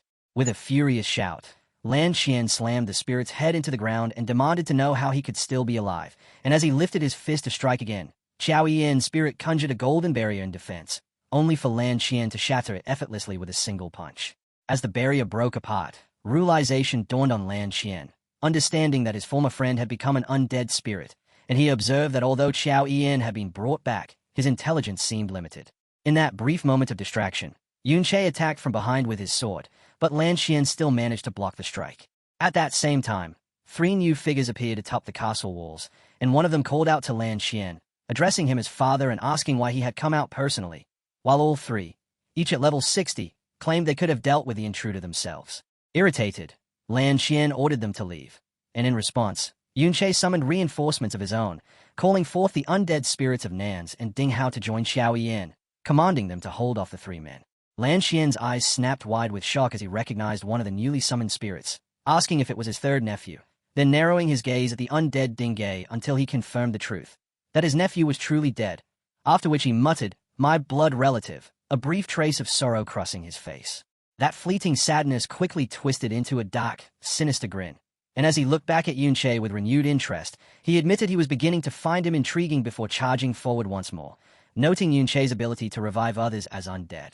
Yunche barely slipped past a swipe from his former student's claws, yet in the next instant Lan Qian loomed over him, his body becoming increasingly monstrous and his eyes blazing with unhinged light, as he addressed Yunche as master and desperately demanded proof that he truly was who he claimed to be. With a completely deranged expression, Lan Qian screamed that Yunche had to be his beloved master, while Yunche, blooded but unyielding, met him with icy fury, recalling the man Lan Qian once was, someone who would help others even while enduring life as a suffering prisoner.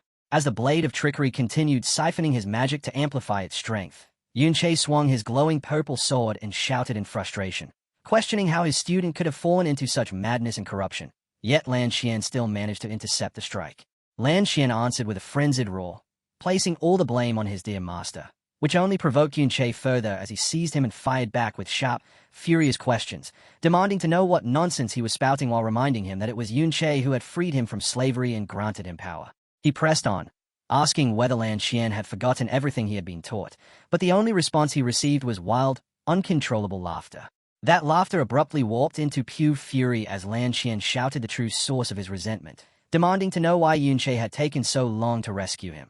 Their weapons colliding again as his warped mindset unraveled through a painful flashback. In that memory, he lay on the ground, battered by a slaver, questioning why he had been forced to endure such suffering before being saved, then spiraling into bitterness about the life that followed, asking why, as a disciple of a mere knight's son, he was expected to live in comfort among polite people. Another memory surfaced, showing townspeople respectfully greeting the younger Yunche, which only deepened Lan Xian's resentment as he bitterly questioned why Xiao Yan, who had never endured such torment, was allowed to enjoy the same respected life. His jealousy surged violently as he demanded to know why Ben Ben had always been stronger than him, shouting accusations at Yunche for favoring Ben Ben simply because his past was cleaner. At last, he raised the question that seemed to trouble him most, angrily demanding to know why Yunche had forced him to change his class to a berserker, arguing with warped reasoning that because he had been shy and fearful, he should have become a guardian knight with stronger defenses rather than a reckless attacker. Yunche fell silent for a brief moment, visibly shaken, before finally responding by asking when he had ever shown any favoritism, reminding Lan Xian that he himself had always wanted to grow braver and stronger, and that this desire was exactly why that path had been chosen for him. Lan Xian rejected the explanation outright, shouting that it was all because Yunche preferred people like Ben Ben, insisting that he too had tried his hardest to appear brave, only for his voice to shift into mocking laughter as he questioned whether those efforts had ever made Yunche favor him more, then accusing his former master of looking down on him from the very beginning because of his past as a slave and telling him to stop pretending. That accusation shattered Yunche's composure, his eyes igniting with raw fury as he shouted back about compassion and humility, angrily brushing aside the very knightly values he had once tried to instill. Lan Xian immediately countered, asking whether any of those values could actually help him live a better life, then coldly pointing out that the respect Yunche received came solely from his own strength, sneering that unlike Ben Ben, who he claimed had been fooled, he would never waste time or opportunities to level up just to save others. With clear disgust, he once again questioned how Yunche could even speak of betrayal, before turning his words into a proud declaration, stating that since Yunche had been free to choose Ben, he himself had every right to make his own decision. He revealed that their good old brother Luo Wei had offered him far greater power and a much higher status. Then, in a near-manic tone, told Yunche to look at the outcomes of their choices by comparing Ben Ben's descendants to his own, laughing cruelly as he boasted that Ben Ben's family now lived only as slaves beneath his Ding family. He went on to mock Yunche's current condition before pointing toward a golden statue of a powerful figure, telling him to observe the lofty position Luo Wei now held. Yunche remained silent, his body surging with a massive purple aura that crackled around him, as Lan Xian delivered one final taunt, asking who he believed had truly made the right choice. In response, the immense purple energy surrounding Yunche erupted violently, his blood-streaked face contorting into pure rage as he finally broke, screaming at Lanin and branding him a heartless, ungrateful bastard. Driven entirely by fury, Yunche launched himself into the air and hurled a barrage of glowing mirror shard toward his former student, then followed with an incredibly fast and intricate assault, blinking between the shards to strike from multiple directions at once as a torrent of purple energy slashes crashed down on Lan Xian. Lan Xian struggled to defend himself, but the overwhelming force proved too great, and his sturdy armor began to fracture under the relentless barrage before completely breaking apart. When the attack finally ended, Yunche descended and landed, lowering his gaze to his own hand as he delivered a cold, final judgment, stating that on one point, at least, he agreed with his former student. He declared coldly that he truly could not be compared to Qiao Ben Ben. Then, with undisguised disgust, delivered a final crushing insult by stating that Lan Xian was not even worthy of being measured against a single toe of Ben Ben. Collapsed on the ground in his shattered armor, Lan Xian suddenly burst into wild laughter, and at that moment a system window appeared, announcing that the conditions for his skill, Berserker's brand, had been fulfilled. Wrapped in a violent red aura, his scarred body now exposed, he pushed himself back to his feet while laughing like a madman, shouting that Yunche had finally admitted he had a favorite, as another system notification displayed a massive surge in his power, his attack increasing by 300% and his speed by 200%, while the skill description made clear that the lower his health dropped, the more his strength and speed would rise. Entering a complete rampage, he screamed that Yunche had confirmed his bias toward Ben and called him a hypocrite as he charged forward at blinding speed, while the system added that this Berserker-exclusive rampage greatly boosted strength and speed at the cost of intelligence and defense.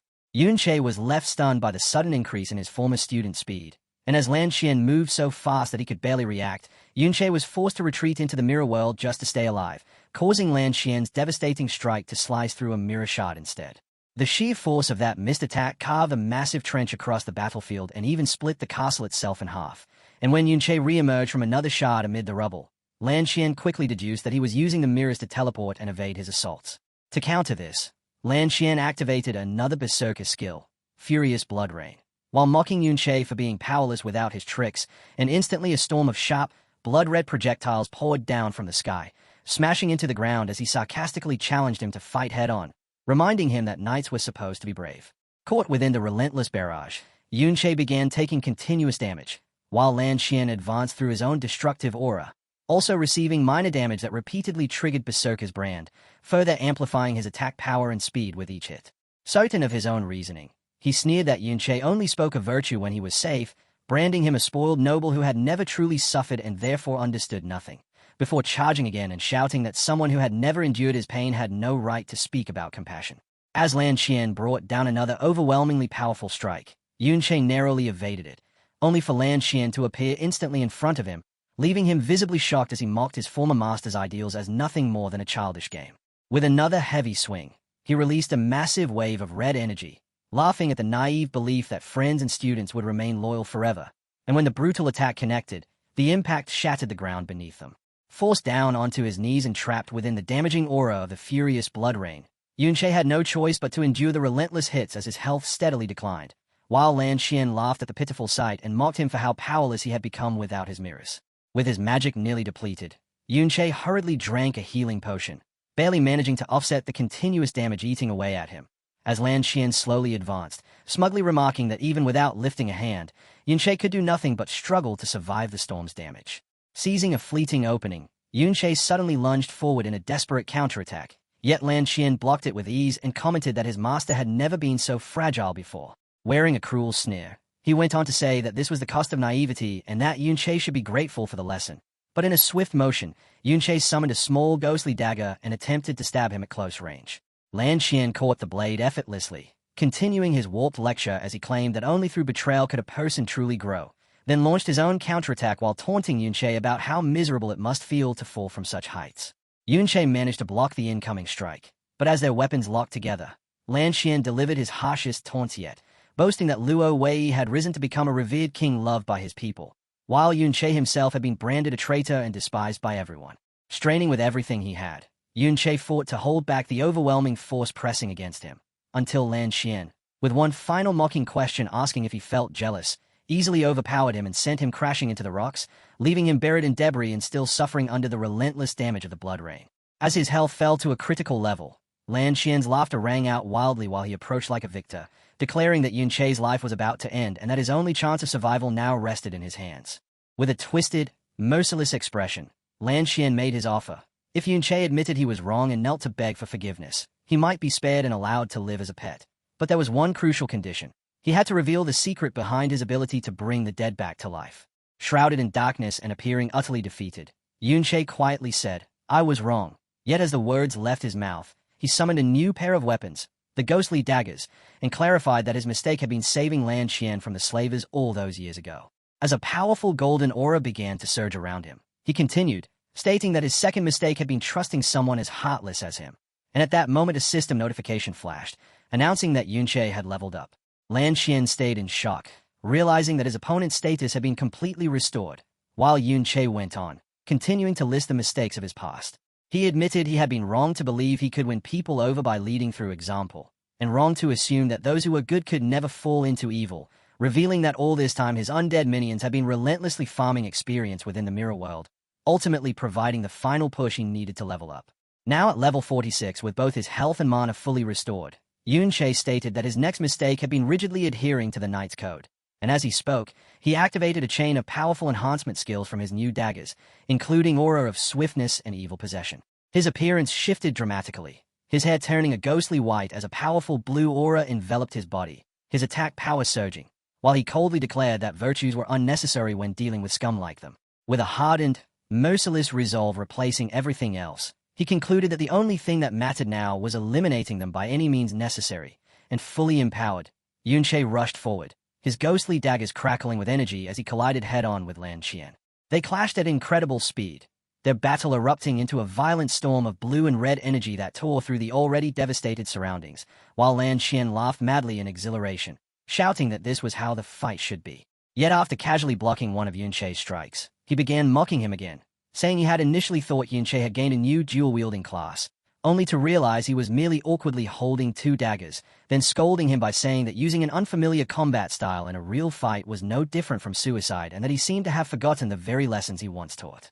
As a memory of his own past suffering flashed across his mind, Lan Qian swung his weapon. But before it could connect, Yunche vanished completely. For a brief moment Lan Qian stood confused at the sudden disappearance. But that confusion lasted only an instant, as Yunche reappeared behind him and drove a dagger deep into his back, forcing blood from his mouth.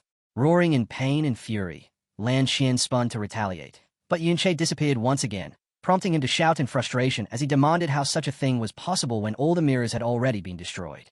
As he frantically searched for an answer, his gaze fell upon a pool of his own blood on the ground, where he caught a reflection and immediately realized the horrifying truth, that Yunche no longer required mirrors and could instead use any reflective surface, even blood, to teleport.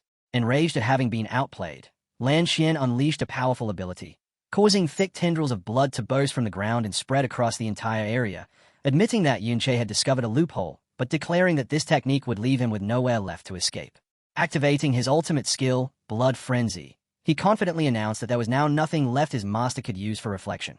But the moment he finished speaking, a shadowy blade pierced straight through his chest from behind. He turned in complete disbelief, only to see the ghostly figure of his other former friend, Qiao Yan, now an undead spirit, standing directly behind him, and in a weakened voice he questioned when he had appeared and how they had managed to carry out a sneak attack. On the other side of the battlefield, Yunche, now returned to his original appearance, calmly recalled his undead minions and stated that there was no need to follow the Knight's Code when dealing with someone like him. The fight was already decided, and surrounded by the ghostly flames of his undead army, Yunche stood over Lan Qian's fallen body, his expression filled with cold, absolute hatred as he delivered his final judgment, declaring that there was only one thing he wanted, for Lan Qian to die. Even with a fatal wound, Lan Qian refused to yield, scoffing as he called the undead Xiao Benben nothing more than an illusion from 60 years ago and claiming it was no match for him now, before easily slicing the spirit in half. He shouted that the more damage he took, the stronger he became thanks to his berserker abilities, but in the next instant Yunche appeared and stabbed him once more. Still in his empowered state, Yunche coldly told his former student that he understood all of his weaknesses, which only made Lan Qian curse at him in fury. Yet Yunche remained composed as he began explaining the two primary flaws of the berserker class. The first, he said, was its low defense, and as Lan Qian swung wildly in response, Yunche teleported away, allowing the undead spirit of Ding Hao to take his place and bring down its axe against the berserker. Lan Qian spun in rage and cut the new opponent in half, while Yunche continued, explaining that the berserker class demanded heavy investment in attack and speed, leaving little for defense. And to demonstrate this, a volley of energy arrows fired by another undead archer struck Lan Qian in the back.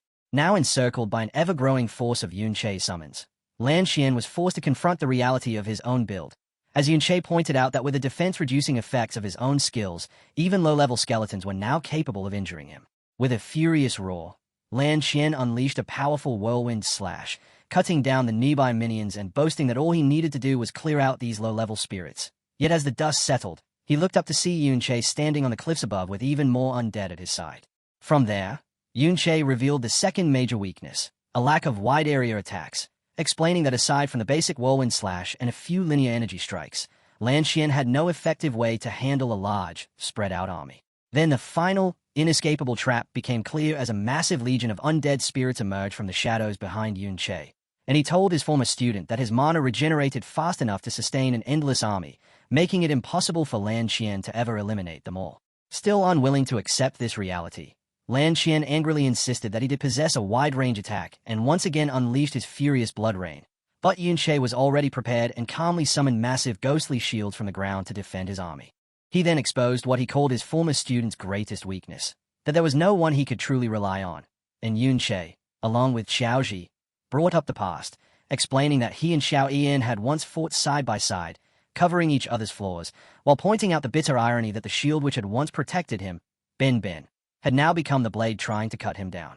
He went on to reason that someone who had gained power through betrayal would naturally never have anyone draw close to him. And as the ghostly figure of Xiao Ian silently appeared behind the traitor, Yunche asked whether this lonely and resentful existence was truly what he had wanted. Furious, Lan Qian rejected the very notion of friendship and trust, swinging his weapon wildly as Yunche evaded each strike, shouting that while he had spent 60 years ruling with absolute power, Yunche had been nothing more than a dead man, insisting that he had been the one in the right all along and that he had no need for allies. To prove it, he retreated toward the city and called out to his family, Ding Jian, Ding Xiang, and Ding Zun, ordering them to come and fight for him, then landed with a proud expression as he boasted that he did not require allies because his own bloodline would serve as his army.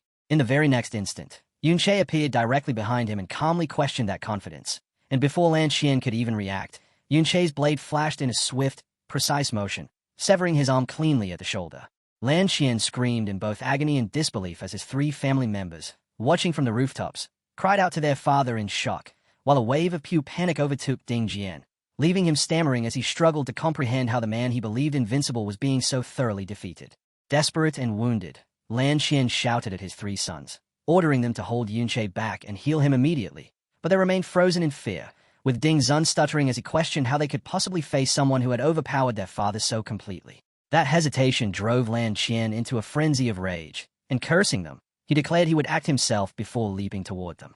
In a horrifying display of cruelty, he seized Ding Zun by the throat, and the terrified young man could only cry out in confusion, asking his father what he was doing, while Lan Qian, his face twisted with madness, screamed that everything his children possessed had been given by him, revealing the monstrous truth of his family as he demanded to know what purpose they served other than ensuring his health and longevity. As he spoke, he began draining his son's life force, and enraged that his command had been defied, he turned his threat toward the other 2 sons, who stood paralyzed in terror, ordering them to restrain Yunche or suffer the same fate. Before they could even move, a barrage of mirror shards materialized out of thin air, cutting off their path, and from those shimmering portals, Yunche's entire undead army emerged, completely encircling the traitor and his horrified family. The swarm of spirits descended in a chaotic, overwhelming assault, striking from every direction at once as Lan Qian screamed in agony, his body being ripped apart by the endless barrage of energy and blades. In a final act of desperation, he unleashed a massive explosive swing, the force carving out a huge crater and blasting dust and debris high into the air, and when it finally settled, he was left standing alone amid the ruined battlefield, breathing heavily as he scanned the empty surroundings, unable to understand where everyone had gone. Above him, a blooded Yunche, still in his empowered form, looked down with a faint smirk and asked whether his energy was finally running dry, before revealing his most cruel act yet. Behind him, the newly revived undead forms of Lan Qian's own sons, Ding Jian, Ding Zun, and Ding Xiang, slowly rose from the shadows. Yunche coldly remarked that despite his youthful appearance, Lan Qian was still an old man at heart, then mockingly told him to enjoy this family happiness, and in that instant, overwhelming terror and despair flooded Lan Qian as he realized his own children had been turned into undead puppets. Completely shattered, he let out a broken sound and tried to flee, but Yunche followed calmly, asking if he truly believed escape was still possible. His attempt ended immediately, as he was surrounded and relentlessly cut down by ghostly blue slashes from his own undead sons, and as they tore him apart, his mind finally collapsed, his voice reduced to faint mutters, first comrades, then master, and finally, with blood spilling from his mouth, children. Yunche appeared before him one last time, and as Lan Qian's fingers were severed in the brutal onslaught, his former master told him with cold finality that he could have had everything, loyalty, family, and honor, and with those words, Lan Qian fell, his body and spirit utterly destroyed.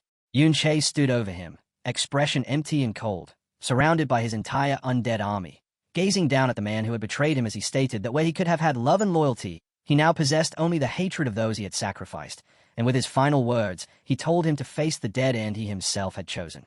The story then shifts back more than 60 years, to a time when Yunche stood inside a workshop with his 2 young students, speaking to both Qian Ian and Lan Qian as he congratulated them on successfully changing their class and reaching S rank, then telling them that, as their master, he had prepared gifts. Yun Kai explained that he had sent all the finest materials he had gathered over the years to a master craftsman, and through great fortune, he had managed to have 2 mythic-quality weapons forged. He handed a massive great sword to Lan Xian, who stared at it in clear admiration, while Yun Che explained that it was the finest weapon he could wield at his current level and that its style closely matched what he was already used to, meaning he should have no trouble handling it. Thrilled, Lan Xian gave it an eager swing and sincerely thanked his master. Yun Che then turned toward Xiao Yan and presented him with a large, ornate shield, explaining that it perfectly suited his new class and that, given his natural combat talent, he would master it in no time, prompting Xiao Benben to hug the shield while quietly muttering that it seemed like a waste of money, even though it was obvious he cherished it. After a brief pause, a puzzled Qian Yan asked Lan Xian what had caught his attention, and Lan Xian pointed toward Yun Che's own weapon, asking why his master had never replaced it and wondering if it was simply outdated.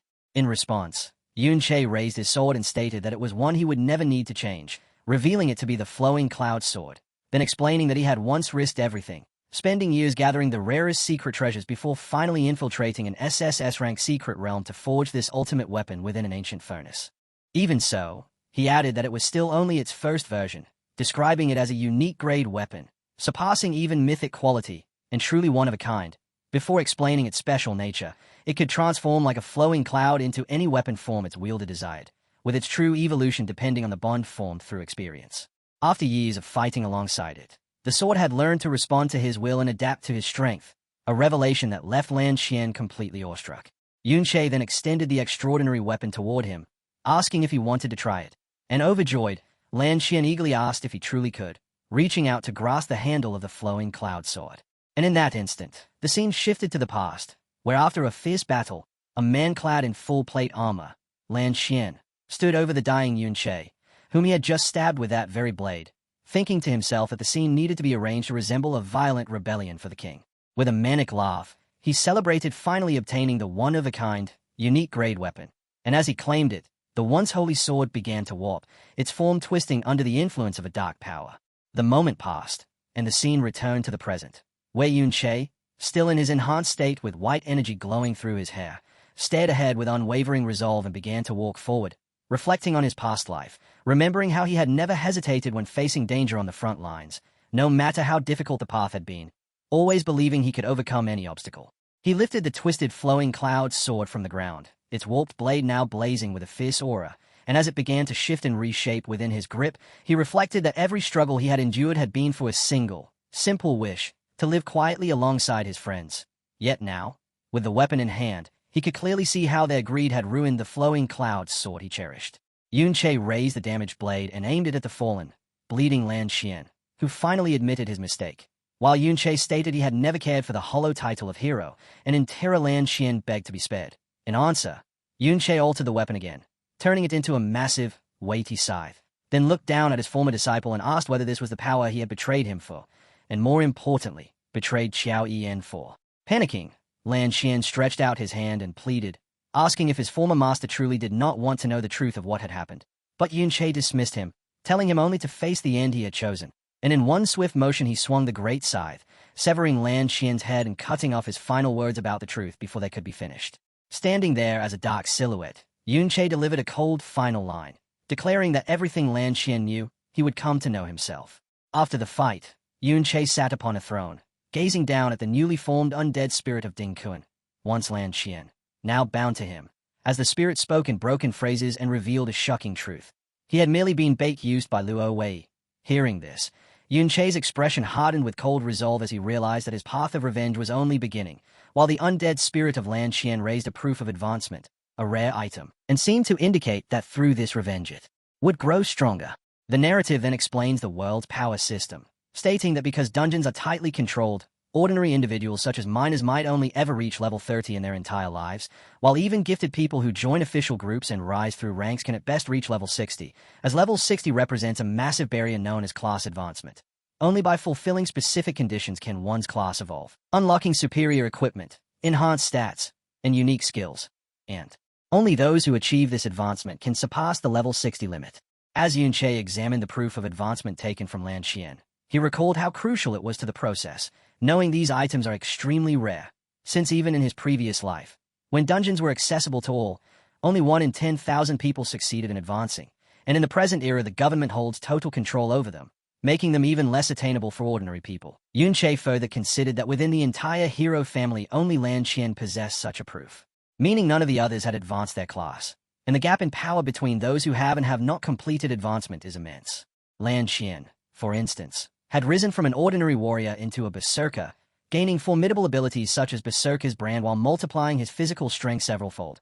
And as Yunche looked at the kneeling spirit of what had once been such a powerful opponent, he understood clearly that without his unique SSS rank skill, Mirror World, defeating Lan Qian would have been impossible.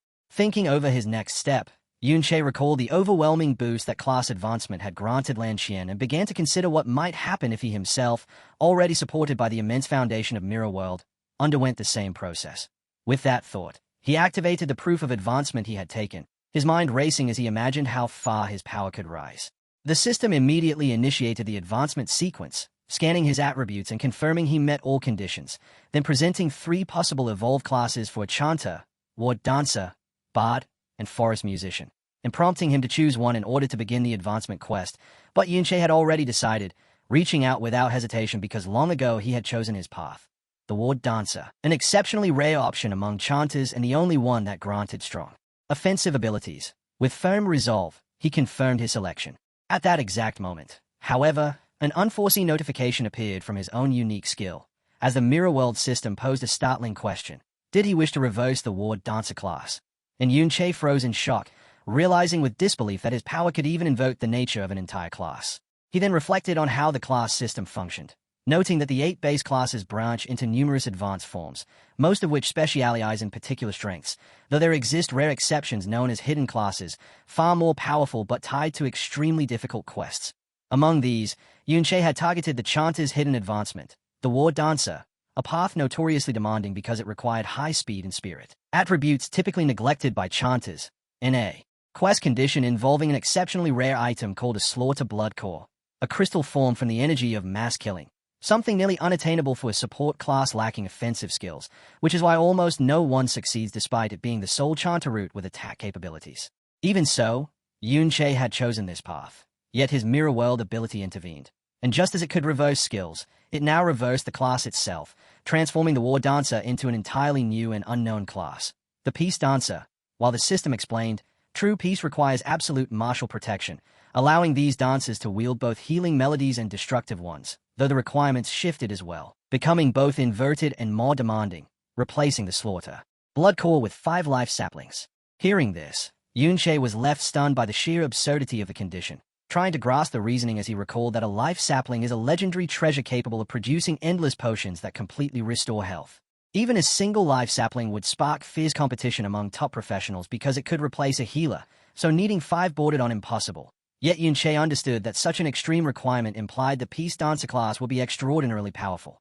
As he considered how to obtain them, he thought about the recent upgrade to his skill, entered the Mirror World, and discovered that its level 3 enhancement was not merely an expansion of the map.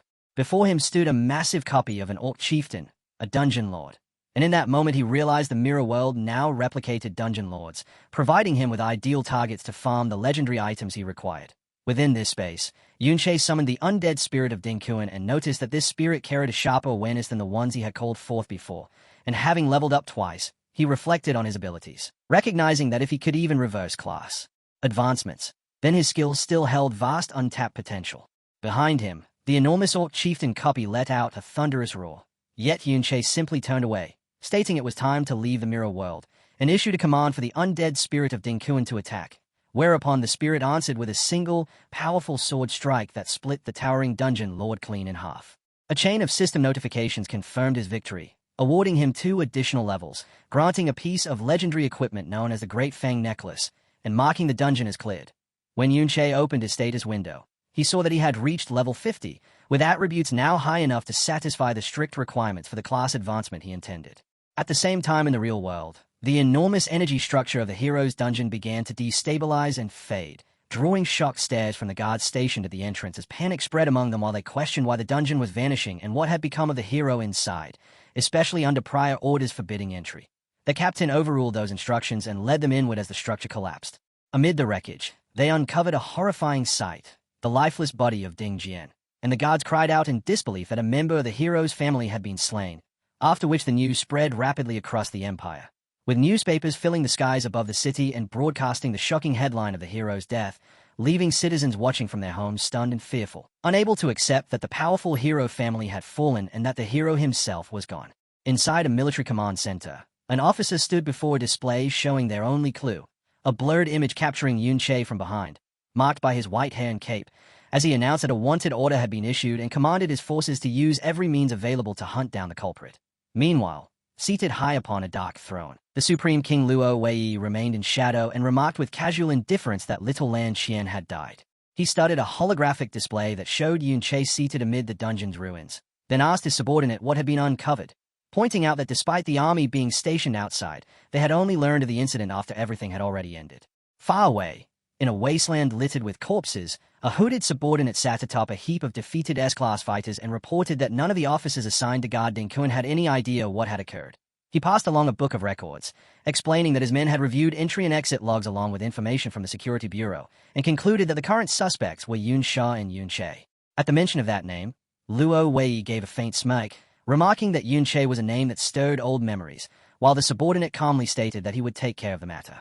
The scene shifted to the academy, where the entire campus buzzed with rumors as students crossed the plaza asking whether others had heard what happened in the hero's secret realm, while a group of male students discussed how chaotic the past 2 days had been and wondered who would dare attack a hero. Yun Sha and Yun Yin passed through the murmuring crowd as the surrounding students voiced anger, questioning how a hero could be killed, condemning the culprit as a traitor to the nation, and demanding to know what the army was doing. Yun Sha, however, looked visibly shaken and tense, realizing with dread that the man she had helped had truly gone through with it and personally killed Ding Kun. As sweat ran down her face and the gravity of his situation became clear, by helping him into the hero's secret realm, she had made herself an accomplice to the murder of a hero. She wrestled with whether to report everything to the authorities, yet tried to reassure herself with the thought that after committing something so massive, she would likely never cross paths with him again. At that very moment, Yun-che walked across the school grounds and passed by Yun Sha, causing her to freeze in place, terror written across her face, while he fixed her with a cold, unyielding stare. As he looked at her, his thoughts began aligning with the requirements of his new class, turning to the life saplings he needed, and recognizing that items of such rarity would only be possessed by individuals of immense status. Observing Yun Sha more closely, he concluded from her conduct and resources that she must belong to a noble family, which brought back a memory from his earlier conversation with the undead spirit of Ding Kun in the mirror world, when he had asked whether it knew Yun Sha's true identity, noting how desperate the spirit had seemed to see her. The spirit had then revealed a startling truth. Her real name was Luo Sha, and she was the granddaughter of the Supreme King Luo Wei. Back in the present, Yun-che stood behind her as a dark, killing intent slowly spread from him. He fixed his gaze on her, thinking he had never anticipated this, and came to the stark realization that the girl standing before him was a granddaughter of his sworn enemy. Yun-che walked across the school campus and past Yun Sha, who looked at him with unmistakable terror, while he remained cold and unreadable, giving her no reaction as he continued on. Without warning, a group of students spotted him and hurried over, calling out his name with excitement as they surrounded him, asking whether he had been resting after exhausting himself defeating the Wandering Lord, then thanking him earnestly, saying that because of him they had survived the dungeon, praising his strength, expressing how glad they were to see him return, and mentioning that the school intended to reward him. Amid the chatter, one male student cautioned Yun-che to stay alert, explaining that the Ding family might come looking for him, as the third head of the Ding family, Ding Ge, had mysteriously vanished inside the hero's dungeon and the family was searching everywhere, and he worried that Yun-che, having displayed such remarkable power, could become a target for questioning. Yun-che responded with a confident smile, telling them not to worry and assuring them that the truth would come to light. Yet inwardly he was thinking about the newspaper headlines reporting the destruction of private dungeons and the death of the hero, carefully assessing his own position and recognizing that while the Ding family suspected him of stealing a pass based on his voice, they possessed no concrete proof that he was the killer.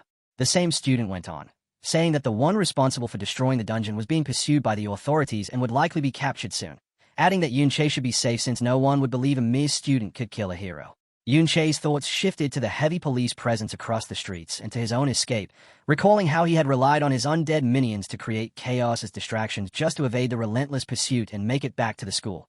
And as he looked at his classmates, he decided that his best course of action was to blend in, concluding that remaining hidden as a student was the safest way to avoid exposure while he continued to understand this new era. Around him, the atmosphere on campus was filled with anger and confusion as one male student loudly blamed the dungeon destroyer for everything, arguing that if not for that criminal, Neither the students nor Yunche would be under suspicion and insisting that the Ding family were victims as well, while others echoed the sentiment, voicing disbelief that a hero had actually been killed. Another student shouted that the killer was utterly unforgivable, declaring that regardless of the circumstances, no one should ever attack a hero. And Yunche turned away as he listened to them defend the man he had killed, realizing that the image of Ding Kuan as a hero, shaped by Luo Wei's propaganda, had been ingrained in them since childhood, and understanding that although he had ended that man's life, altering the public's perception of him would be extremely difficult. As the situation continued, the narrative began to shift when a different group of students started spreading rumors, gathering closely and whispering about stories they had heard from relatives regarding the hero's dungeon. Although some dismissed it as nonsense, a female student pulled out her phone and claimed she had a video, prompting the others to crowd around the screen, only to react in shock at what it revealed. The footage, secretly recorded at the moment the hero's dungeon vanished, displayed a horrifying scene, a pit filled with the mutilated remains of people who had been enslaved and tortured for a long time by the Ding family. And this revelation immediately divided the students, as some were appalled by the brutality while others outright rejected it, shouting that it was fabricated, calling it fake news and accusing unseen forces of trying to tarnish the hero's reputation for their own hidden agendas.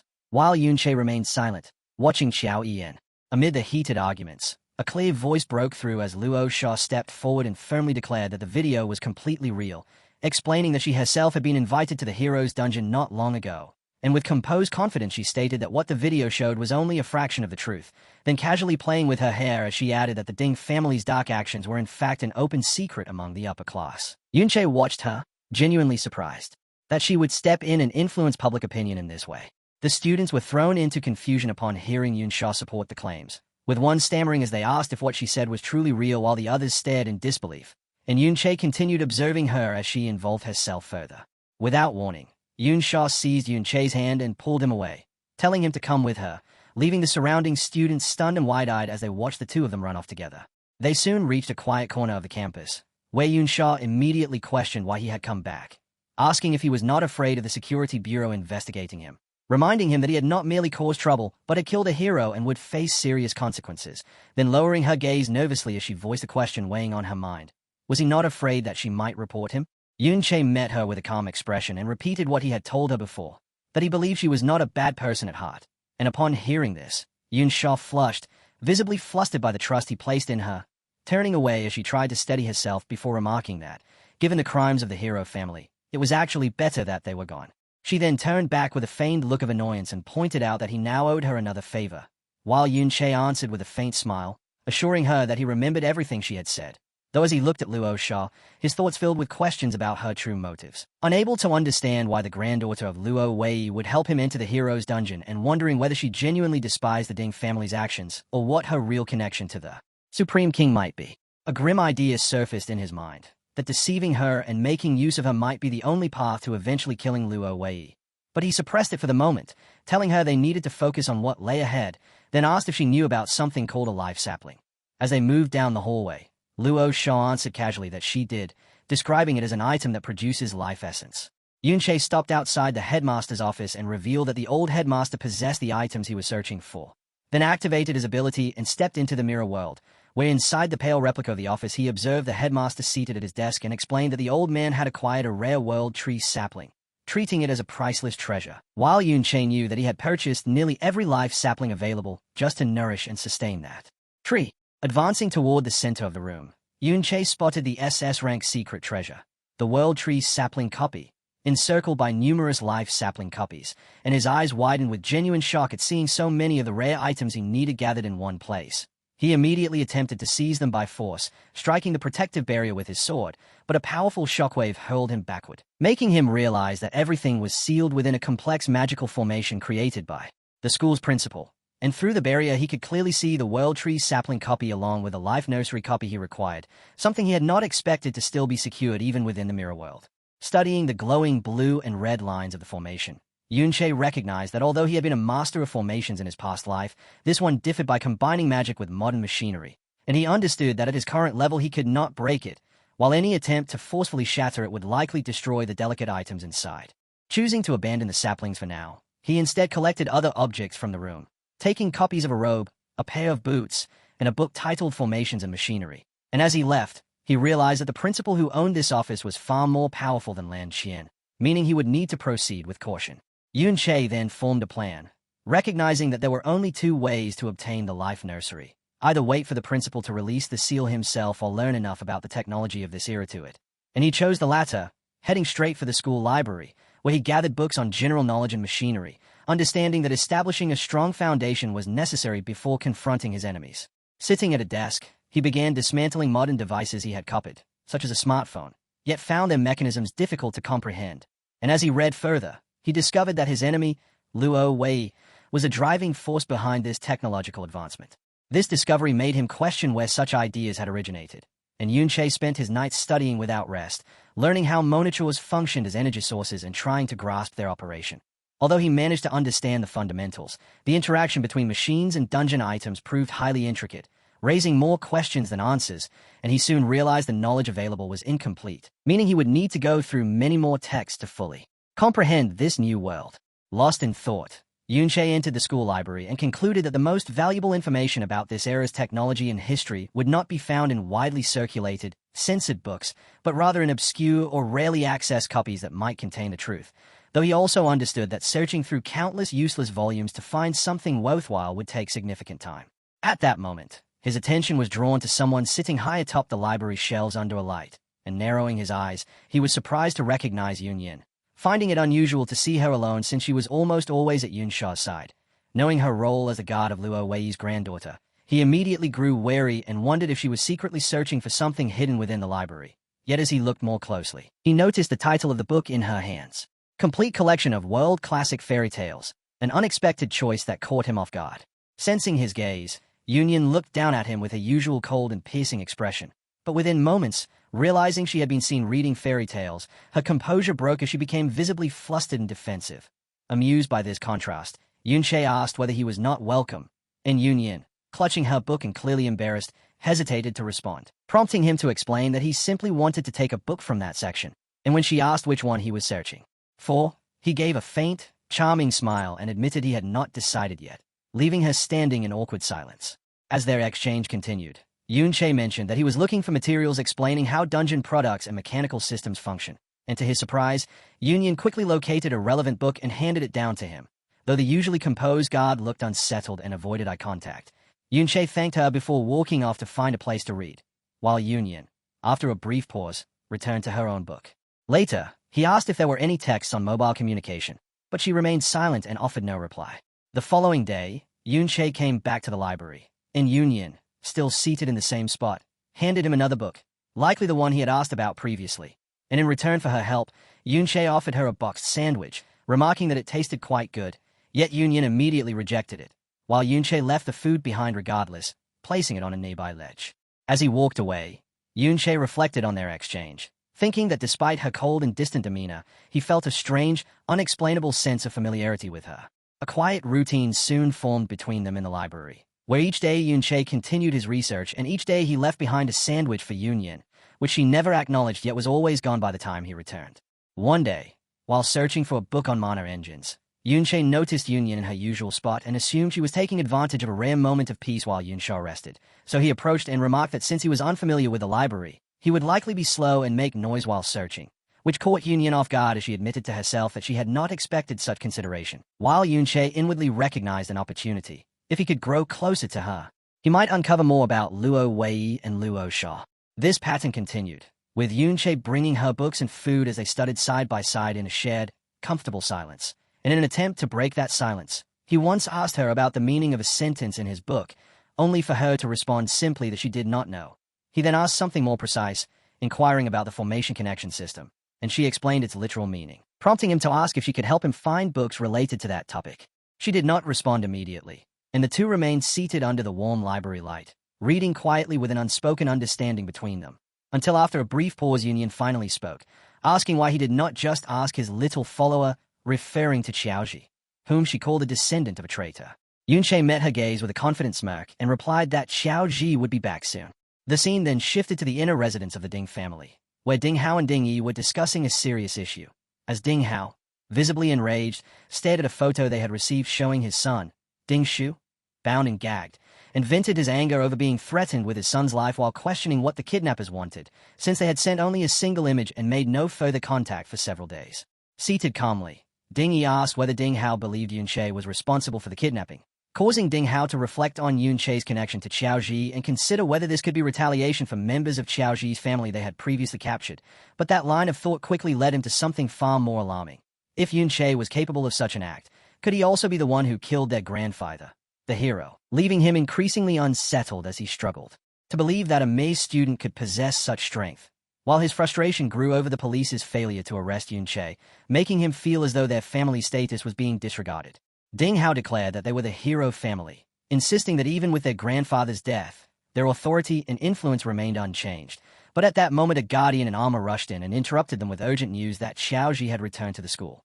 Meanwhile, on campus, Qiao Ji stood alone beside a fountain holding a large sign that read "Topple the traitors," while other students kept their distance, watching in confusion as they recognized him as a member of the Qiao Ji family and questioned why he would stow trouble now, especially after the hero's death, repeating what they had always believed, that despite the rumors, his ancestor Qiao Yian was still a confirmed traitor. Undeterred, Qiao Ji argued passionately, declaring that when the valiant dungeon disappeared, someone must have witnessed the final battlefield, and even if they had not, he possessed a video that could serve as proof. From a balcony above, Yun Che and Yun Yin observed the scene unfolding in the courtyard, and Yun Che reflected on how the truth had been buried for years, with a true hero falsely branded as a traitor.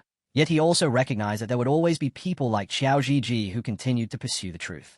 Below them, Qiao Ji delivered a final, forceful statement, shouting that he now had enough evidence to prove that his great-grandfather, Qiao Yian, was not a traitor but a true hero. And as Yun Che watched his friend take such a bold stand, he thought that perhaps this world was about to change because of Qiao Ji's persistence. Qiao Ji continued, insisting to the gathered students that everything he said was real and inviting them to question anything they doubted, which left many of them surprised by his confidence as they looked on in disbelief, whispering among themselves because his claims directly contradicted what their official textbooks had always taught. Understanding their skepticism, Qiao Ji admitted he did not expect immediate belief and clarified that his main goal was to prove his family's innocence. Then in a sudden and unexpected act, he lowered his head deeply and begged the Ding family to spare his innocent relatives. This plea threw the students into confusion, sparking quiet discussions about the long-standing relationship between the two families, as they recalled that the Qiao Ji family had always been known as servants to the Ding family, supposedly an act of mercy after their ancestors' betrayal. But with the growing rumors about the Ding family's darker side, some began to grasp how harsh life must have been for the Qiao Ji family, and correctly inferred that Qiao Ji was trying to free them from servitude. Watching the shift in public opinion, Qiao Ji allowed himself a determined smile, recognizing that this was the ideal moment to use the scandal to break his family free from the Ding family's control, and he resolved to intensify the public outrage to create an even greater distraction, knowing that since Yun Che could not openly intervene, the responsibility of saving his family rested entirely on him. At that same moment, Yun Che, observing everything from a distance, noticed someone approaching him. 3 men dressed in formal military uniforms stepped forward to confront him, led by a mustached officer named Lei You, who introduced both himself and his 2 subordinates, Ma Shu and Mata, before stating that they represented the Peacekeeper's office and informing Yun Che that he was now a suspect in the Hero Secret Realm incident, requesting his cooperation while Yun Che remained silent, his expression unreadable. Without waiting for a response, Chief Lei You opened a file and began reciting Yun Che's official background, describing him as a 17-year-old male from East Town who had been an orphan since the age of 11 and living alone ever since, with records emphasizing his quiet nature and consistently low combat scores, presenting him as nothing more than an average, unremarkable student, and then stating plainly that the document in his hand reflected Yun Che's past record. Raising his gaze, Lei You fixed Yun Che with a sharp stare and pointed out that the young man's recent behavior stood in stark contrast to that ordinary history, then proceeded to list each suspicious detail. Yun Che had defeated and killed a powerful Wandering Lord, vanished at the same time as the Ding family's 3rd son, and then reappeared immediately after the events in the Hero Secret Realm. Closing the distance, Lei You stepped forward until he was looming over Yun Che and demanded an explanation, pressing him on how he had gained such sudden strength and where he had gone during the period he was missing. After a brief silence, Yun Che responded in a calm, steady tone, claiming that the hidden boss inside the Valiant Secret Realm had been so terrifying that he chose to leave in order to clear his mind, openly admitting that he was indeed stronger than his classmates but insisting that he simply preferred to keep that fact hidden, and then arguing that accusing him of killing a hero was going too far. Spreading his arms, he continued by pointing out that at his age he had not even undergone a class change, making it impossible for him to defeat someone like Ding Kuan, a powerful class-advanced user, and concluded by stating that he had no motive to commit such an act. Lei You took a slow puff from his pipe, appearing to concede that an ordinary student would neither possess the ability nor the reason to do such a thing. Yet instead of backing down, he leaned in until his face was only inches away from Yunche's and revealed his true suspicion, explaining that some class-changed users possessed abilities capable of concealing their identities, then directly asking whether Yunche was one of them. As Yunche maintained his composure, Lei Ou brushed aside the act of innocence and activated an epic-grade skill known as Dispel Disguise, intending to forcibly expose any illusion or hidden identity Yunche might be using. To his complete astonishment, the skill failed, and a system notification appeared stating that the target was not under any disguise effect. Caught off guard, Lei Ou hesitated, wondering if Yunche's skill level might somehow exceed his own, then shifted his line of questioning and abruptly asked whether, at his age, Yunche had only just begun studying communication machines. Feigning confusion in response to the pointed inquiry, Yunche claimed he did not understand, stating that such advanced topics were meant for graduates and that he had not yet mastered even the basic systems, continuing to act puzzled. The peacekeepers fell quiet, clearly weighing his explanation, and after a tense pause stretched on, Lei Ou finally chose to end the interrogation for the day, turning away while issuing a faint warning that they would return, leaving Yunche to watch them depart as he reflected that his recent efforts studying general knowledge and textbook material had paid off, allowing him to deflect their questions for now.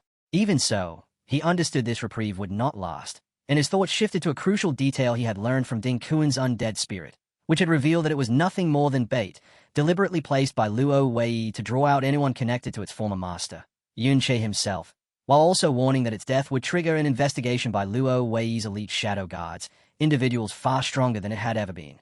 Yunche grasped the weight of that warning immediately, recognizing that the agents sent by Luo Wei would not operate under the same constraints as official peacekeepers, and concluded that unless he completed his class change soon, the danger of confronting those enemies would become overwhelming, prompting him to return to the issue of obtaining the life saplings from the principal's vault, noting that the principal appeared at the school for only about an hour each day and, during that time, had never once been seen entering the vault where the treasure was stored. From this, he inferred that the security formation was unlikely to be activated anytime soon, yet also realized that waiting to retrieve the items through the mirror world was not a viable short-term strategy, so he left the school building to consider alternative plans. Meanwhile, atop a nearby rooftop, Lei Ou delivered his report to Luo Wei's hooded subordinate, summarizing their findings by naming Yunche and a figure referred to as Her Highness Rosa as the primary public suspects, only for the hooded figure to immediately dismiss Rosa, shifting focus instead to her constant companion Yunyan, whom he identified as a descendant of the traitorous Yun clan and therefore a person of interest, before adding that Yunche, sharing the same suspicious surname, should also be treated as a high-priority target. Once the hooded figure disappeared, Lei Ou turned to one of his men and issued a grim command. Yunche was to be kept under constant surveillance, and if he displayed anything unusual, they had permission to eliminate him on the spot. As Yunche moved through the school grounds, his keen senses detected agents observing him from afar, making it clear he was under continuous watch and would need to maintain the facade of an ordinary, unremarkable student. Later, he headed to the cafeteria for lunch, choosing to blend in by ordering the same meal as everyone else, a serving of noodles with fried eggs and sausage, and, to his own surprise, he found it unexpectedly delicious. This experience stood in stark contrast to his past life, when he had constantly been on the run, surviving on whatever scraps he could cook over a campfire in the wilderness, never once having the chance to enjoy food like this.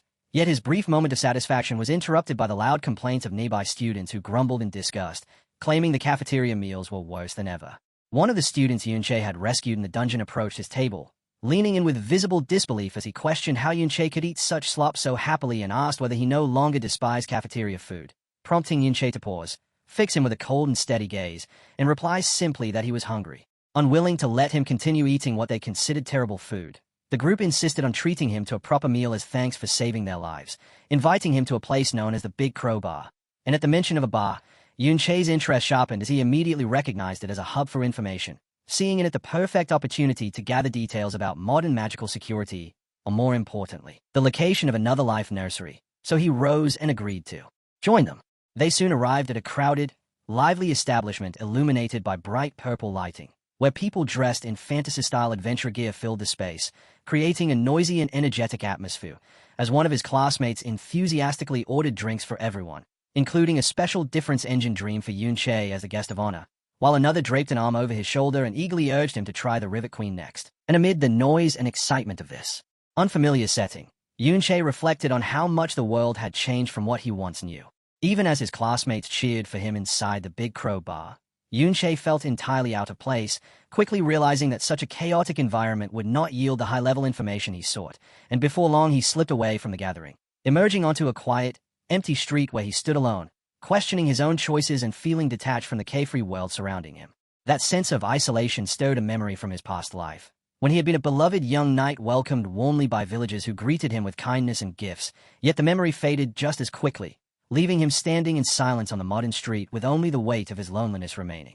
He eventually returned to his room, more certain than ever that he did not belong in this new world, and upon finding a book detailing the history of his former clan, he was seized by a desperate hope, wondering whether any of his friends or family might have survived the passage of time and betrayal, leading him to open the volume and seek an answer from the undead spirit of Dinkuan. The spirit confirmed his worst fear without hesitation. Everyone he had once known was dead. Burdened by that final truth, Yunche wandered into the vast, empty school library late that night, searching for some form of comfort or understanding.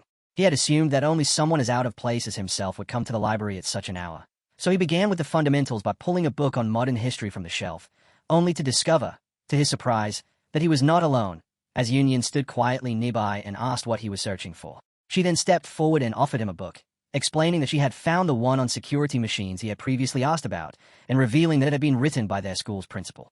And as Yunche accepted it, he noticed the author was indeed the principal, prompting him to smile and ask whether she had truly stayed up so late just to help him.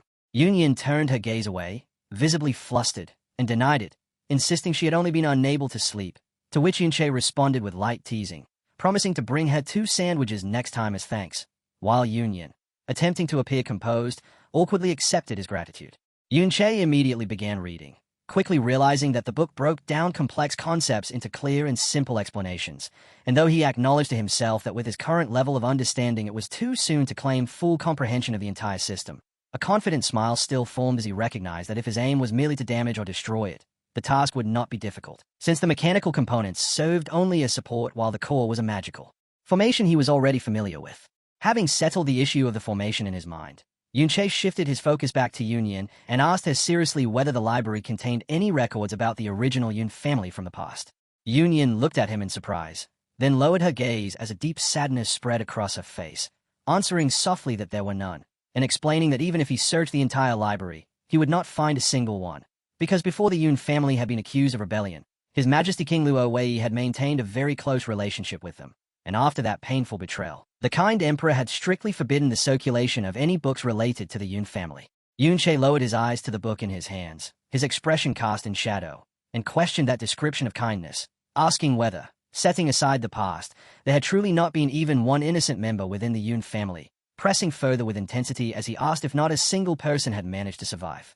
Yun remained silent for a moment before confirming that no, there were no innocent survivors, and within Yunche's mind, the undead spirit of Dinkuan appeared once more, affirming the grim truth that everyone had perished. The memories revealed the truth with brutal clarity. Beneath a blood-red moon, Luo Wei had personally led his shadow guards to carry out the attack, and because of his close ties to the Yun family, he had easily deceived them and gained their trust before launching a sudden strike that killed the family head, their strongest fighter, without warning. What followed was complete annihilation, extending far beyond the Yun family itself, as their guards, servants, and even the servants' children were all captured, tortured, and executed until no one remained alive. After Yunche's past self had fallen, Luo Wei spread accusations of treason to justify the massacre, and to eliminate any lingering threat, he ordered the execution of anyone who shared even the slightest blood connection with the Yun family. Back in the present, within the mirror world, Yunche gripped his sword so tightly that his hand trembled with suppressed fury as he spoke the name of his enemy, Luo Wei, then channeled that rage into a relentless assault, unleashing a storm of sword strikes against the magical barrier protecting the principal's vault. With one final, hatred-filled glare, the defensive formation shattered under the force of his attack, unable to withstand the onslaught, and as the barrier broke apart, the moment triggered a memory buried deep within Yunche's past, shifting the scene to a bright, peaceful day years earlier where a smiling 12-year-old Yunche appeared. In that memory, the young Yunche trained with his sword against a wooden dummy, exhaling sharply with each strike as he focused, before stopping to call out to his training partner, a long-haired blonde boy who was growing tired yet still lunging at his target, telling him to stop and warning that if he continued, there would be no dummies left. The blonde boy, 12-year-old Luo Wei, turned back with innocent resolve, misunderstanding the concern as he asked whether they had run out of dummies and offered to request money from his mother, the queen, to purchase more. Yunche corrected him, explaining that the point was not to replace the dummies but to take a break, then questioned why he and his older brother were so fixated on training, adding that if they refused to rest, he would feel guilty doing so himself. At that moment, the sound of a blade slicing through the air echoed from another part of the training ground, where a muscular teenager trained with intense focus, sweat pouring down as he repeated their father's teaching that every drop of sweat shed now would mean one less drop of blood on the battlefield. This was Yunyi, Yunche's 16-year-old elder brother, whose fierce expression and determination showed as he declared he would soon be allowed to enter the secret realm and could not afford to slack off, announcing that he would complete 10 more sets. Yunche, concerned, began to remind him that their teacher had also emphasized the importance of effort, but he was cut off before he could finish his point about not pushing too far, and instead leaned toward young Luo Wei to whisper the rest, joking that too much could be just as bad as too little. He joked that his older brother was only pushing himself so hard because he feared being defeated by opponents 4 years younger, which would be humiliating, and Yunyi, though exhausted, still showed respect for Luo Wei's status even at that age as he turned toward the young prince and said that since his highness had mentioned resting, he would complete just one more set before taking a break. Yunche's lips curled into a sly smile, pleased that his small scheme had worked and his brother had agreed to ease up, and at that moment, a lively young girl rushed into the courtyard carrying a large tray filled with drinks and snacks, calling out cheerfully to her big brother, second brother, Yunche, and Luo Wei.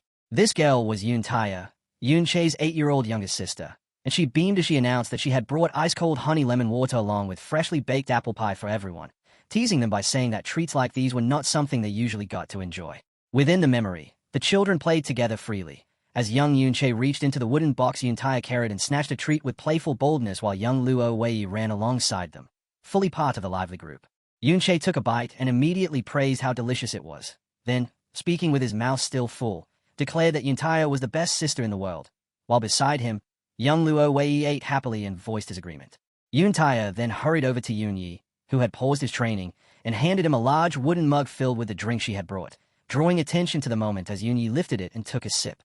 The eldest brother drank deeply, a satisfied smile appearing as he remarked on its sweetness and thanked his little sister, and soon the 4 of them, Yunyi, Yunche, Luo Wei, and Yuntaya, gathered together beneath the shade of a large tree, while guests from the Southern Nights were visiting that day and the kitchen staff had been busy preparing food since early morning.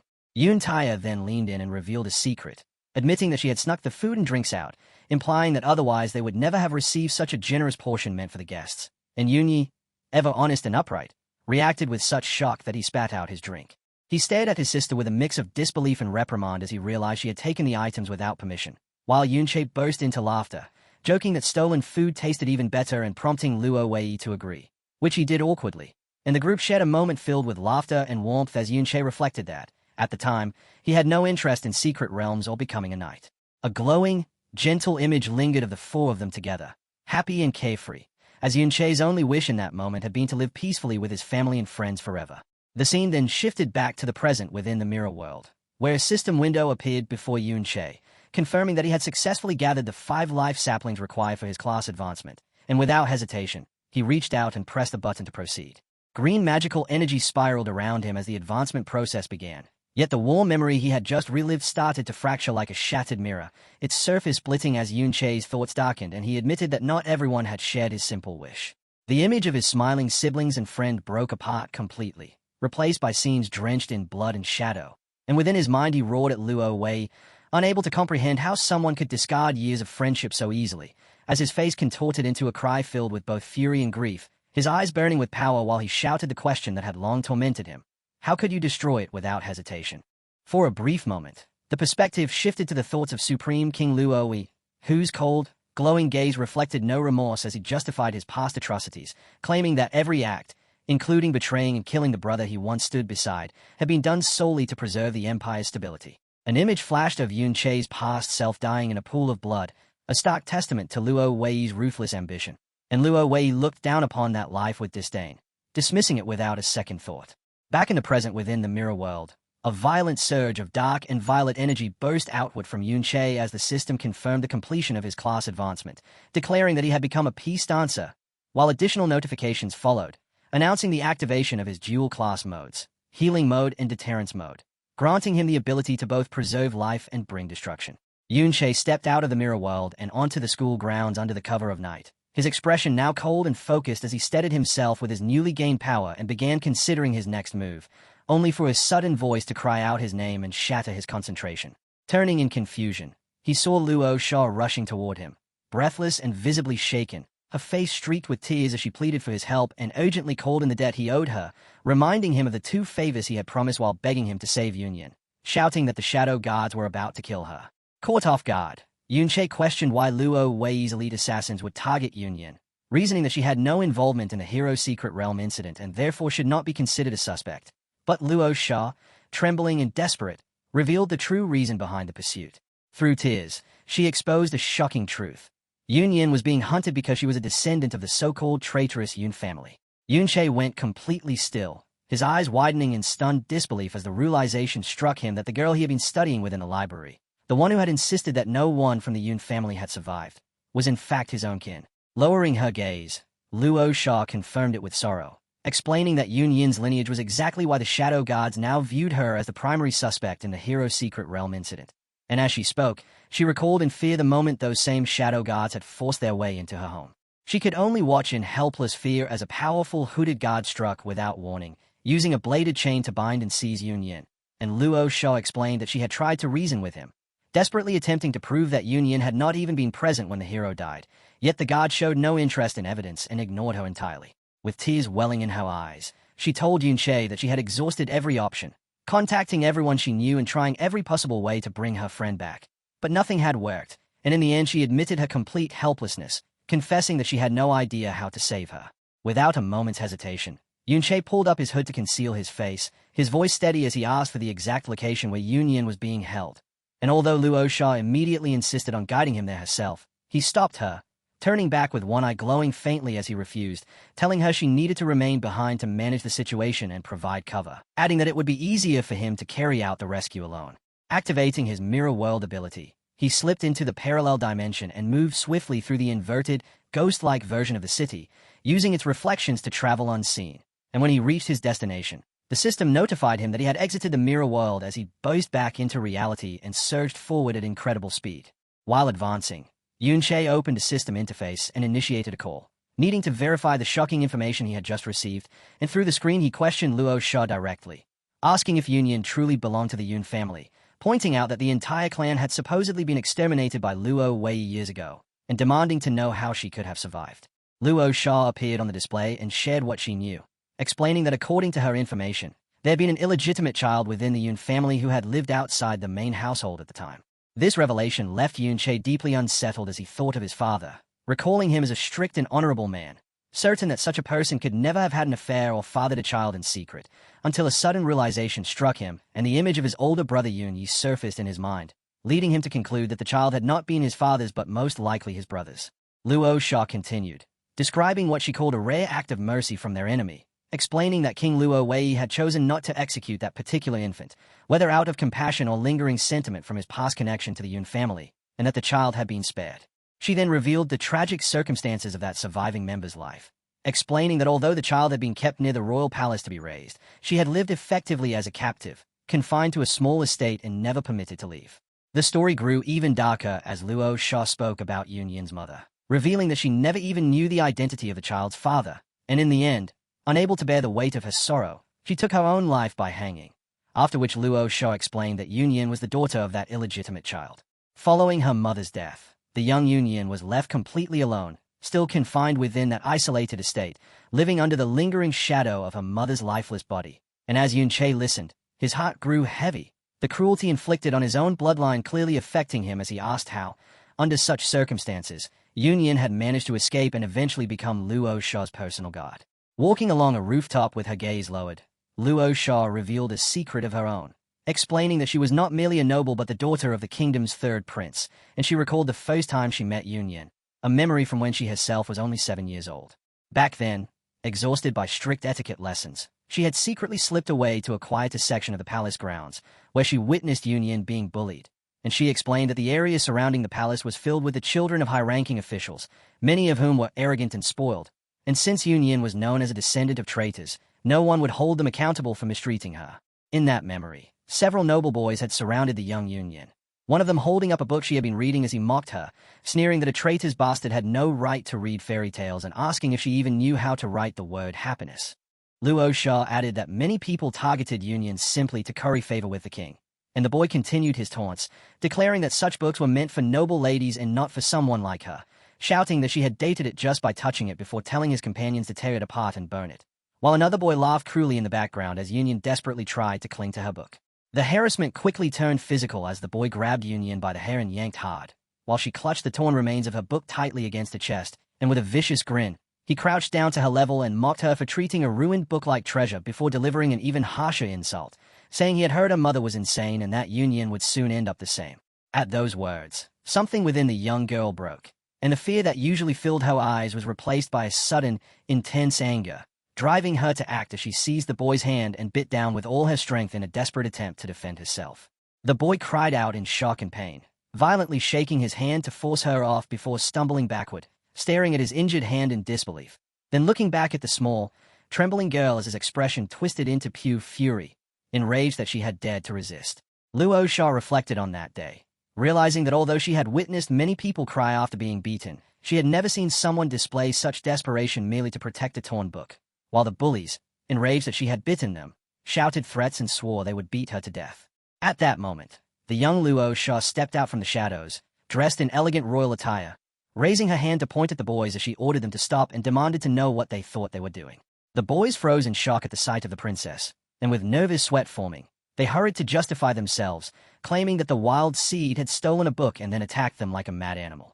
Ignoring their excuses, Luo Sha approached Union and examined the book she was shielding, calmly stating that all books from the royal library carried an official seal and asking whether the one in question had such a mark. The bullies fell into silence, unable to respond because they knew it did not, and realizing the book had likely been discarded trash. Luo Sha produced a brand new, beautifully bound volume decorated with a floral design and offered it to Union, telling her to take the new book and throw away the damaged one. Union stared at the pristine book with wide, astonished eyes. Yet to Luo Sha's surprise, she shook her head in refusal and instead hugged the torn book even tighter. Then, without acknowledging the princess, crouched down to carefully gather the scattered pages. Clutching the fragments, she walked away in tears, and in that moment, Luo Sha understood that those ruined pages meant far more to her than any flawless replacement ever could, so she followed her with her eyes and saw her settle alone in a corner of the hallway where a single beam of sunlight touched the ground. Watching the girl's hand rest protectively over the cover, Luo Sha sensed that the broken book might be the only source of warmth and light in Yunyan's otherwise bleak life. And though it was damaged, it held greater value to her than any act of charity because it was something she had chosen to keep and defend. From then on, Luo Sha often returned to that quiet corner, sometimes offering help and sometimes simply observing, until eventually she requested of the king that Yunyan be assigned as her personal guard, a formal role that put an end to most of the open bullying she had endured.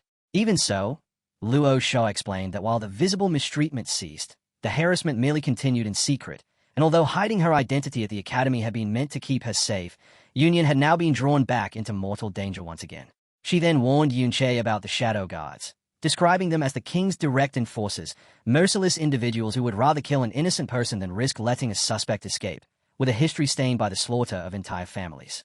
Overwhelmed and in tears, Luo Sha bowed her head within the screen, pleading with Yunche to save her friend and promising that she would repay him in any way she could. She asked him to let her know if there was anything more she could do to help. Meanwhile, inside the dungeon, Yunche activated his mirror world ability and slipped into the prison, arriving just in time to witness a horrifying sight that stopped him cold. The bladed chain once used to restrain Union lay discarded across a floor soaked in blood, while Union herself stood nearby, her body covered in wounds and stains, clearly injured yet still refusing to yield. The shadow guard assigned to watch her gripped a jagged blade and gave a cruel smile, remarking on her unexpected resilience while reminding her that he was the one in charge of her through the night, his eyes glowing with a sinister red light as he fixed his gaze on her and threatened that the night ahead was long and filled with countless ways to torture her. As he shouted that no one would come to save her, a foot suddenly emerged from nowhere, and in the next instant Yunche drove a devastating kick straight into the guard's face, the force erupting outward in a shockwave that sent the man flying away from Union. Startled, Union lifted her head, eyes wide in disbelief as she struggled to process that someone had actually come for her.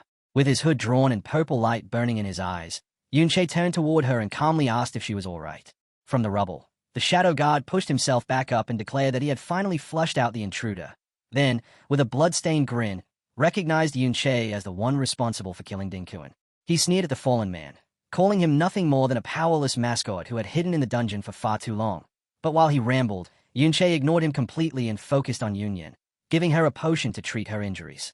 The guard continued talking, speculating that Yunche must belong to the old Yun family since they were the only ones who bore a grudge against Dinkuan, and then revealed that Yunyan had been used as bait to confirm their suspicion, with Yunche now caught neatly in the trap. Without reacting to the provocation, Yunche activated his Peace Dancer abilities and summoned a large healing bell above Yunyan, its effect immediately working to stabilize her condition. The guard pulled back his hood, exposing a face marked with scars, and commented that it was fortunate the king had kept these remaining family members alive as bait, admitting that without such a setup Yunche's stealth would have been nearly impossible to counter, especially since even a citywide search had failed to find him earlier.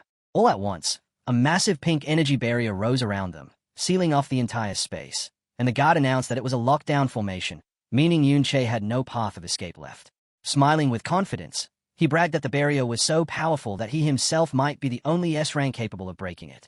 The system then identified him as Shadow 33, a juggler-class user, and as he gripped his jagged chain blades, he told Yunche that concealing his face was meaningless and advised him to surrender if he wanted to avoid torture, though the malice in his tone made his intent obvious.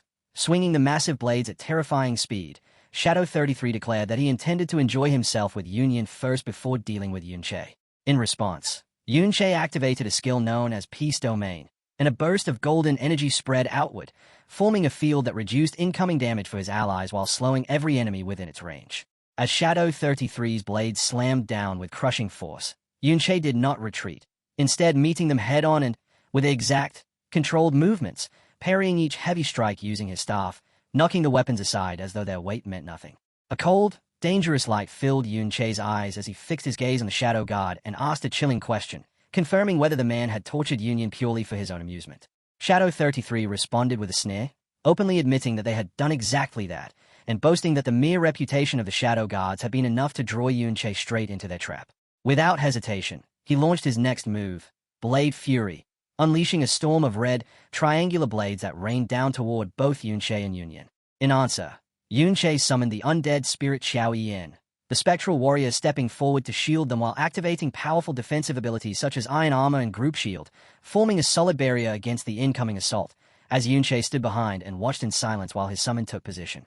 Hearing the name Shadow God stirred a painful memory within him, dragging him back to that night beneath a blood-red moon when Luo Wei led his forces to annihilate the Yun family, replaying the scene of total devastation, the torture inflicted before the slaughter, and the grim reality that no one had survived.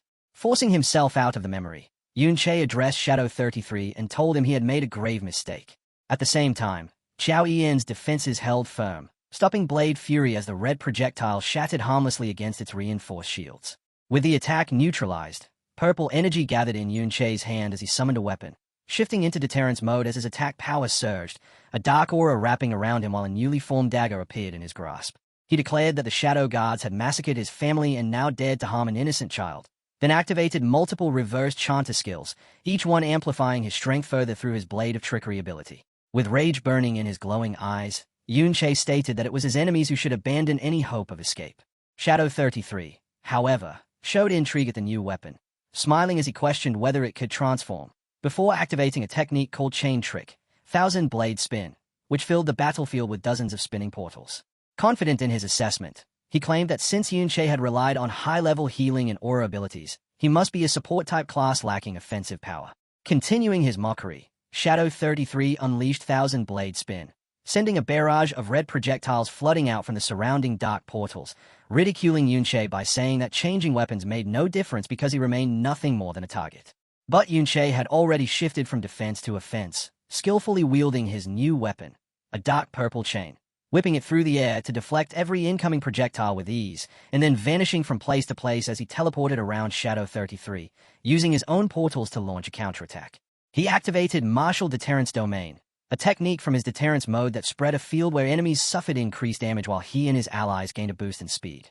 The arrogance on Shadow 33's face slipped, replaced by a fierce grin as he admitted Yunche's movements were impressive and that it now made sense how Ding Kuan had fallen. Yet he still insisted he was superior, shouting that Yunche remained far beneath him as he lunged forward, only for Yunche to disappear an instant before the strike connected.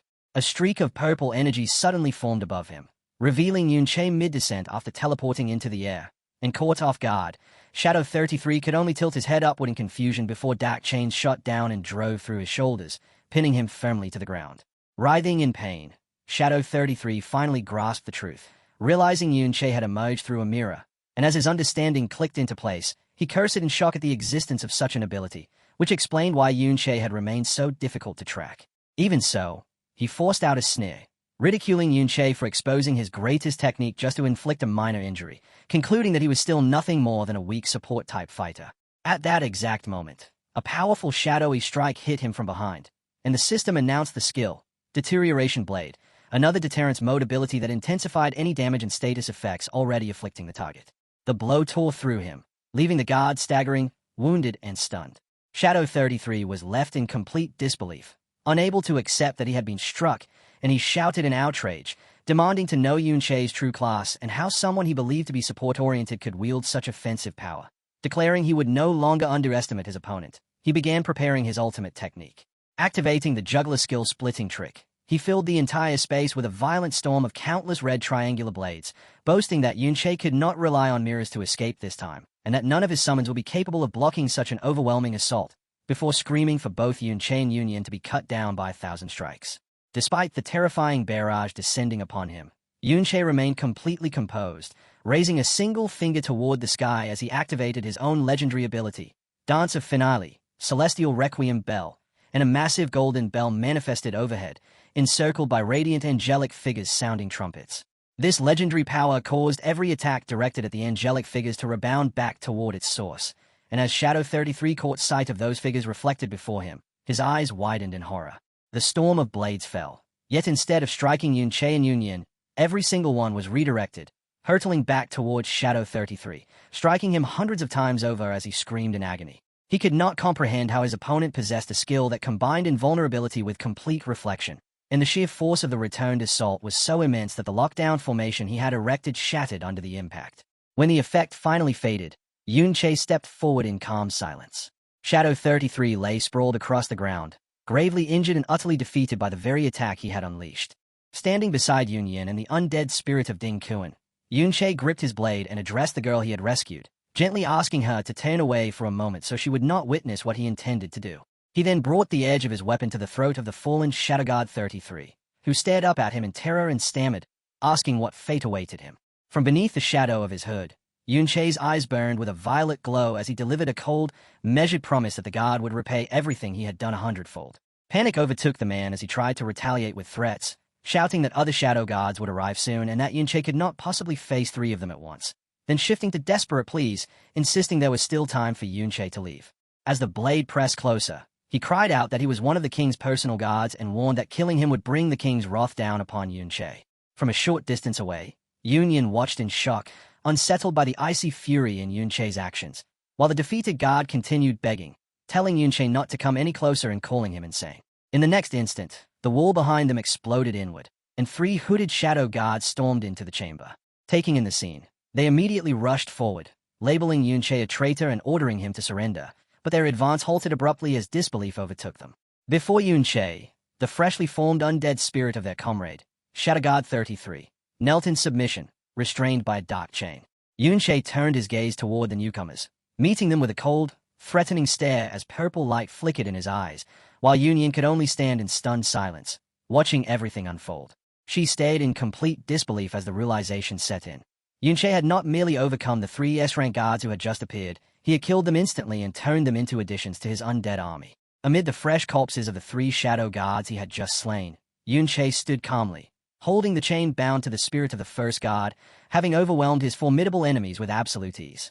After dealing with them, he turned back to Union and told her that Luo Shah had arranged a nearby hideout for support, instructing her to go meet her there while assuring her that his undead servants would escort and protect her on the way out. Still uneasy, Union asked what he intended to do next, and standing over the bodies, Yunche explained that he still had remaining matters to handle, adding that he did not know how many guards had been dispatched or whether he could conceal what had happened. With that, he shifted his focus to his true objective, summoning his undead forces to eliminate any remaining threats. With his army assembled, Yunche directed his attention to one of the undead servants, recalling that the shadow guards were the very force Luo Wei had once led to wipe out the Yun family, and he posed a crucial question. Had this one been present during that massacre years ago? The spirit of Shadow 33 confirmed that it had indeed taken part. Yunche pressed further, asking for the names of those shadow guards who had participated in the slaughter, and the spirit began listing those it remembered, mentioning Shadow 3 and Shadow 5. Hearing such uniform titles, Yunche deduced they were likely individuals raised in secrecy from a young age. Unsatisfied, he demanded more, asking who else had been there, and the spirit delivered a shocking answer. His own elder brother, Yunyi, had been among them. The revelation froze Yunche in place as he stood motionless, struggling to process what he had just heard, then slowly turned, his expression twisting with disbelief and shock as he stammered his brother's name, unable to reconcile the claim with the memory of the kind, protective sibling he once knew. Meanwhile, in a lavish yet disorderly room, a man cloaked in a dark hood lounged on a sofa surrounded by women. This was Yunyi, now serving as the captain of the Shadow Guards. A subordinate approached to report that Shadow 22 had lost contact during the mission to capture Yunyan, and that upon investigating the dungeon, they had found only the corpses of the Shadow Guards, with Yunyan nowhere to be seen. Yunyi rose abruptly, dark energy surging around him and forcing the women aside, clearly surprised that his elite subordinates had been killed. With a cold expression and red light glowing in his eyes, he questioned whether hidden survivors of the Yun family could truly be responsible, then immediately ordered his forces to contact all outposts. Deciding on his next move, he declared it was time to turn public opinion, commanding them to release Yunyan's image and spread the claim that she was a descendant of the traitorous Yun family. The plan took effect almost instantly, as people throughout the city began receiving urgent alerts on their devices, and a massive holographic billboard lit up in the central plaza, displaying Yunyan's profile and personal details. Citizens stayed in shock, struggling to accept that someone from the infamous Yun family was still alive. On the streets, two men reacted angrily, questioning why this information was only now being revealed and how she could have remained hidden for so long, while the news quickly reached the school, where students crossing the courtyard began asking one another if they had seen the report about Yunyan. Two male students discussed it among themselves, one remarking that it felt fabricated but admitting that since the announcement was official, it was likely true, while the other, wearing a hoodie, showed sympathy, arguing that even if the report was accurate, Yunyan was still just a girl, and what had happened years ago was not her fault. He compared her situation to Xiaoji, pointing out that she was most likely innocent yet had endured years of suffering simply because of her family name, and the student in the suit rubbed his head before admitting his friend was right. Even so, he added a harsh reality, explaining that only people of their generation might think this way, and if he voiced such opinions at home, his grandfather would probably beat him to death. The hooded student gave a quiet, resigned agreement, both of them fully aware that in the public's eyes she remained nothing more than the descendant of the wicked traitor Yunche who had ruined the empire. Out on the streets, two women passed by, voicing their disgust that anyone from the Yun family still dared to live, even suggesting that she should kneel before the king's statue and die there to atone for her ancestors' crimes. Meanwhile, Yunyan hid inside a building, standing by a window as she looked down at the furious crowd gathered below, hearing them shout that death would be too merciful and that she should be tortured first. Within that same crowd, a young man cautiously suggested that although she deserved death, torture might be going too far. But his hesitation was immediately crushed when a large man grabbed him by the collar and shouted in his face, demanding to know if he had forgotten the history of the kingdom's greatest traitor. The man continued yelling, claiming that millions had died because of Yunche and that even his own parents were among the victims. And under that pressure, the frightened student broke, abandoning his doubt as he forced a smile and joined the mob, shouting that a descendant of such a sinner should not be allowed to live and ought to have the sense to end her own life. Inside the dim room, Yunyan stood in silence, her face empty as she listened to the hatred outside, quietly wishing for death as her mind filled with cruel voices from both past and present, mocking her lifeless eyes, insulting her mother, and repeating again and again that she should kill herself just as her mother had. Suddenly, a beam of light sliced through the darkness as the door opened, and Yunyan looked up in surprise when a voice informed her that the security chief had arrived and that it was time to move to another hiding place. In a nearby room, Yunche sat with Luo Sha, contemplating the situation as he questioned how Yunyan's identity had been exposed so quickly, concluding that the Security Bureau must be linked to the Shadow Guards since they clearly understood that the objective had been to capture Yunyan. He revealed that the Bureau had been secretly monitoring him for some time, realizing that on the night Luo Sha came to meet him, their agents had spotted her even though he later managed to shake off their surveillance.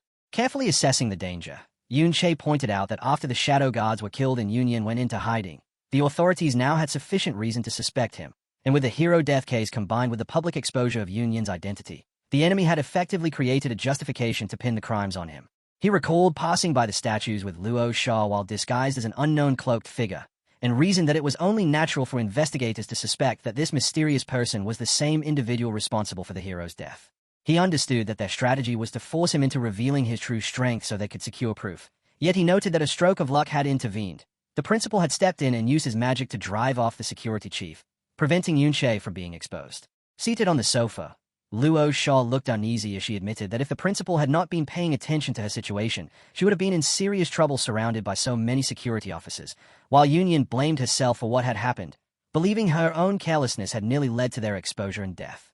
Yunche commented that although they had been fortunate, he had not expected to learn that the principal was actually Luo Sha's great-uncle. A few hours earlier, inside the principal's office, Principal Bolin appeared tense as he told Luo Sha she was acting recklessly, explaining that while he could force away a local security chief, he would be powerless if the king's elite shadow guards were to arrive. Luo Sha attempted to flatter him, but Bolin immediately cut her off and warned her not to underestimate the shadow guards, emphasizing that they were far more dangerous than ordinary S-rank fighters. He then reminded her sternly that he had long ago told her not to bring Yunyan along anymore. Fixing her with a serious look, he urged her to make a decision, reminding her that the king had already ordered her to leave the academy and return to the royal palace, then delivered a harsh truth about her friend. If she tried to take Yunyan back with her, she would not be able to conceal her presence. He described the palace as a place filled with watchful eyes, where the shadow guards would inevitably discover the fugitive, and advised that the best course of action was for Luo Sha to return alone. Back in the present, Yunyan stood quietly outside the door, having overheard everything, and was overwhelmed with guilt as she thought that if she were exposed, she would die, blaming herself for her carelessness.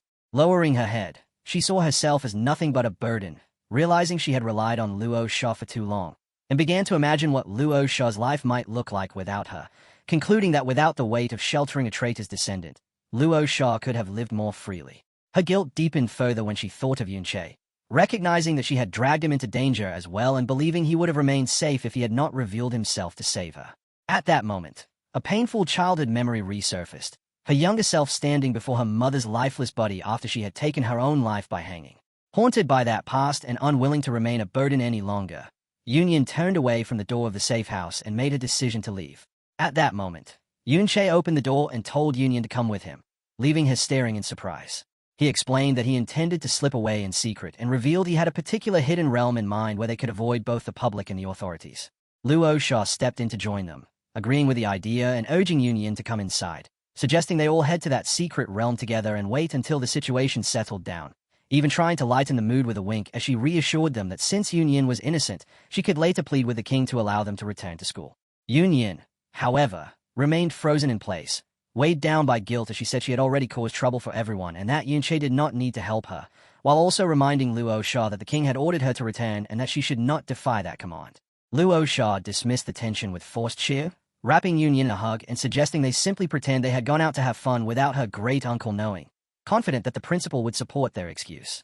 Yunche cut in with a heavy admission, looking at both of them as he stated that he was the one responsible for Yunyan being in this situation. Yunyan turned to him with a soft but puzzled expression, asking how that could possibly be true.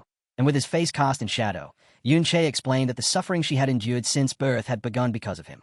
He reflected on the true origin of the tragedy, realizing that his past connection with King Luo Wei had been what led to the destruction of the Yun family years ago, and his thoughts shifted to his older brother as he silently questioned Yunyi, wondering what role he had played and why he had become one of the shadow guards who slaughtered their own family. As they made ready to leave, Luo Sha asked which secret realm Yunche planned to take them to, and he revealed that the location came from information obtained from the dead spirit of the shadow god he had defeated.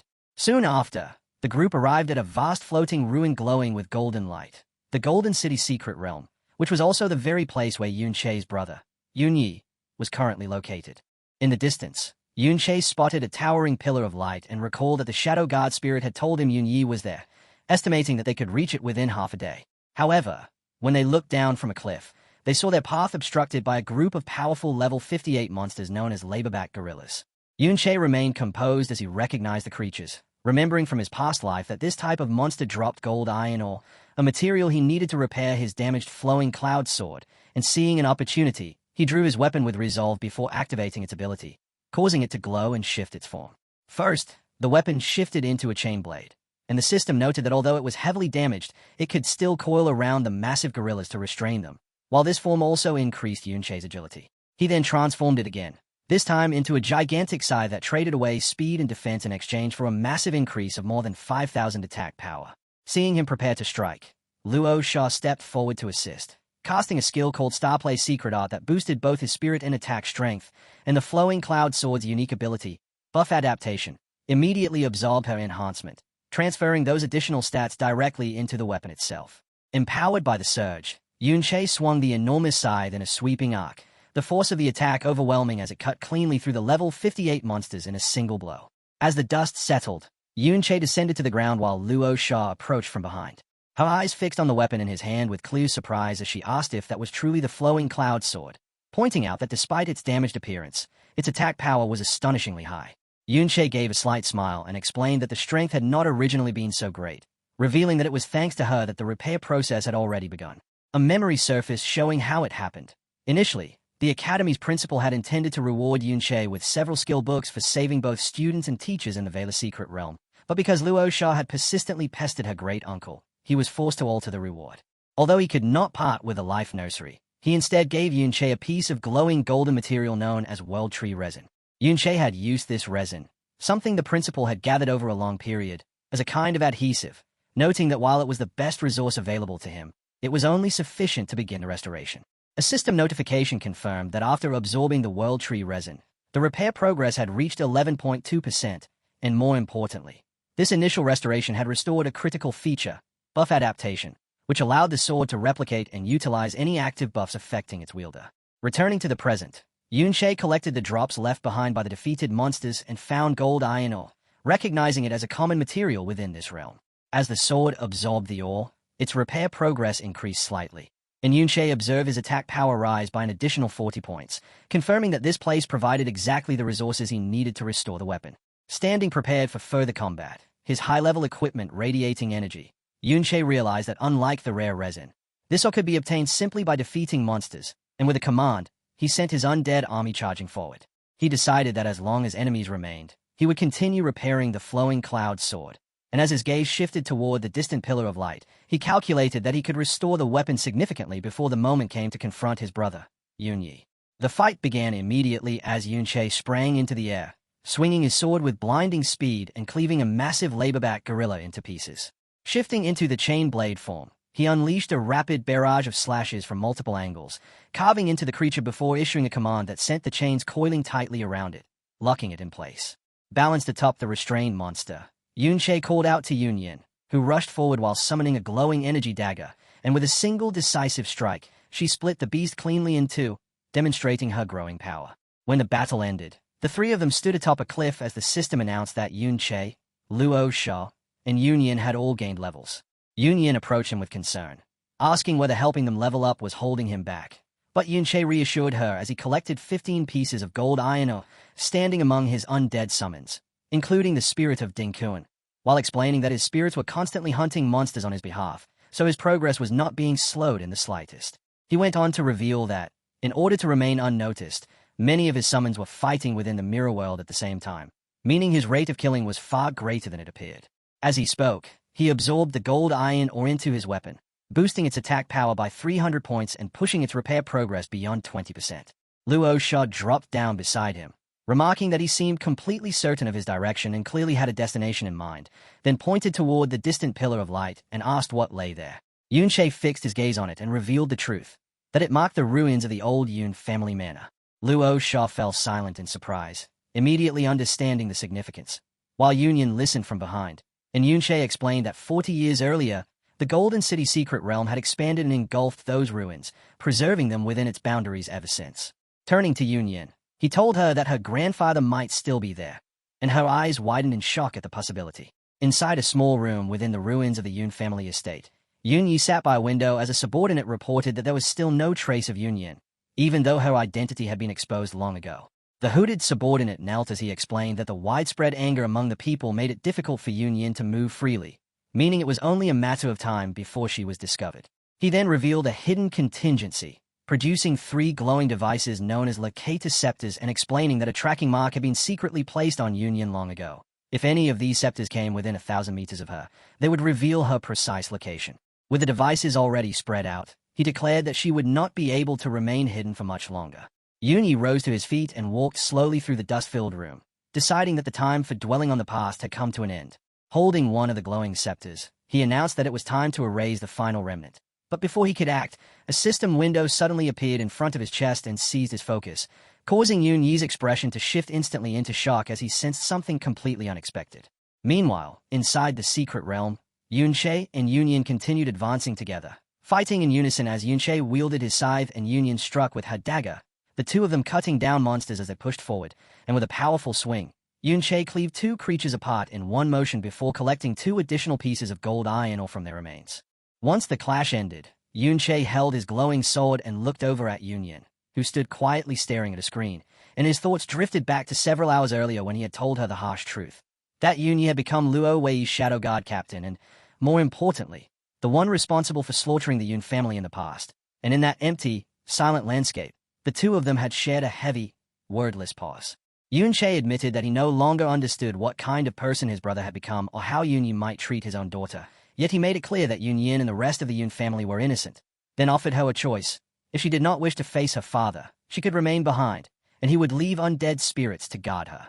Union said nothing, gripping her dagger tightly as the weight of his words settled over her, clearly shaken, thinking that hearing all of this so suddenly made it impossible to sort through her emotions, her mind racing as she realized it would take time to process everything. Yet even so, she reached a faint conclusion, reasoning that regardless of what had happened before, the truth was that she had grown up alone, and since her father had chosen the path of a shadow guard, her life would not change because of it.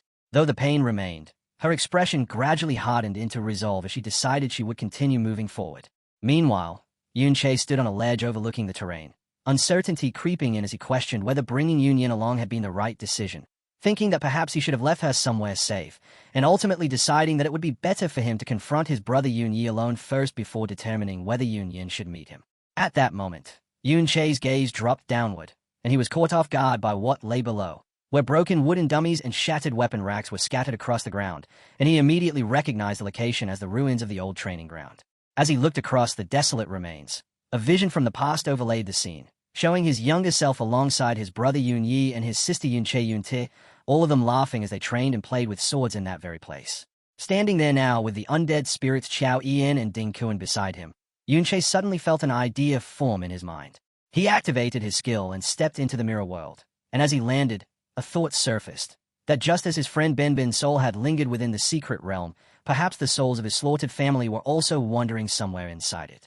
Standing within the ghost-like ruins of the mirror world training ground, Yunche searched carefully for any trace of his family's spirits, but after looking around, disappointment set in as he found nothing, no souls remaining in that place, and soon after, a system notification appeared confirming his exit as he returned to the dusty ruins of the present.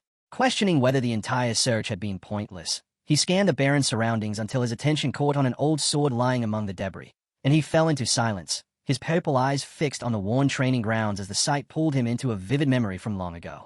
In that memory, the same grounds were alive with activity, filled with movement and noise as swords rang out, and a younger Yunche fought intensely in a sparring match while an excited crowd gathered around, cheering loudly and praising the fighters, impressed by their skill and declaring that these men stood at the peak, certain that one of them would become champion. During the bout, Yunche's opponent suddenly lost his footing on loose stones and stumbled, and in that instant of despair, the man believed the match was over and that he had already lost. Yet just as victory seemed guaranteed, Yunyi halted his attack, then with a calm smile, pointed out that loose stones should not have been on the field and suggested they restart the match. His fairness drew an immediate roar of approval as the crowd praised Yunyi's honorable nature, calling him a true member of the Yun family. And when the duel began again, Yunche still claimed victory, leaving his opponent kneeling before him while the spectators remarked that even after granting a second chance, he still won, proving that no one could defeat him. One man, however, voiced his disapproval, arguing that on a real battlefield, such honor would only cost him his advantage, but Yunyi simply smiled with confidence and replied that if he ever lost an advantage, he would win it back again, just as he had done that day, prompting the crowd to erupt in laughter and cheers, proud of their champion. As time passed, everything changed, and in another moment, a stunned Yunyi stood there covered in sweat and dirt, defeated, while in front of him was his younger brother Yunche, who had overcome him in combat, leaving the crowd in disbelief as they struggled to comprehend how Yunyi could lose to someone 4 years younger, eventually concluding that Yunche was a genius beyond imagination.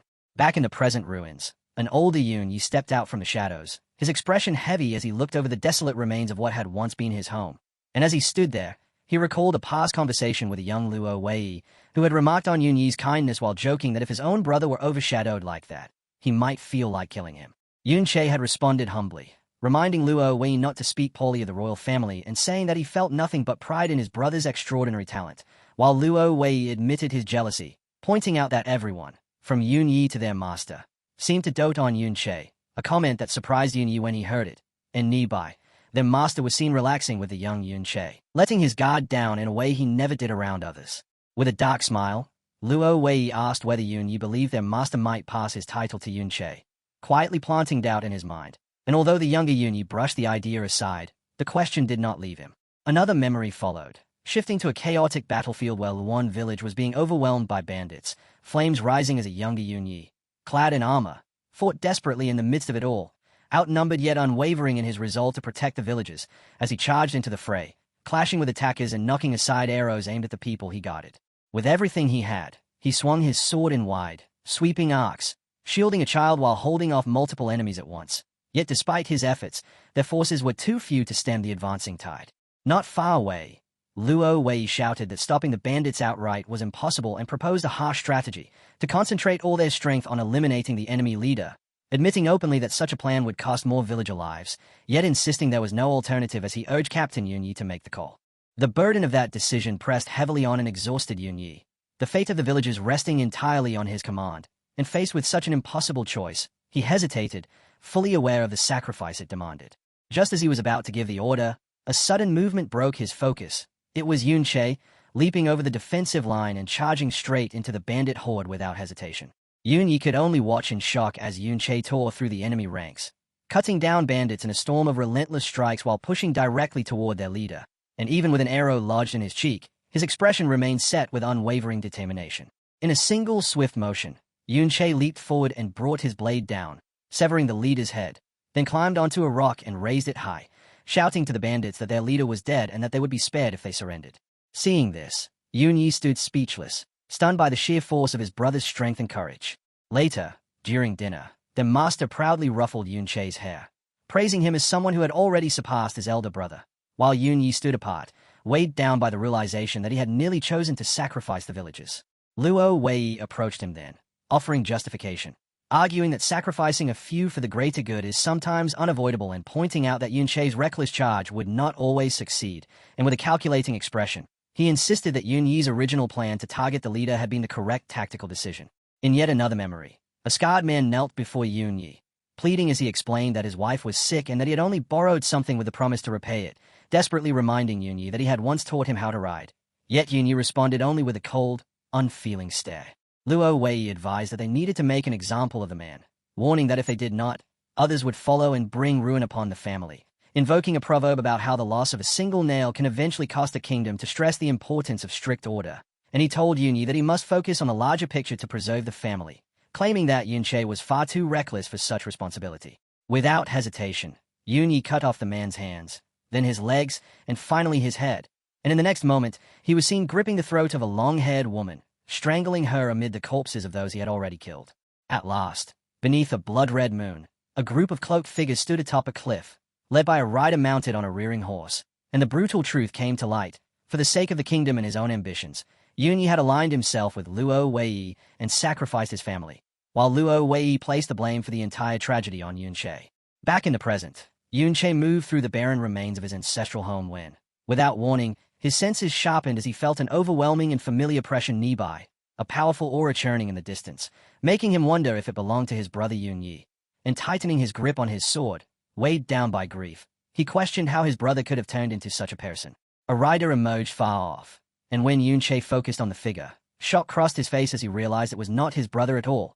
And in that instant, pure fury surged through him as he recognized the man, shouting the name of the one who had betrayed him above all others, Luo Wei. Seated high on his horse, Luo Wei looked down with arrogance and asked how Yun Che had recognized him in his current appearance.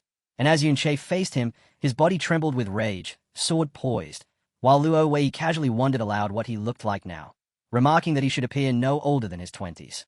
That remark only deepened Yun Che's anger, his expression twisting into a silent snarl, while Luo Wei, still smiling smugly, explained that all official portraits depicted him in his 40s, which was why Yun Che had been able to identify him despite the difference in age. In the next instant, a vast army of armored soldiers materialized, surrounding the entire area and sealing off every path of escape, and among them, Luo Shao and Yun Yin descended gracefully into position.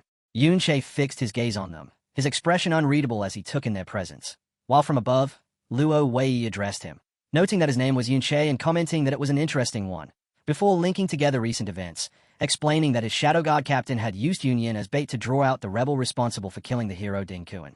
He went on to describe how that same person had broken Yunyin out of their dungeon, killing several elite Shadow Guards in the process, then looked down at the two of them, observing that now Yunche and the young Yunyin were both here as everything fell into place. Raising his hand, Luo Wei gathered a radiant light at the tip of his finger, and with absolute authority, pointed straight at Yunche, declaring him to be the rebel he had been seeking, dismissing him as nothing more than a nuisance that should be reduced to dust. As Luo Wei prepared to unleash his attack, both Luo Sha and Yunyin watched in sheer terror, and in a desperate attempt to protect him, they rushed forward at the same time, placing themselves directly in front of Yunche to shield him from the impending strike, causing Luo Wei to pause briefly, confusion flickering across his face at their unexpected action. A massive beam of golden energy suddenly fired, streaking past the three of them by a hair's breadth as their silhouettes were swallowed by the blinding glow, and it crashed into the distant ground, erupting into a violent explosion that shook the entire area. Shaken by how close it came, Luo Sha and Yunyin turned back toward the destruction, the battlefield lit by the overwhelming force of the blast, and Yunyin, horrified, realized that if the attack had struck her directly, there would have been no chance of survival. Looking down at his granddaughter, Luo Wei spoke in a condescending tone, scolding her for misbehaving again and remarking that he had nearly hit her, while the two girls stood frozen, their faces drained of color, and Yunyin couldn't help but wonder if Yunche had already been killed in the explosion.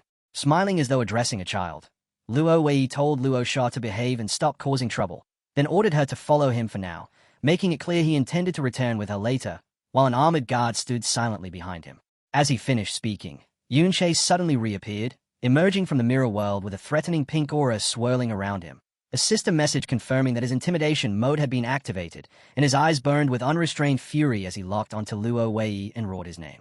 As his rage surged, his weapon transformed into a massive jagged blade, multiple attack-enhancing buffs appearing around him, and he shouted that Luo Wei was venomous trash unworthy of stepping onto the sacred grounds of the Yun family. His voice rising as a powerful wave of energy burst outward, continuing as he declared that the kindness and years of friendship he had given were not meaningless things to be discarded, and that Luo Wei would pay for his betrayal today. Launching himself into the air, Yunche raised his weapon high for a crushing strike as the system confirmed he had fully exited the mirror world, then brought the enormous blade down with all his strength, only for Luo Wei to meet it with a calm, unwavering gaze.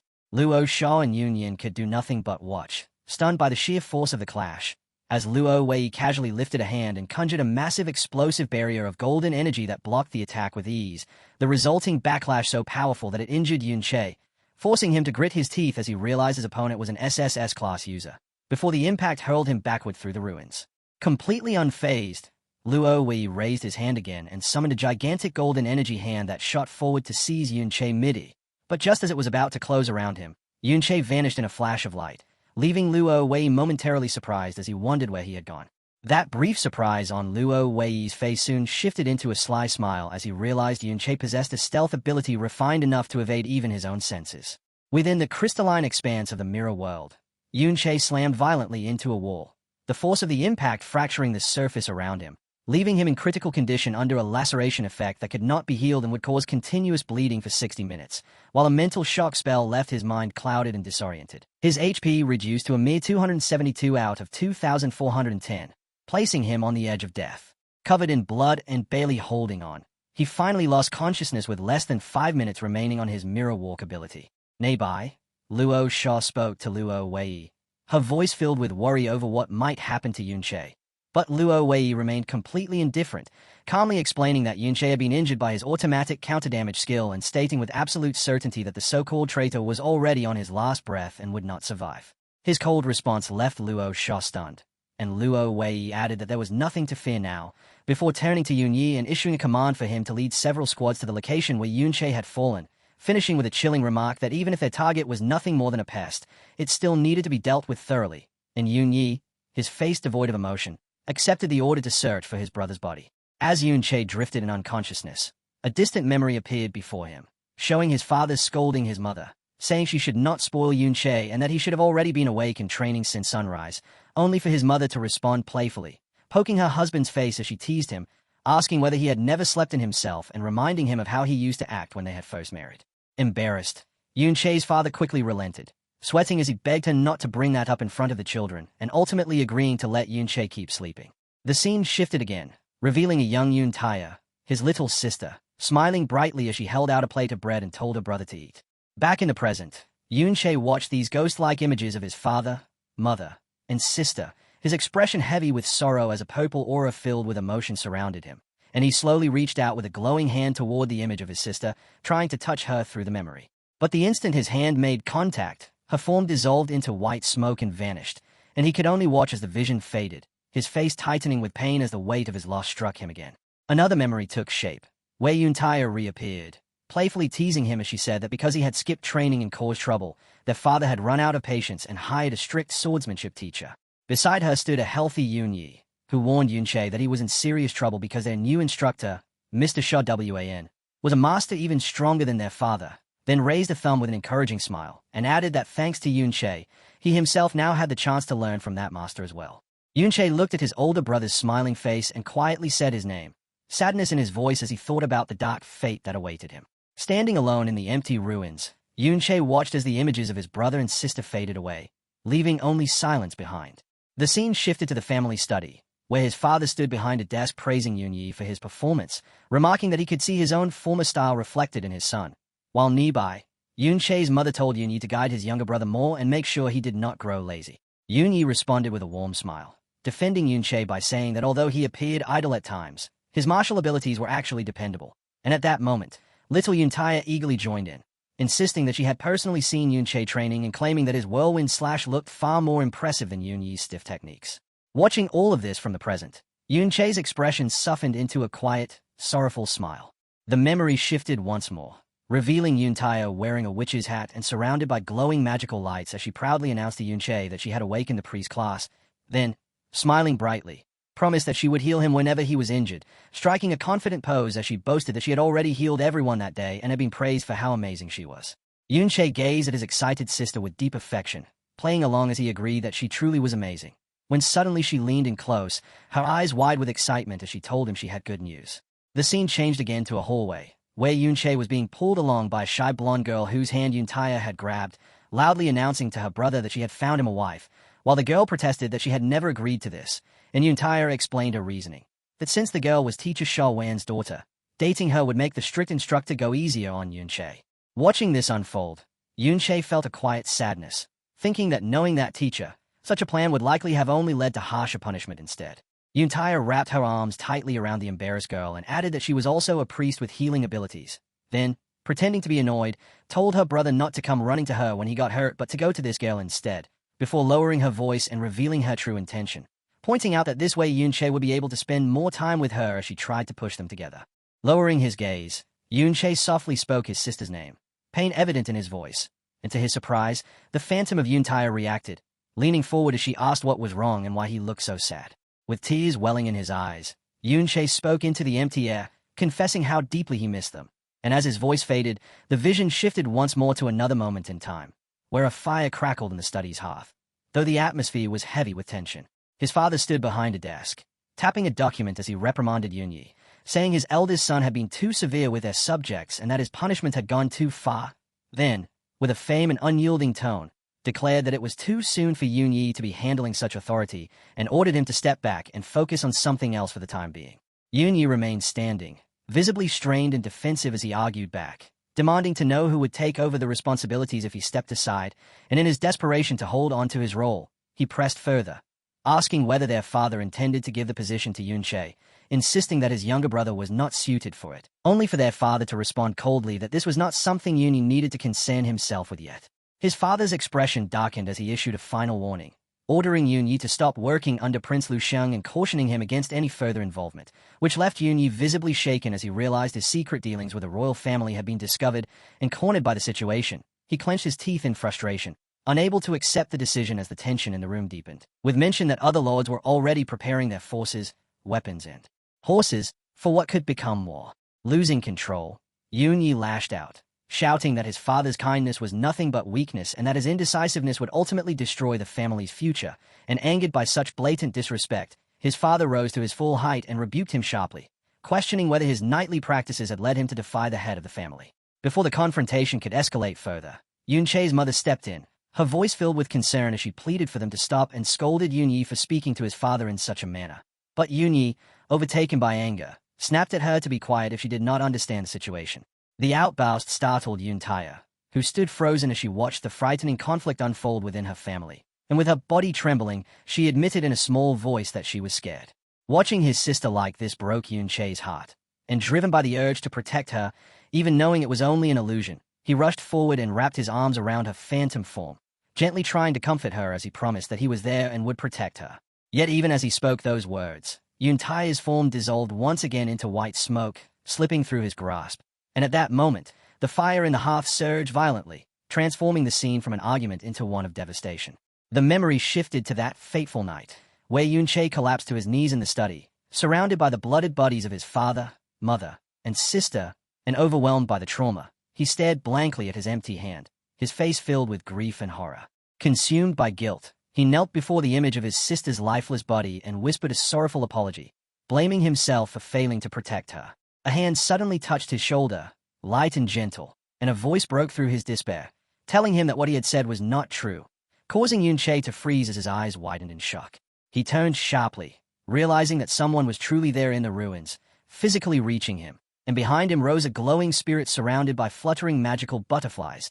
It was Yuntaya, appearing in her priestess attire, radiating a warm healing light that bathed him completely. That golden glow spread across Yunche's face, bringing a sense of warmth and calm that stood in stark contrast to the cold emptiness around him, and he could only stare at her, utterly stunned, his eyes trembling as he struggled to comprehend the impossible sight before him.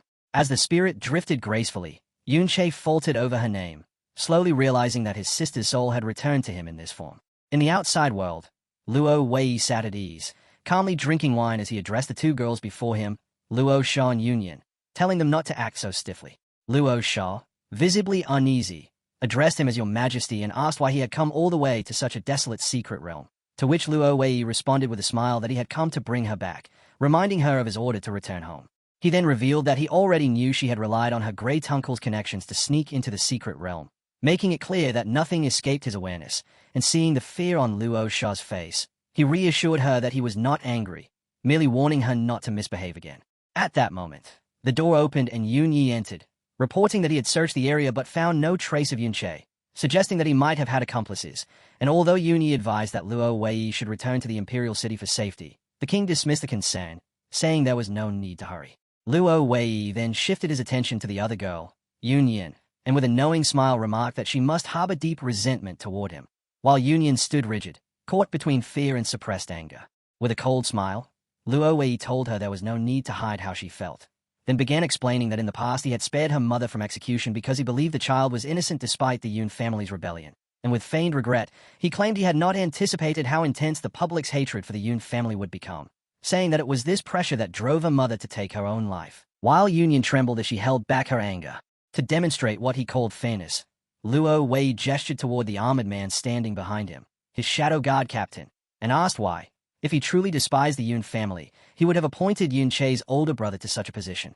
Yunyan looked at the armored figure, realizing that this was the relative Yun Che had spoken about, while Luo Wei continued, asserting that his bond with Yun Yu was close and insisting that he would never have acted against the family if not for Yun Che's rebellion, putting on a show of pain as he shifted all blame onto Yun Che. Yun Yin said nothing, struggling to make sense of his distorted account, and as she thought back to the rumors that her mother had been the illegitimate child of a Yun rebel, she realized that since Yun Yi served the king, the rebellious bloodline she carried must have come from somewhere else. Luo Wei confirmed what she had pieced together, revealing that Yun Yin's grandmother was Yun Taya, Yun Che's sister, which meant the shadow guard standing there was her great-uncle, and without hesitation, he ordered that she would now follow Yun Yi. Luo Sha immediately tried to stop him, insisting that Yun Yin was her bodyguard, but Luo Wei leaned closer with a chilling smile and reminded his niece that it was he who had arranged for Yun Yin to serve in that role in the first place, making it clear the entire situation had been his design. As Luo Sha attempted to argue, Luo Wei twisted her words, claiming she had carried out his instructions flawlessly and that a reward had already been prepared for her, and when she tried to deny it, he simply used mind control to lift her into the air, stating that they should not interrupt a family reunion and that it was time to return home, then turned and walked away, dragging the floating princess behind him and leaving Yun Yin alone with the shadow guard. Yun Yin stood frozen, watching her friend being taken away in shock.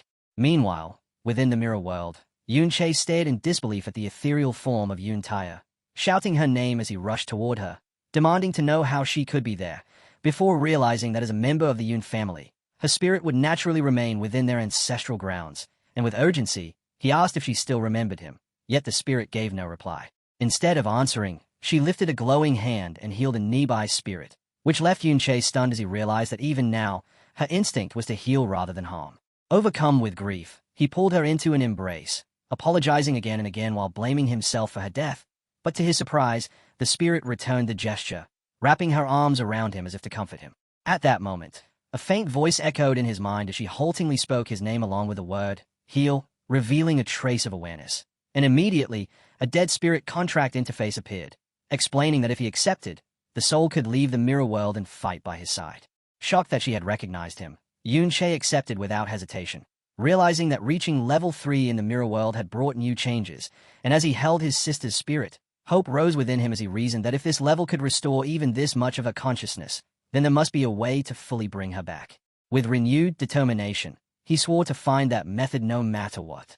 Back in the physical ruins, Yunyi issued commands to his forces, convinced that the rebel remnant was still somewhere nearby, ordering a squad to continue searching the eastern area, while Yunyin, trembling, addressed him as her great-uncle and tried to persuade him to stop the pursuit now that the king had already departed. Yunyi slowly turned, his eyes glowing a deep red, and in a cold voice remarked that he had nearly forgotten she still needed to be dealt with, then summoned chains formed of dark energy and sent them shooting toward Yunyin, binding her completely before lifting her high into the air, where he casually asked his soldiers how they should dispose of her, speaking as though she were nothing more than trash. Hanging helplessly within the chains, Yunyin trembled in terror as she came face to face with the cruelty of her own great-uncle. Without warning, a massive column of golden energy erupted nearby, shattering the barrier and catching everyone off guard, sending the soldiers into panic as the secret realm began to collapse, a phenomenon that only occurred when its lord had been killed. As the dust cleared, Yunche appeared standing atop a high cliff amid drifting debris. Having returned from the mirror world, his purple glowing eyes filled with a deeply suppressed and overwhelming rage. A memory surfaced from within the mirror world, where Yunche had asked the spirit of his sister, Yuntaya, whether their older brother Yunyi had truly taken part in the massacre of the Yun family, and the glowing blue spirit hesitated, sorrow written across her face as she revealed that on that day, Yunyi had come home wearing a worried expression, using it as a disguise to be alone with their father. Taking advantage of that trust, Yunyi carried out a surprise attack, stabbing the head of the family from behind, and as the spirit trembled, she delivered the devastating truth that every single member of the Yun family had died by Yun Yi's own hands. Back in the present, Yunche stood consumed by uncontrollable fury, now certain of his brother's complete betrayal, as he prepared to unleash his wrath. In a distant memory, Yuntaya stormed into the trainees' room, yelling for the rookies to get out of bed and start training. Yet the men, jolted awake, grumbled that it was hardly past midnight. She paid no attention, instead swinging her sword in exaggerated anger while warning that her big brother had returned and would thrash them if they dared bully Shaowaye again. And at that moment a timid girl, Shaowaye, appeared in the doorway and softly insisted it was fine, though the men kept whispering among themselves, mocking her as a weak disgrace despite being the daughter of a swordmaster. The scene shifted into a hallway where Yuntaya kicked a door open with force, loudly calling for her father and declaring she would borrow her big brother to teach the bullies a lesson. But her voice faltered the instant she stepped inside and saw the horrifying sight before her. Her older brother, Yunyi, stood over a body with weapon in hand, while their father lay collapsed in a pool of blood, and with what little strength he had left, he urged his daughter to run, only for Yunyi to complete his attack by driving the blade through his father's neck. Yuntaya remained rooted in place, eyes wide as blood splashed across her face, and as chaos broke loose, a loyal guard rushed in to hold back the attackers, shouting for the young miss to escape. Yet she could not move, the terror searing itself into her gaze until suddenly Shaowaye seized her hand, no longer timid but urgent, pulling her away from the massacre. They ran together, racing past windows glowing with the crimson light of the burning manor, and as they fled, Taya glanced down in horror at the floor strewn with the bodies of those she loved. The maid Nina, Auntie Belle, and the uncle guard, her mind drowning in confusion and betrayal, unable to comprehend why her own big brother would commit such acts. Elsewhere in the manor, Yuntaya's mother hurried anxiously through corridors bathed in red, calling out for her daughter before stopping when she noticed a figure ahead. While hidden nearby, Shaowaye pressed a hand tightly over Yuntaya's mouth to keep her silent as tears filled her eyes, desperate to call out.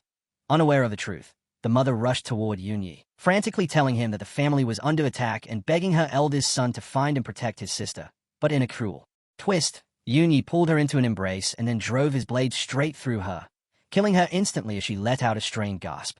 Concealed close by, Shaoye kept her hand firmly over Yuntaya's mouth to muffle any sound. Her own face drained of color, and once they retreated to hide among the bushes, both girls crouched low, struggling to remain unseen as Shaoye quickly whispered a plan, insisting they must locate her father, Swordmaster Shawan, the only one strong enough to get them out alive. While recalling a secret route through the bushes that Yunche had once created during childhood to sneak away from training.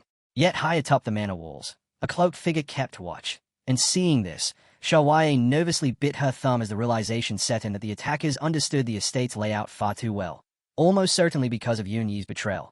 Knowing they would be discovered if they remained together, she made a famed decision and pressed Yuntaya's sword into her hands, declaring she would act as a decoy to draw the guards' attention, so Yuntaya could escape through the hole in the wall. While Yuntaya sat frozen, attempting to object until Shaoye seized her face with desperate urgency and insisted she find her father so they could come back for her later. Without hesitation, Shaoye crawled out from the bushes and deliberately revealed herself, while Yuntaya slipped into the secret tunnel, glancing back one final time as Shaoye stood upright and called out to Yunyi on the balcony to capture his focus, a choice that proved instantly fatal as his blade drove straight through her, ending her life. At the same time, Yuntaya moved through the tunnel, and upon hearing the commotion, she broke down in tears, understanding her friend had sacrificed herself. Yet the moment she emerged, she found Yunyi waiting ahead, surrounded by cloaked subordinates, and as he paused amid the carnage, he turned his head slightly, murmured his sister's name, then lifted his weapon and quietly told her not to blame him before striking.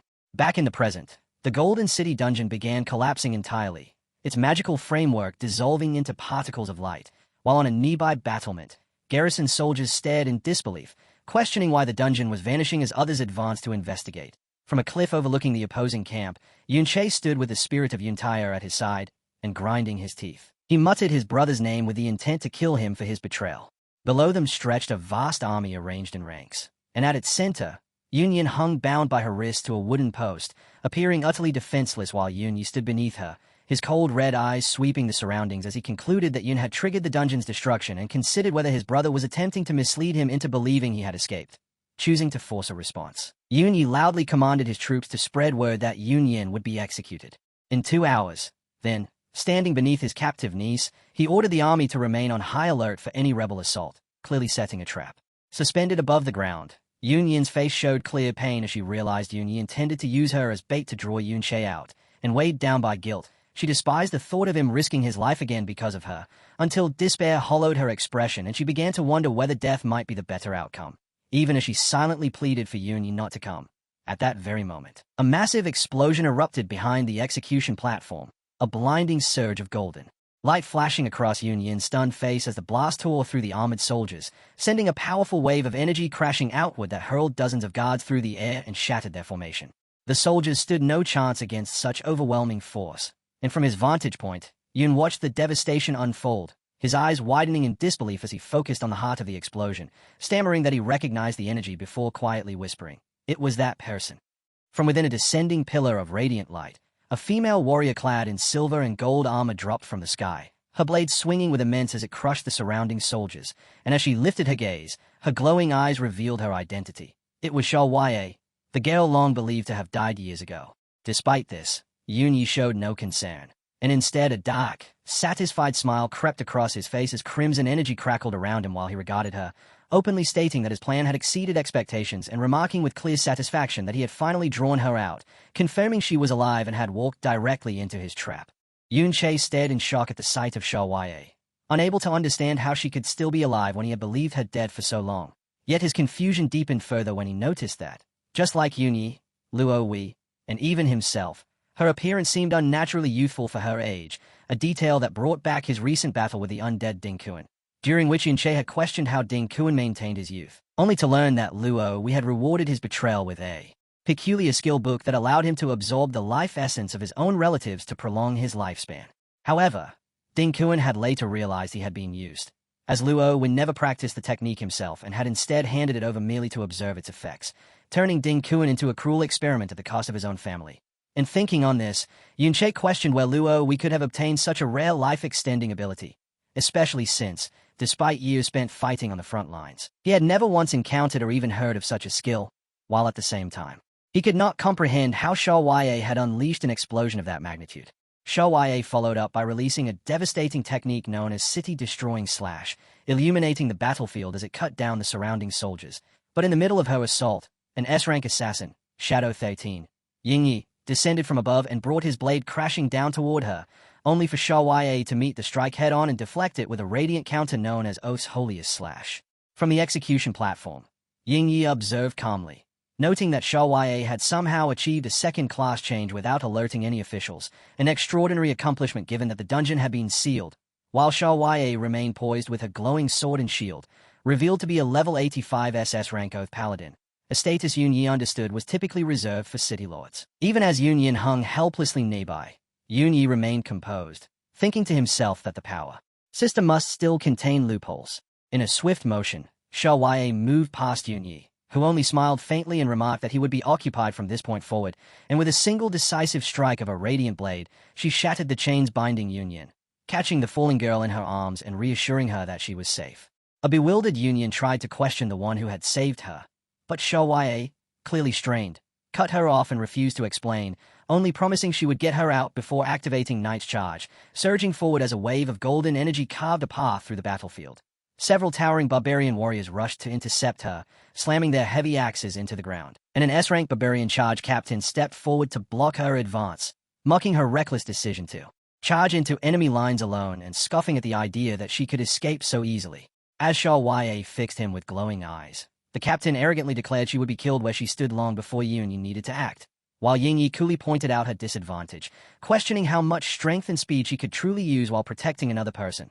Forced onto the defensive, Showaye cast Devout Shield, forming a radiant golden dome around herself and Yunyin that absorbed a powerful incoming slash. Yet Yunyi dismissed the effort as futile, remarking that such a barrier could not endure indefinitely as he motioned for the archers to prepare their bows, calmly stating that once she lost mobility, her life would be reduced to a countdown.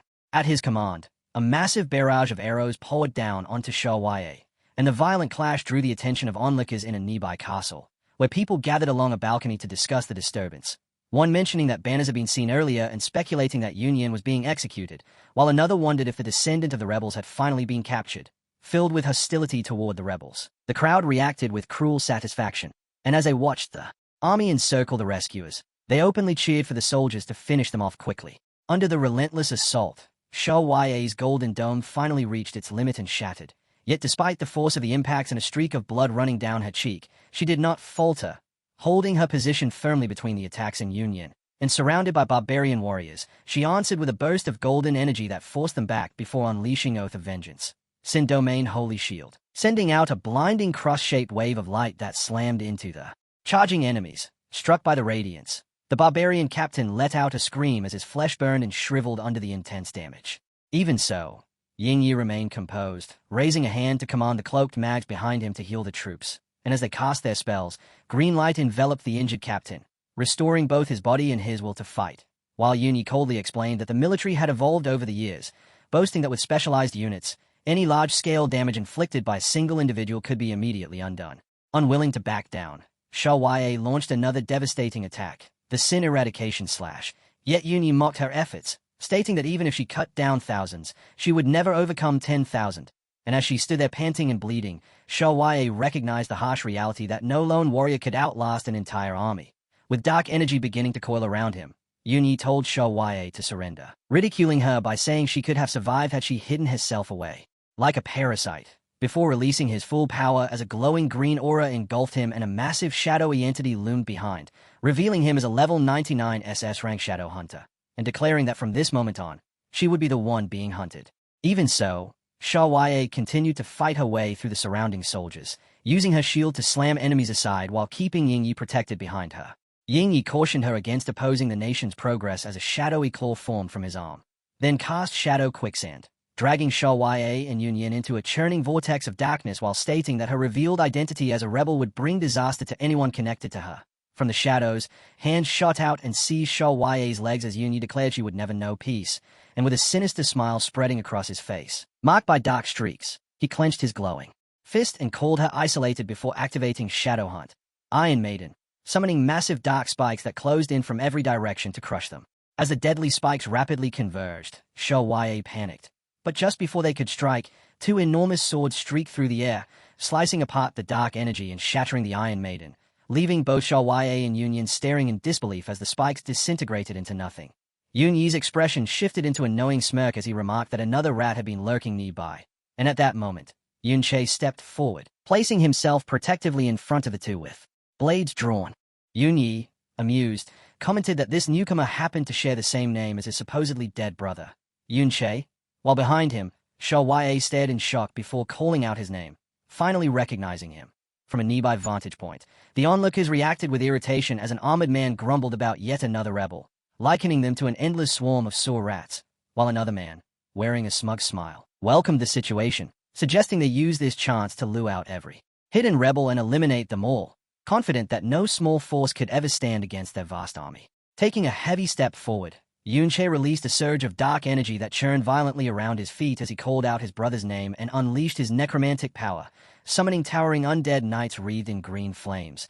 And as his energy intensified, he lifted his weapon, which shone with golden light before expanding into a massive sword. Facing him, Yunyi raised his own blade and declared that Yunyi's sins could never be forgiven, and upon seeing the weapon, he immediately recognized it as the family's flowing cloud sword, his brief acknowledgement twisting into an enraged grin as his red eyes glowed, and he mockingly remarked that Yunche's imitation of the family's technique was flawless. Elsewhere, within the Golden City dungeon, Yun's summoned force engaged the enormous dungeon boss known as the Ironback Slave Master, as Undead Shadow 33 launched a relentless assault, binding the creature with dark chains before delivering a decisive blow that killed the dungeon lord. With its defeat, a system notification appeared, granting a large reward of golden iron ore while leveling up the area, and Yunche wasted no time, immediately using the obtained materials to repair his weapon, as the flowing cloud sword absorbed them and steadily advanced its restoration progress. As the repair neared 30%, Yun observed that the golden iron ore were becoming less effective, realizing that higher-grade materials would be necessary to fully restore the blade. Yet even with this partial repair, the improvement was unmistakable, and a system window confirmed that although the weapon remained classified as severely damaged, its attack power had increased dramatically and it had gained a new effect granting 20% armor penetration. With his weapon now strengthened, Yun plunged straight into the enemy ranks, cutting through armored soldiers with swift, relentless strikes as they tried to overwhelm him with a coordinated charge, only to fail completely while he carved them down with ease, his ordinary attacks alone proving deadly against their defenses. Watching from a distance, a soldier hurriedly reported to Yunyi, his voice edged with panic as he explained that Yun's raw attack power was so unnaturally high he was killing troops instantly without even using skills. Yunyi, remaining composed, ordered the outer garrison forces to join the fight, reasoning that no matter how efficiently one person fought, their stamina would eventually run out against an endless army. Yet the battered soldier hesitated and tried to speak further, pointing out another devastating element on the battlefield as he reported that their forces were being annihilated by Yun's undead army, emphasizing that these summons not only revived repeatedly but that some had reached S rank. Strength. The undead Ding Kuan demonstrated this clearly, cutting down multiple soldiers in rapid succession, and the soldier continued, describing the horrifying nature of the necromancy, explaining that while the earliest summons had been weak and basic, they were now evolving, with fallen soldiers being resurrected into the undead ranks while retaining their original strength and combat abilities, only to turn against their former allies. Irritated and unmoved by these explanations, Yunyi sharply repeated his command to deploy the garrison reinforcements, his red eyes glowing as he dismissed the hesitation. While down on the battlefield, Yun pressed on with his slaughter, activating his movement skill to vanish and reappear across the field in rapid succession, striking enemies from every direction. From above, Yunyi observed his brother's chaotic style in silence, watching as Yun flickered in and out of sight to evade attacks and crush opponents. And as he analyzed the technique, he recalled Yun's earlier escape from King Luo, realizing that he had once believed the displacement ability required actual mirrors, but seeing Yun's current mobility, he understood the truth. It only needed any surface capable of reflection. Glancing at his heavily armored troops, he concluded that their polished armor and gleaming weapons were providing countless reflective surfaces, effectively allowing Yun to move freely and making it impossible to restrict the technique under such conditions. Meanwhile, Yunche cast a dark magical chain across the battlefield, catching armored soldiers off guard as it wrapped tightly around them, and using both his speed and the disruption caused by the chain, he cut down multiple enemies in a blur of motion. While Yunyi, watching closely, narrowed his eyes as he recognized the familiarity of Yun's combat stance. At that moment, a brilliant golden light flared behind Yunyi, drawing his attention as a system prompt appeared describing a skill called Oath of Enmity, which marked a target so that any following attacks or abilities inflicted increased damage, and recognizing the implication instantly, Yun-Yi turned sharply to face the source. A blinding radiance swallowed the royal army's ranks, forcing soldiers to shield their eyes as Yun-Yi, narrowing his gaze, questioned whether the source of that overwhelming light was Xiaowaye. Standing firm, she raised her sword as it crackled with immense energy and released an awakening skill, unleashing Holy Judgment, a vast surge of golden power that hurled armored soldiers into the air while carving a massive, smoking chasm across the battlefield, instantly wiping out a large portion of the enemy forces.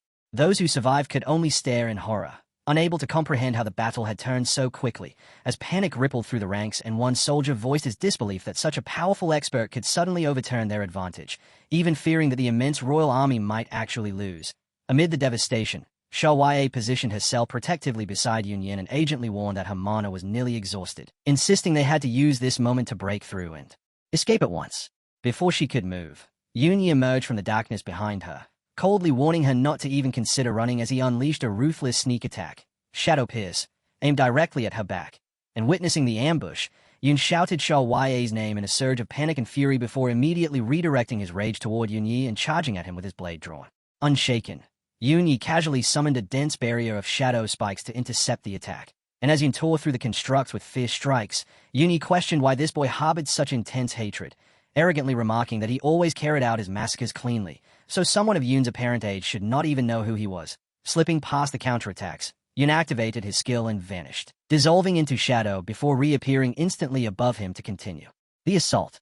Watching closely, Yunyi began to note with surprise just how skillfully this mysterious opponent wielded the Yun family's flowing cloud sword, and when Yun brought down another heavy strike, forcing him to raise yet another shadow defense, suspicion deepened as he observed that the boy was perfectly exploiting the blind spots in his defenses that only someone intimately familiar would know. As Yun unleashed a relentless barrage of glowing purple slashes, Yunyi finally connected the pieces, realizing in shock that the stance, the technique, everything, was identical to that of his supposedly dead younger brother. Fueled by that realization and burning hatred, Yun roared his brother's name as he pressed the attack even harder, while nearby, Xiaowaye watched the intense clash in stunned silence, unable to understand the boy's sudden emotional outburst as she turned to Yunyin and asked if she recognized him, questioning who this mysterious savior could be. With his eyes glowing purple and filled with grief and fury, Yun demanded answers, his heavy strikes crashing against Yunyi's shadow barriers as he angrily questioned why his own brother had chosen betrayal and how he could lower himself to serving as King Luo with subordinate. Unrelenting, Yun pressed the attack while shouting for answers, demanding to know why their own family had been slaughtered, his glare filled with raw hatred as he poured every ounce of strength into his next strike. With a powerful blow, his blade smashed through Yun-Yi's shadow defenses, and as the barrier broke apart, Yun cried out in anguish, asking how his brother could have brought himself to kill their innocent little sister, Yun-Taya. At that deeply personal accusation, Yun-Yi fell silent for a brief moment as the final realization settled in. Then a sinister smile crept across his face and he let out a sharp, amused laugh before summoning a massive surge of dark energy in his hand, forcing Yun to retreat violently to avoid the shockwave. Fixing his opponent with a look of twisted amusement and understanding, Yun-Yi acknowledged the impossible truth, and as Yun skidded to a halt, he loudly revealed the boy's identity to everyone on the battlefield, declaring him to be his younger brother, Yun-Che.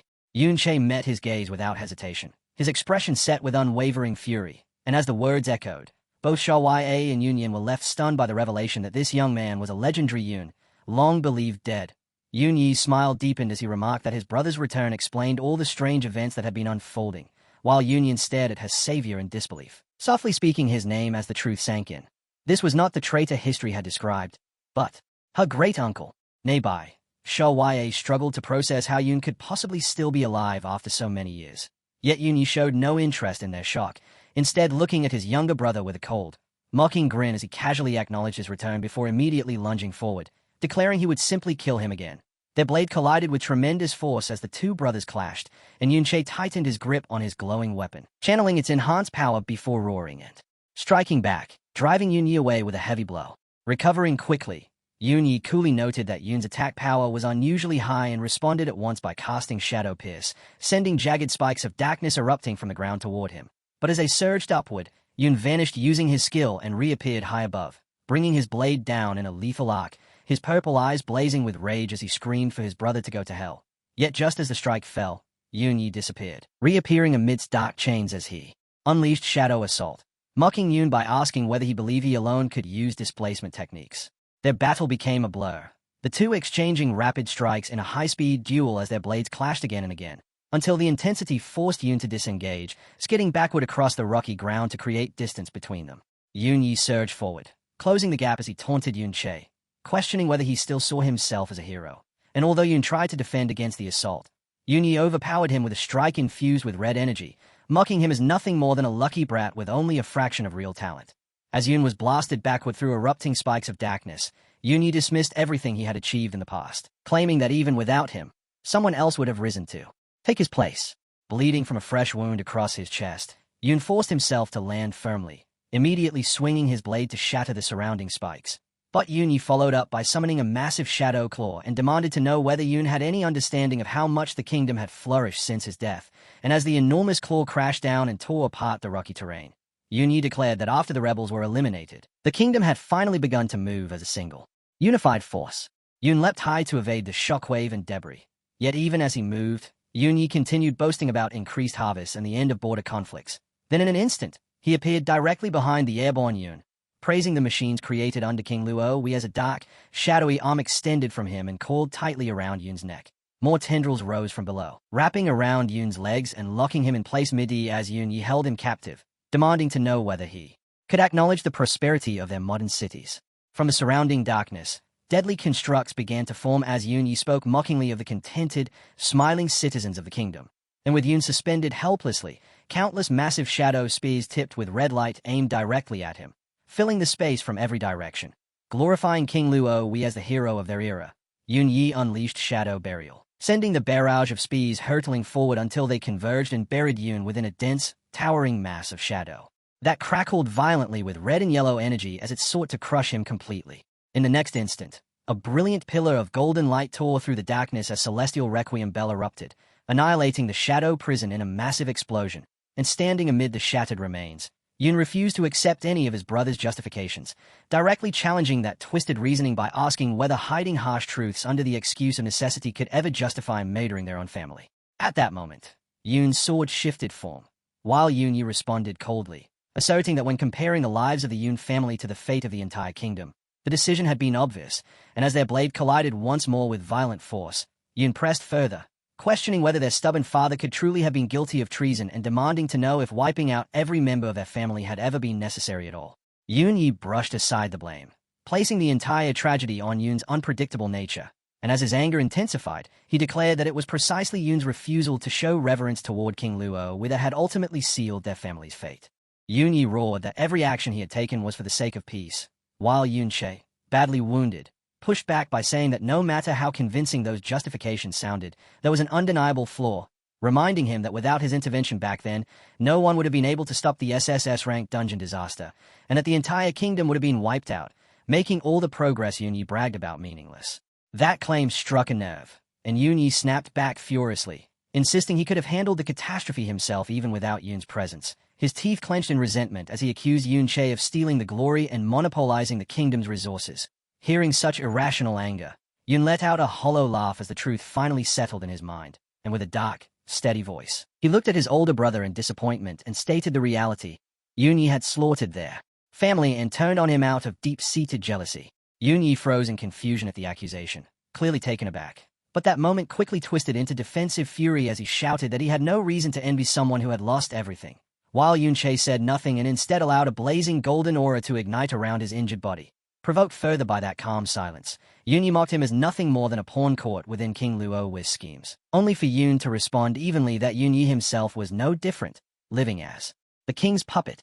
Those words struck deeply, and Yun's eyes widened in shock before rage consumed him completely, screaming for Yun to be silent as he summoned another shadowy claw and lunged forward, slamming it down with crushing force that shattered the rocky ground beneath them. Yet Yun met the attack head-on and blocked it effortlessly with his blade, as pink and purple energy flared around him. Yun declared with certainty that it was time to bring their battle to an end. Nearby, Ying watched in shock as Yun raised a glowing red artifact, which Yun immediately recognized as King Luo's SSS rank accessory, the mirror image crystal core, demanding to know how he had obtained it, knowing that the item allowed its user to copy a skill from an ally. Without hesitation, Yun activated the artifact and replicated the body of the Berserker skill from his own summon. And as the ability took hold, violent red lightning surged across his body, amplifying his attack power by 300% and his speed by 200%.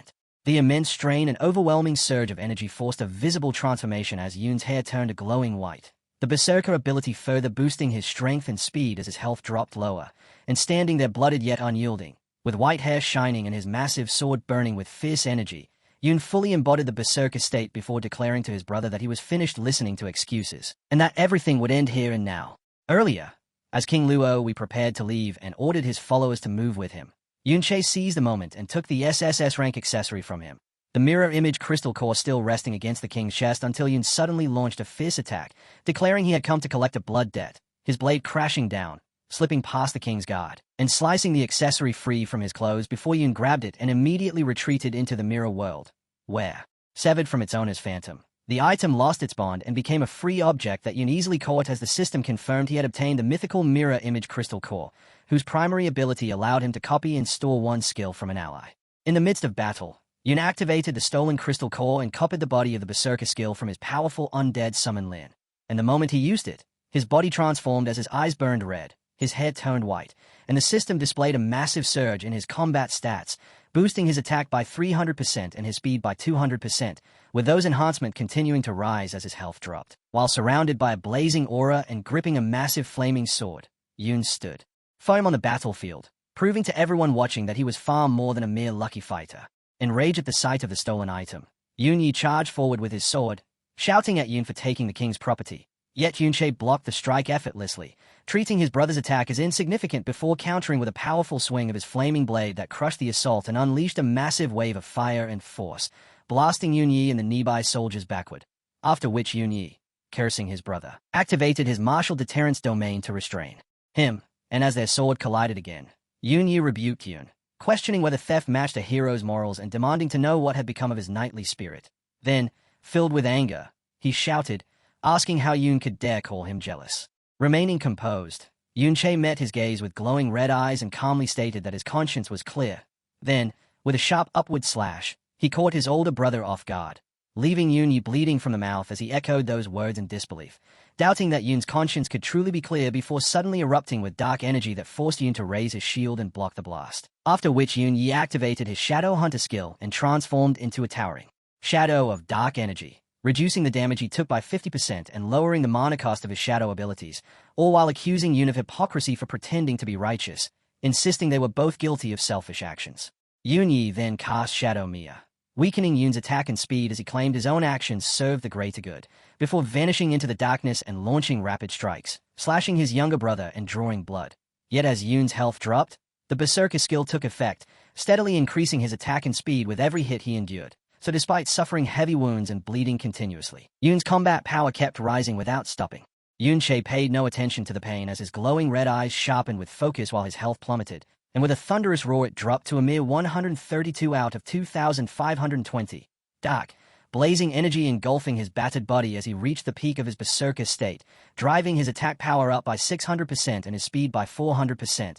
And gripping his sword tighter. He dismissed his brother's excuses as dull before leaping high and swinging his flaming blade to release an enormous wave of fire, even joking mid-attack as he asked his older brother whether he had enjoyed his life over the past few years.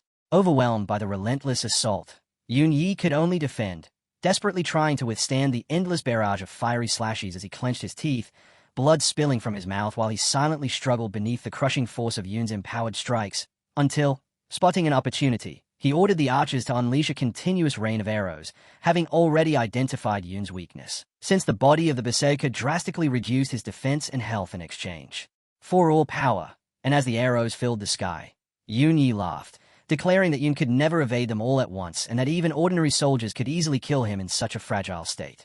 Shouai and Yun Yin looked up in alarm as the arrows descended upon the battlefield, Shouai crying out Yunche's name just as a summon. The undead spirit Chuan appeared to shield them, raising a massive magical barrier known as the Sword and Shield Absolute Domain. Yet the sheer force and number of the heavy arrows overwhelmed it, piercing straight through the undead knight's defense as the lethal rain continued toward Yun, who remained completely exposed mid-air during his attack.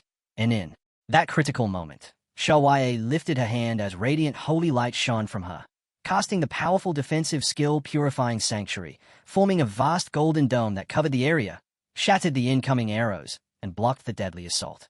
The immense strain of the magic took its toll on Shouye, forcing her down to one knee as she panted heavily, sweat dripping while she struggled to recover her energy. And seizing the chance, several soldiers leapt toward her with weapons raised, aiming to strike the weakened paladin, only for the undead Dinkuan to intercept them at the last instant, swinging his massive sword to defend her as he engaged the attackers. While amid the clash, Shouye glanced around and realized that fewer undead were being revived, leading her to conclude that Yun's mana was nearly depleted, her expression turning anxious as she understood that if Yun did not end the battle quickly, they would all perish. Explosions of fire continued to crash into the enemy ranks, yet the sheer magnitude of Yun's attacks made it clear he could not sustain this much longer. And forcing himself beyond his limits, the blooded Yun launched another blazing strike at his older brother as the two exchanged a flurry of rapid blows, until Yunyi, eyes glowing red with anger, fixed a fierce glare on him and declared that Yun had driven him to take extreme measures. After which, moving with sudden speed, he vanished into the shadows and reappeared in a swift shadow assault. And then, standing amid the ruins, Yunyi raised a strange, red-glowing device and shouted King Luo's name. As Yunyi shouted that he would use the power granted by the king, the device in his hand suddenly shattered, releasing a violent surge of red energy that surged outward and wrapped around his body, reshaping him as dark, living armor spread across his chest. And with pride, he declared that this strength granted him the finest weapons and defenses on the battlefield. Then, fully transformed and gripping an enormous crimson sword, he roared with terrifying force, utterly convinced that Yun could not overcome such overwhelming power. Yet Yun-che paid no attention to the transformation, appearing instantly behind a startled Yun-yi and calmly questioning where that confidence came from. And as he prepared to strike, the system revealed that his flowing cloud sword had triggered a hidden adaptation effect, synchronizing with the body of the Berserker skill so the weapon could adjust to his massive enhancements, allowing him to fully wield the full 600% increase in attack and 400% boost in speed. And with a cold voice, Yun warned his brother not to disappoint him now that he had resorted to his strongest move before moving at blinding speed and unleashing a storm of fiery slashes that completely engulfed Yunyi, trapping him in place and forcing him into a frantic defense. Bracing himself by planting his foot firmly against the shattered ground, Yun poured all of his amplified physical strength into his assault and followed with another relentless barrage of blazing strikes, while Yunyi hastily formed a dark shield to resist the attack. Yet the sheer force of Yun's Berserk-enhanced blows overwhelmed it, shattering the barrier into fragments as Yunyi, drenched in his own blood, cried out in shock and fear, unable to accept that even the king's power was being crushed so effortlessly. And seizing that opening, Yun delivered a devastating slash that cleanly severed Yunyi's mutated right arm, sending it spinning through the air. Still in his berserker state, Yun raised his glowing blade and struck toward his brother's massive shadow form with lethal intent to finish him. But at the last instant, Yunyi dissolved into his shadow and evaded the blow, reappearing behind the front lines of his army, where, bleeding heavily, he ordered his troops to hold Yun back, called for healers, and commanded soldiers equipped with reflective armor to withdraw, prompting one armored soldier to realize that Yun had been using their polished surfaces to teleport. Ignoring the shifting troops, Yun descended from the sky in pursuit and drove his sword into the ground, releasing a shockwave that forced Yun-yi to leap away. And in growing panic, Yun-yi commanded his shadow guards and cloth-armored soldiers to block Yun while removing any reflective surfaces, pointing out that Yun's health was nearly gone. And as the soldiers closed in, he confidently declared that Yun was too weakened to withstand even a single strike. Yet Yun ignored them, gathering what little power he had left as dark red lightning crackled around him before he unleashed a massive shockwave that struck down the surrounding soldiers and hurled them aside, clearing his path as he charged straight toward Yun-yi and the remaining forces, only for a dense rain of arrows to suddenly descend from above, all aimed directly at him. To evade the incoming arrows, Yun slipped into the mirror world, stepping into a ghost-filled purple dimension where he was finally safe. And there, exhausted, he paused to catch his breath as the undead spirit of Yuntaya restored his wounds. But even as the healing took effect, Yun-che realized his mana was nearly depleted, making it impossible to continue reviving his undead forces, so he resolved to finish the battle quickly, while at the same time anticipating that Yun-yi would deliberately stall for time to recover, which led Yun to recall how Yun-yi restored himself by absorbing the blood of his relatives, and with that thought, he understood that his captive niece, Yun-yin, was now in immediate danger. Without hesitation, Yun left the mirror world and reappeared directly in front of his brother, who had already set his sights on Yun-yin. And with a cold voice, Yun-che stated that this outcome was exactly what he had expected, then swung his weapon, only for Yi to vanish using his shadow techniques and avoid the strike, causing Yi's glowing blade to crash heavily into the ground as Yi re-emerged behind his soldiers. While nearby, a wounded Yi pushed herself upright using her sword. And noticing the dwindling number of undead, she understood that Yi had to be eliminated quickly. So she called out to Yi, vowing to hold the line so he would not need to divide his attention protecting them. Fixing his focus entirely on Yi, Yunche watched as his brother, surrounded by swirling dark energy, loudly proclaimed his loyalty to the kingdom and to King Luo. Then, with red eyes burning in fury, Yi declared that all threats must be eradicated as he gathered an immense storm of dark power and activated his awakening skill, Shadow Hell, summoning a vast army of shadow warriors glowing red, which immediately surged forward across the battlefield toward Yi. Yet Yi planted his foot firmly into the ground, drew in his strength, and with a single sweeping motion of his blade unleashed a blazing wave that obliterated the charging army in an instant. Roaring for his brother's death, Yi pushed the last of his power into one final attack, driving his flaming sword straight through Yi's chest as it erupted with searing heat, and Yi cried out in agony while the strike shattered his defenses and scorched his body, the light fading from his eyes as he realized defeat had come. And in those final moments, his mind drifted to a bright morning from their childhood when a young Luo greeted him, where the younger Yi appeared startled and uneasy at the royal's friendly approach, while young Luo called out to Yi, who was training nearby with a wooden sword, urging him to hurry, and young Yi watched the exchange with a troubled expression, feeling excluded as he quietly murmured an apology, the memory capturing the close bond among the three boys as Luo teased Yi for being too slow before the vision dissolved back into the present. Now bleeding heavily, Yi let out a faint groan as his life ebbed away and dropped to his knees in defeat, while Yi stood before him with his sword raised for the finishing blow. Yet just before it could fall, Yi, coughing desperately, cried out for the king's help. And in that instant, a massive golden claw burst from the ground beneath Yi, forcing him to halt his strike and leap backward to avoid the explosion of golden energy. He looked upward, startled by the sudden surge of overwhelming magic. While nearby, Yi knelt in his own blood and raised his head with a mix of relief and shame, muttering that he never expected to need saving. And from above, King Luo descended from the sky wrapped in golden lightning, his gaze falling calmly upon his defeated servant as he remarked that Yi had grown old, which made Yunche grit his teeth in shock as he had believed the king had already fled the dungeon. As Luo touched down, Yi lowered his head in humiliation and apologized for his failure, admitting that he had forced the king to intervene. Yet the king only responded with a cold smile, ridiculing him for relying on the power he had been given and still failing to defeat an opponent with just a single class change. Then, showing no concern for his dying commander, Luo turned his eyes away, causing Yi to stare in panic as his leader casually stated it was time to find a replacement. And as he walked past him, he added that a new captain was needed, leaving Yi abandoned as he collapsed face first into the dirt. Watching this, Yunche's expression hardened, his glare filled with anger at the king's ruthless disregard for a loyal subordinate. Yet Luo ignored Yi's fallen body and instead approached Yi to confirm who he was. Then, with a sinister smile, extended his hand and casually offered Yi the position of Shadow Guard Captain, presenting it as the role left vacant after Yi's defeat, which made Yunche tighten his grip on his sword as he angrily questioned the offer, his eyes blazing with rage, though Luo remained completely unfazed and merely asked whether Yi was angry before dismissing his own proposal as a joke, while remarking that it was still Yi's only path to survival. Without warning, a golden aura lifted Yi helplessly into the air as the king used mind control to suspend him, stating that he would not allow Yi to escape at this distance. And although Yunche struggled against the unseen force, his resistance achieved nothing, as he recognized the technique as a basic mind control spell typically used for moving objects. Yet from its strength, he realized the immense gap between them, since even such a simple ability could overpower him so completely, which prompted Luo to mock him as he formed a spark of golden energy and remarked on Yi's vigor before casting a powerful gravity spell that summoned a crushing pillar of golden light, ordering Yi to kneel. The unbearable pressure drove Yi violently to the ground, his knees cracking the rock beneath him as blood spilled from his wounds. And in that moment, he understood that King Luo had grown far stronger than before, while the king taunted him, telling him to stop resisting and kneel in repentance for the death of his former summon, Yunche. Yet suddenly, a radiant holy light spread across the battlefield as the celestial requiem bell manifested around Yi, angelic figures surrounding him, in a protective display that drew Luo's gaze upward with mild amusement.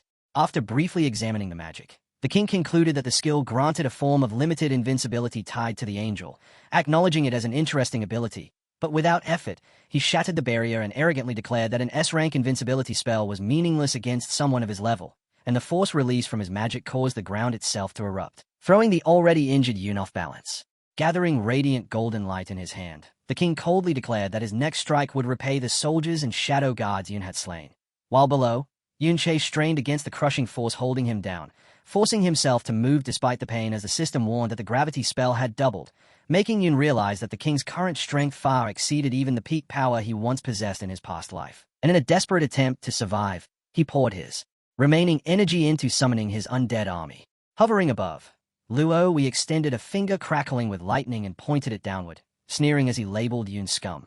And in the next instant, a barrage of golden beams rained down, tearing apart the terrain and obliterating Yoon's undead summons, while the king observed without emotion, stating that he would not allow his prey to escape this time, then forming a massive golden claw overhead as he revealed that he understood Yoon's displacement ability required a reflective surface, promising to deny him any opportunity to use it.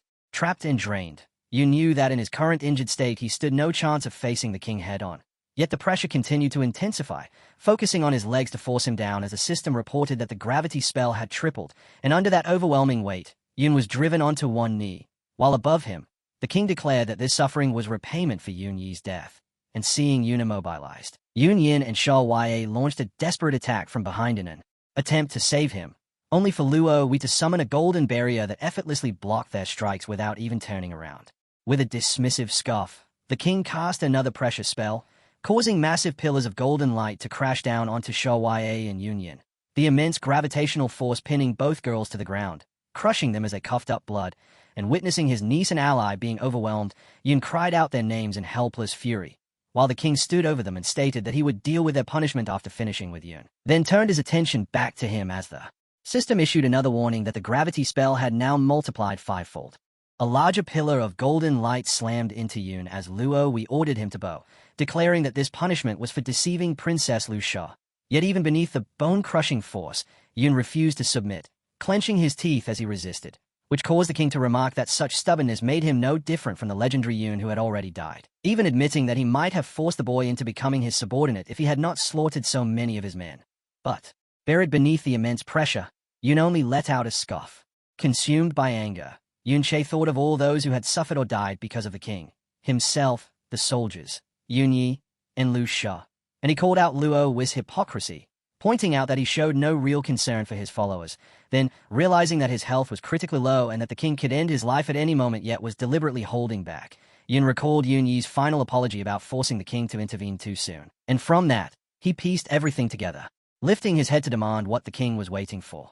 But Luo Wei gave no reply, and in that silence, Yoon reached the conclusion that he was being kept alive as bait to draw someone else out. Without warning, the system announced that the gravity spell had been dispelled, and Yoon staggered upright in shock as the crushing force vanished, while above him, the king's lips curled into a satisfied grin as he remarked that his plan had successfully drawn out his true target. And at that moment, a new figure stepped onto the battlefield, an older man with white hair, carrying multiple swords, whom the king greeted as Master Sha Wan. Nearby, the injured Sha Ya lifted her head and called out to the newcomer as her father, pleading for his help. But Swordmaster Sha Wan responded sternly, telling the king not to address him as master, making it clear that he had never accepted him as a disciple and had only ever taken in a single student as a favor to a trusted friend. Then shifting his gaze toward Yoon Yi, he asked whether he could still endure, which caused the stunned Yoon Yi to recognize him as his own master. Decades earlier, during a training session, a younger Yoon, worn out yet defiant, stood gripping a real sword as he glared at his opponent and mocked his title as a swordmaster, facing a younger Sha Wan. While Yoon boldly challenged the man's pride by arguing that using a real blade against a child proved nothing and daring him to fight with a simple branch instead, and amused by such fearless provocation, Sha Wan calmly accepted the handicap by picking up a wooden branch. The moment Yoon rushed forward, he was struck down instantly, slammed into the ground before he could land even a single blow. And standing over him, Sha Wan casually asked if he could still continue, prompting Yoon to clench his teeth and force himself back to his feet, only to charge again in frustration and be effortlessly knocked back into the dirt once more. And as the sun began to set, Sha Wan remained standing tall and asked again whether the boy could go on, while Yoon, lying face down and battered, stubbornly muttered that his injuries were nothing more than minor bruises. Looking down at him, Sha Wan remarked that although Yoon's father had described him as undisciplined, he was far from hopeless, then allowed a faint smile as he acknowledged that Yoon's determination and ambition were remarkable, and impressed by his spirit, he declared that he would take Yoon as his disciple, to to which Yun quietly responded that he had never intended to end up with such a strict old man as a master. Yet Sha Wan explained that his sword techniques would only ever be passed to one successor and that the relationship between master and disciple was akin to that of father and son, requiring deep respect, while Yun replied cynically that he did not even respect his real father. But Sha Wan remained unfazed, promising to take full responsibility for shaping him into a capable warrior. With a warm yet firm expression, Sha Wan added that his teachings would encompass not only swordsmanship but also how to live properly, and standing beneath the setting sun. He made a solemn vow to the boy, promising that he would protect Yun with his own life until he reached adulthood. And as the memory faded, Yunche returned to the present battlefield, where King Luo we once again addressed the armored figure as his master, only for Sha Wan to sharply correct him. He firmly ordered the king to stop using that title, making it clear that he had accepted only one true disciple as a favor to a friend, then shifted his gaze past Luo toward the severely injured Yun and casually asked whether his student could still fight, even adding a teasing remark that Yun still seemed to be falling short, which left Yun stunned as he gasped and called out to his master, overwhelmed by the realization that he had been wrong to believe everyone he once cared about had vanished from the world. Strength surged through him in that moment, and Yun forced himself back to his feet, repeating the same stubborn claim from his childhood that his heavy injuries were nothing more than minor bruises, while inwardly filled with relief and joy that both Sha Wan and his master were still alive. As nearby, King Luo we gathered radiant magic in his hand and mockingly called Sha Wan heartless, pointing out that Sha Wan had once taught him as well yet chose to recognize only Yun as his true disciple. In response, Sha Wan unsheathed his blades and stepped forward, effortlessly deflecting a massive blast of energy from the king and shielding both Yun and Union from the resulting shockwave, then stating that now that he had arrived, there was no need to concern himself with anyone else, while Luo Wei, with a smug expression, accepted the challenge and rose into the air, and without hesitation. Sha Wan ordered Yunche to seize this opportunity to escape with Sha Wan and Union, assuring him that Sha Wan knew of a safe place where they could hide. Unwilling to abandon his master, Yun hesitated, but Sha Wan immediately cut off his protest, explaining that the king in his current state was utterly unbeatable and warning that even with Yun's newfound power, the two of them together would still stand no chance of victory.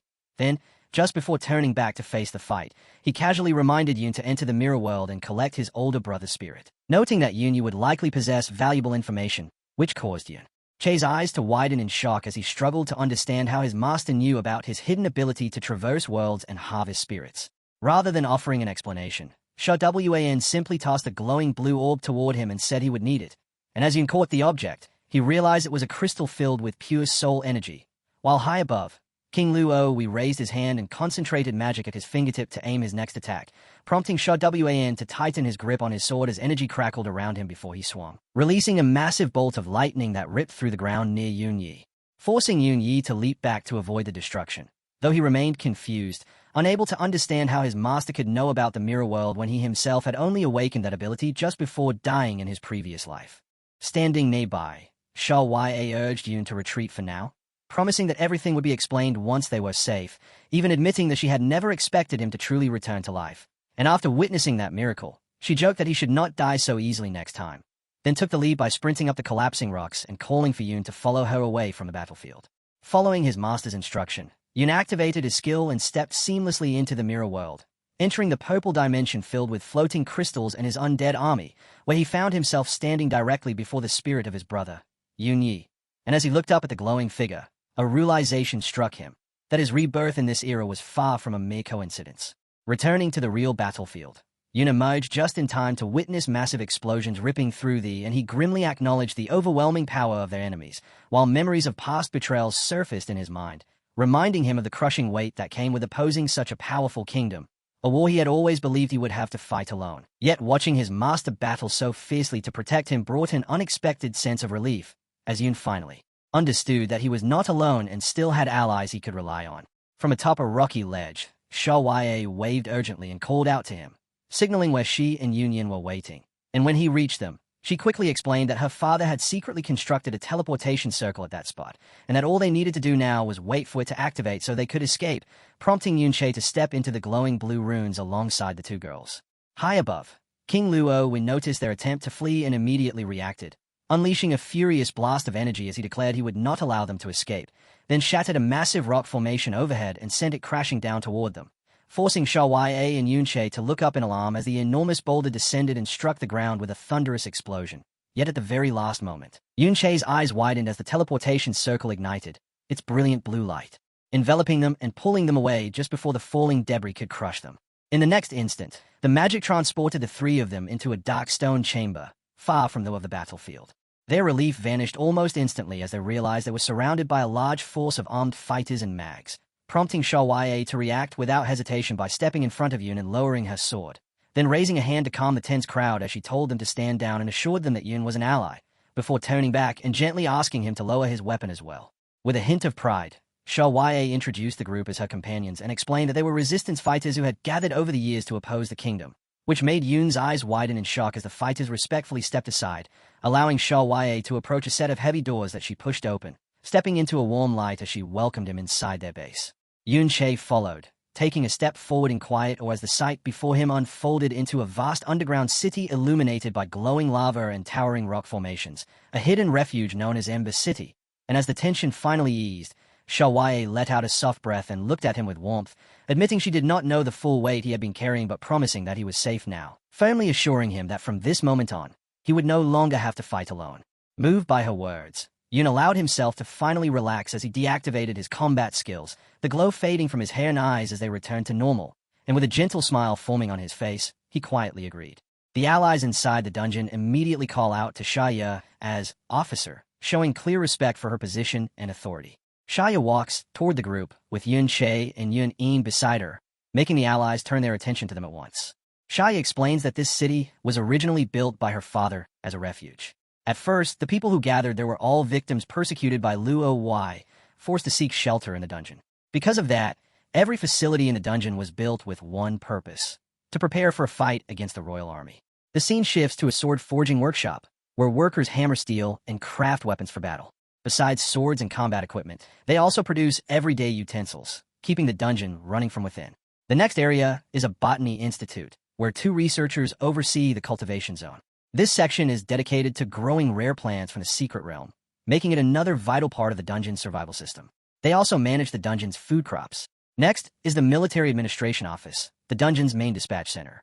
From here, all types of combat personnel are organized, assigned, and sent out for missions against the royal army. It also handles minor requests from the citizens. They then arrive at the skill management center, where countless books float through the air like living records. A girl stands in the middle of the area, overseeing the skill exchange system. Unwanted skills can also be sold here, turning useless abilities into valuable resources for the people living inside the dungeon.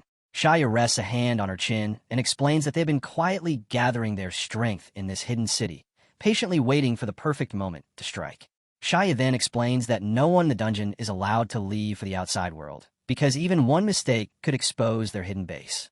Even she herself is bound by that rule, showing how strict their secrecy truly is.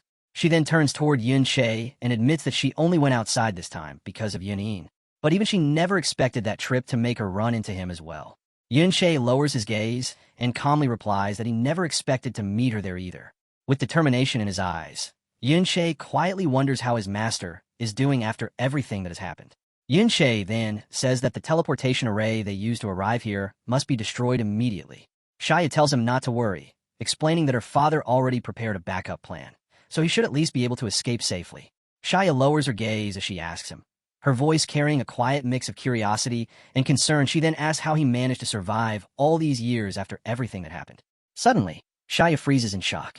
Her eyes widen, her mouth falls open, and she stares ahead as something unexpected happens right in front of her. Just then, several allies approach Xia and inform her that the council is requesting her presence. Since Yun Che has arrived as an unexpected guest, there are important matters they must discuss immediately. Xia quickly explains to Yun Che that the council had no idea he was coming. Because of his sudden arrival, she has to speak with him first and handle the situation. In the next scene, Xia introduces two senior city officers, Marco and Lily. Since she has to meet the council first, she tells Yun Che that he can look around the city for now, and the two officers will guide him in her place. Marco and Lily remain behind as Yun Che's guides, while Xia quickly leaves to meet the council and explain the situation herself. Lily watches Xia leave in disbelief, admitting that in all her life, this is the first time she has ever seen Xia act so gentle and approachable.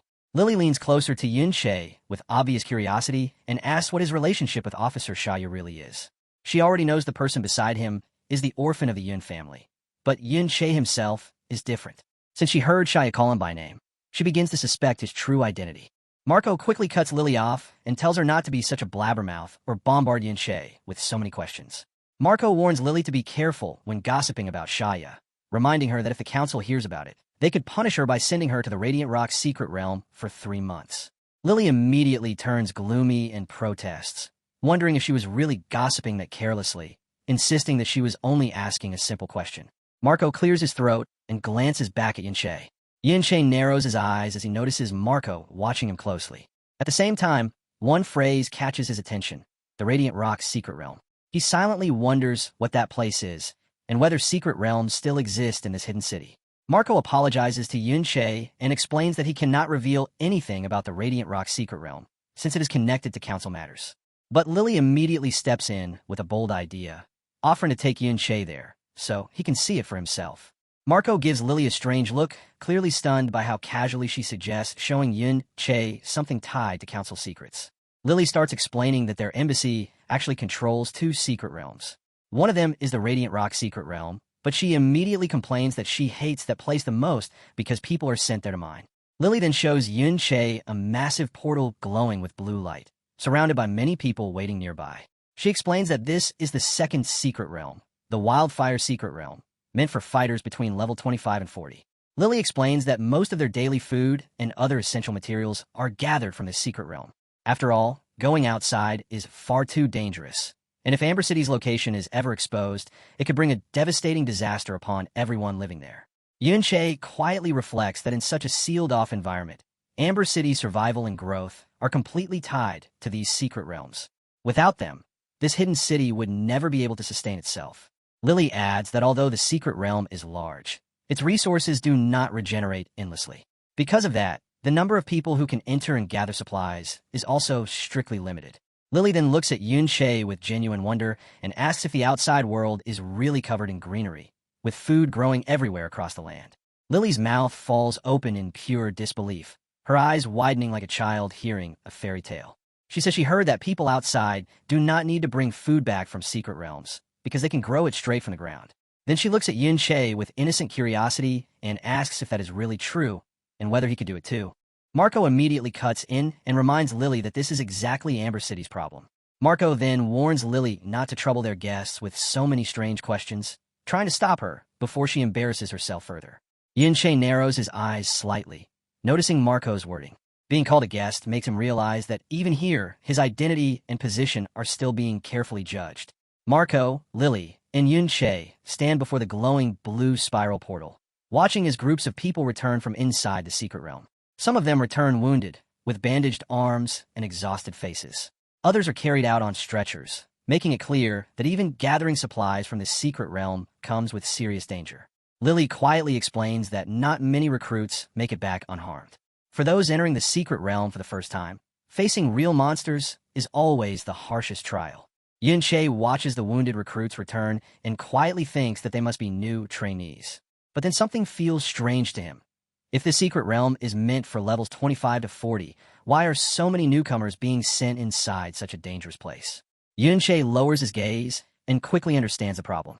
Amber City only has 2 secret realms, and even the lowest one starts at level 25. That means every newcomer who wants to grow stronger has no choice but to face monsters over 20 levels above them from the very beginning. Lily explains that they are fortunate to have these skilled nurses supporting them. Even though Amber City's resources are limited, their medical strength is still strong enough to prevent the situation from becoming worse. Lily explains that for many people, entering the secret realm at such a young age is like being thrown into purgatory. Their first trial is a brutal baptism where only the strongest and luckiest survive. To reduce these losses, Amber City once tried cultivating secret realm plants themselves, hoping to mass-produce healing potions. Lily continues explaining that Amber City's environment is too harsh for ordinary plants to survive, let alone rare secret realm plants that require even stricter conditions. Because of that, their resources are extremely limited and cannot support too many people. Lily places her hand against the wall and mutters that they must gather even more resources if Amber City is going to survive. A firm resolve appears in Lily's eyes as she says they have no choice but to gather more supplies if they want Amber City to keep surviving. Yun-che looks toward Lily with a serious expression and says the tragic part does not stop there. Yun Che continues thinking that even if the recruits manage to survive and level up to the limit of the secret realm, reaching around level 40, they would still face an even worse wall afterward. The next secret realm is S-rank difficulty, meaning their path to growth is almost cruelly impossible from the start. For newcomers, the danger only grows worse from there, especially with limited healing resources. Yunche realizes that Marco and Lily are probably among the rare few who manage to survive both brutal trials and earn their place in Amber City. Just then, urgent news arrives. Squad 25 has accidentally trespassed into a lord's territory, causing heavy casualties. With the injured piling up, someone quickly asks if there are any other support class fighters nearby, saying that anyone with healing skills will be enough. One of the healers reports that their healing potions are almost gone. Even if they use every last bottle, it still will not be enough to save all the wounded. The entire area is filled with pain and panic. Lily explains that everyone with healing skills was already registered long ago and sent wherever they were needed most. At this point, finding extra healers is almost impossible because every other location is already facing its own urgent crisis. Yunche takes a deep breath, a faint stream of air leaving his mouth as he looks over the injured crowd and understands how desperate the situation has become. Marco and Lily turn toward Yunche in shock as a dark energy begins to rise around his body. Yunche summons his shadow healer army, their dark figures rising around him like silent spirits. With Yun Tier standing beside him, he faces the wounded crowd and calmly declares that he can heal them. Yun Tier move forward together, while the shadow healers silently follow behind them. The frightened crowd backs away, unsure whether these dark figures have come to save them or drag them into death. A cloaked figure silently stares at Yunche, watching him with suspicion as he and Yun Tier approach the wounded. Suddenly, his eyes widen as recognition hits him. He realizes Yunche might be the very person City Lord Sha one had mentioned before. Yun Tier and the shadow healers immediately begin treating the wounded. A warm yellow aura spreads around the injured bodies, and the terrified crowd watches as their wounds slowly start to close. A man holding a bottle of green healing liquid smiles broadly and quickly says it is enough. Lily watches from the stairs with a bright smile, unable to hide her amazement as the wounded recover one after another. Seeing Yunche's healing power in action, she quietly admits that it is truly incredible. Marco stands frozen in disbelief. Then he lowers his head and bows with deep respect, sincerely thanking Yunche for saving the wounded. After the healing is complete, Yunche turns away without making a scene and calmly walks toward an empty area, leaving everyone behind still stunned by what they just witnessed. In the next instant, a glowing world tree sapling appears in Yunche's hand, radiating a pure and mysterious light that instantly changes the atmosphere around him. As Yunche places it on the ground, he realizes that the world tree sapling he copied from the principal back then can finally serve a real purpose here. In an instant, the small sapling bursts with radiant light and grows into a glowing tree. Its roots spread rapidly across the ground, filling the empty area with a powerful life force Amber City had never seen before. Marco stares at the glowing tree in complete shock, unable to process what Yunche has just created. But Lily's face lights up with happiness, as if she is seeing hope take root in Amber City for the first time. Suddenly, an old man appears beside Marco and Lily, staring at the glowing tree in disbelief. His voice trembles as he recognizes it at once. This is a world tree sapling. Marco calls out in shock, recognizing the old man as the Lord Counselor. But the counselor keeps his eyes fixed on the glowing tree and explains in disbelief that a world tree sapling can completely transform the environment around it, no matter where it is planted. Marco murmurs the words world tree sapling, in disbelief as fresh plants begin sprouting around him. Everyone bows before Yunche with deep respect. Even the counselor addresses him as Lord Yunche. The crowd freezes in disbelief, whispering among themselves as the truth finally sinks in. The man standing before them is not just a powerful guest. He is Lord Yunche. Yunche's eyes widen in shock as he hears the title being used for him. He quietly murmurs the words, Young City Lord, realizing that Amber City may already know far more about him than he expected. A sudden voice speaks from the crowd, revealing that her father had already left an order behind. If he never returned, Yunche was to become the next lord of Amber City. Shaya appears with a calm smile, extending her hand toward Yunche. She tells him that if he has any questions, she will answer them next. The scene then shifts to a quieter room, where Shaya and Yuntier sit in front of a mirror, while Yunche stand behind them. As Shaya gently combs Yuntier's hair, her voice softens. She tells Yunche that it has been 50 years since she last did this, revealing just how long their family had been separated. Shia lowers her gaze, her smile fading into quiet sadness. She admits that she had waited far too long for this moment, carrying 50 years of longing in silence. Shia then turns to Yunche and sincerely thanks him. She says that even in the most dangerous moment, he never summoned Yuntier just to shake Luo Wai's mind, proving that he had protected her feelings until the very end. Yunche gives a faint smile and quietly replies that he could never use Yuntier that way, no matter how desperate the situation became. After a brief silence, Yunche finally speaks, his tone calm but heavy. Wai Shia does not seem surprised by Yuntier's dead spirit state at all. Yunche continues, pointing out that Shia knows far too much about mirror skills, and even after all these years, she has not aged at all. Just like Luo Wai and the others, her existence clearly holds a secret she has yet to explain. Yunche narrows his eyes and asks the question directly. Before anything else, he wants to know how Shia survived because back then, Yuntier saw her die with her own eyes. Shia lowers her gaze and begins to explain that back then, she really had been pushed to the edge of death. Her memories drift back to that day, when she lay collapsed on the ground, her body covered in blood and her life fading away. Then, beneath Shaya's dying body, the ground suddenly begins to glow. A mysterious ritual pattern spreads under her in silence. A moment later, Shaya slowly opens her eyes. When she finally opens her eyes, she sees her father standing before her. With the last of her strength, Shaya reaches toward her father and notices his terrible injuries. Barely able to speak, she asks why he is wounded so badly. Realizing what must have happened, Shia forces herself up and urgently tells her father that the Yun family is under attack. Her first thought immediately goes to Yun Tier, fearing what might have happened to her. Her father's expression darkens as he tells Shia the truth. Yun Tier is already dead. Her heart was pierced during the attack, and she died on the spot. Shaya's eyes widen in shock as her father explains that she was the only one barely saved because her vital organs had not been struck. Her body starts trembling as the truth sinks in. Her father lowers his head in guilt and apologizes, saying he had truly done everything he could. At that time, they were surrounded and attacked from all sides, and it took everything he had just to break through the encirclement. Still trembling, Shia tells her father not to apologize. None of this was his fault, and she knows he had already risked everything to save who he could. Tears begin streaming down Shaya's face as she says there is no one else to blame but Luo Wai and Yun Yi. Their madness had destroyed everything, leaving the Yun family in ruins and stealing Yun Tier's life from them.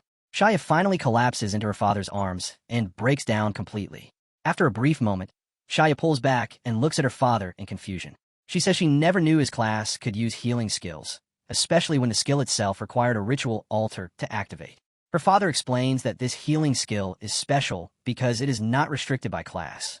Shia immediately grows even more curious and asks which secret realm could possibly produce such a rare universal skill book. Her father answers without hesitation, revealing that the skill came from the world's very first secret realm. Shia stares at her father, her eyes widening in shock.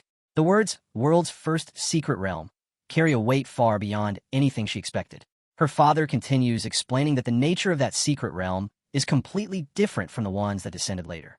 With determination in his eyes, her father explains that because the first secret realm is fundamentally different, the skills found inside it are also unlike anything they have ever known.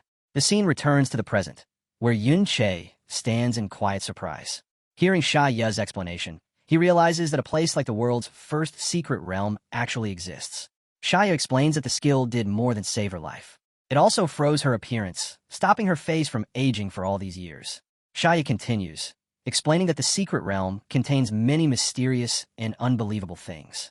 Xia then turns to Yunche and says that his mirror skill most likely came from that same place, the world's first secret realm. Yunche's eyes widen in disbelief as he responds that he has never been to that kind of secret realm before. Xia places her hand gently on Yun Tier's shoulder and admits that even she knows very little about that secret realm. After that incident, her father refused to speak about it again, as if the place carried a secret too dangerous to reveal.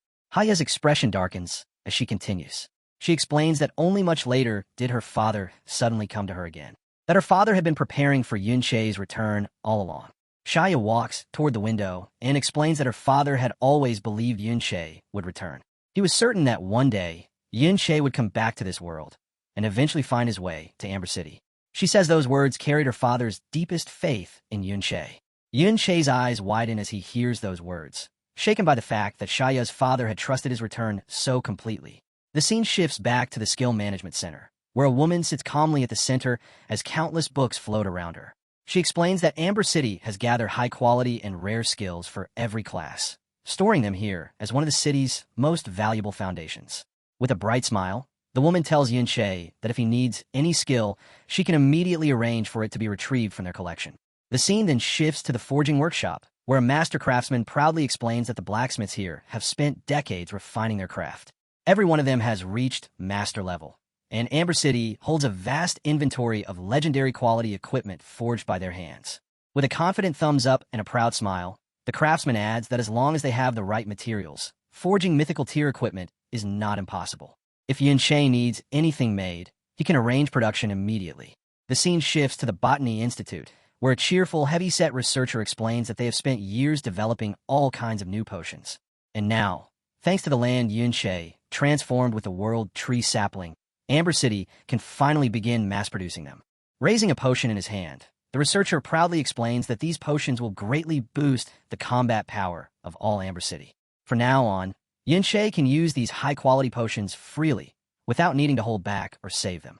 The scene then shifts to the combat preparation office, where a young man in a black suit explains that this department has always been responsible for training Amber City's combat professionals. With determination in his eyes, the young man declares that Amber City's fighters are ready to stand behind Yun-Che and fight for him at any moment. The scene shifts back to Yun-Che as he looks down at his newly prepared clothes. To his surprise, even this outfit has already reached level 65, showing just how powerful Amber City's support and equipment reserves truly are. Shaya calmly says that as long as Yun-Che is satisfied, that is enough. But considering how aggressive his fighting style is, she admits they should have prepared mythic tier armor for him instead. Lightning crackles around Yun-Che's hand as he calmly says the equipment is already more than enough.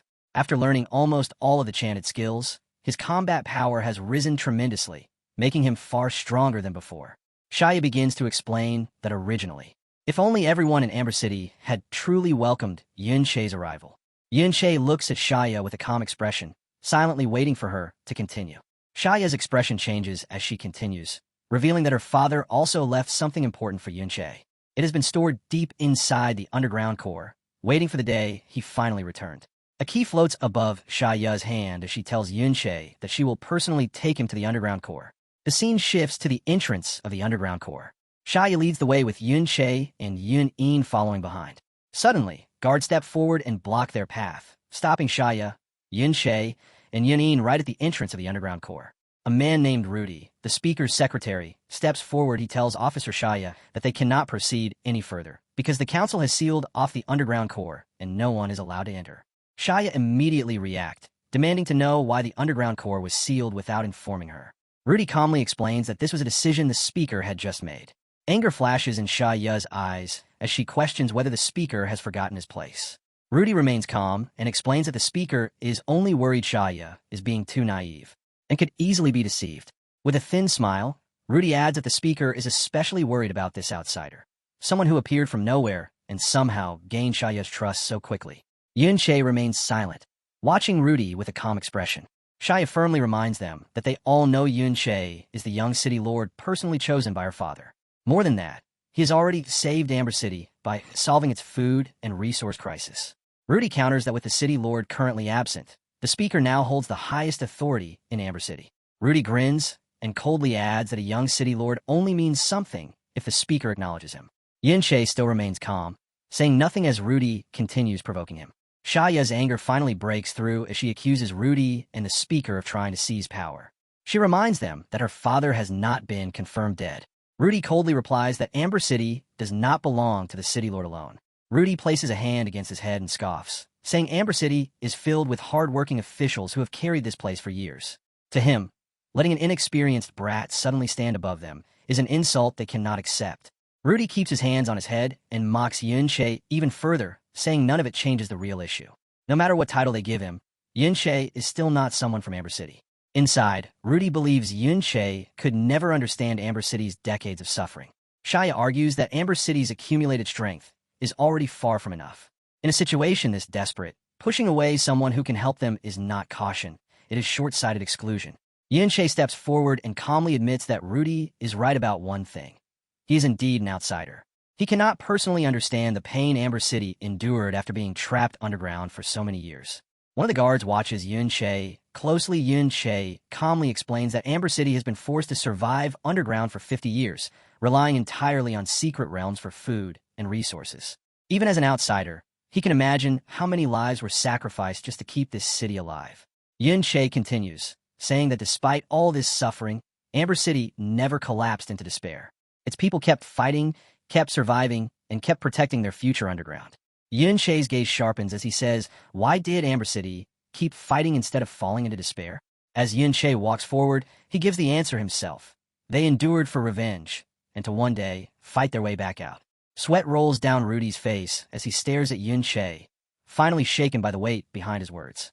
Yun Che steps forward and admits that under these circumstances, it is only natural they would refuse to accept an outsider suddenly becoming Young City Lord and leading them. In an instant, Yun Che's eyes glow with purple light as he declares that his thirst for revenge is greater than theirs now. Rudy's face tightens as sweat runs down his cheek. For the first time, Yun Che's words leave him speechless, and his confidence begins to crack.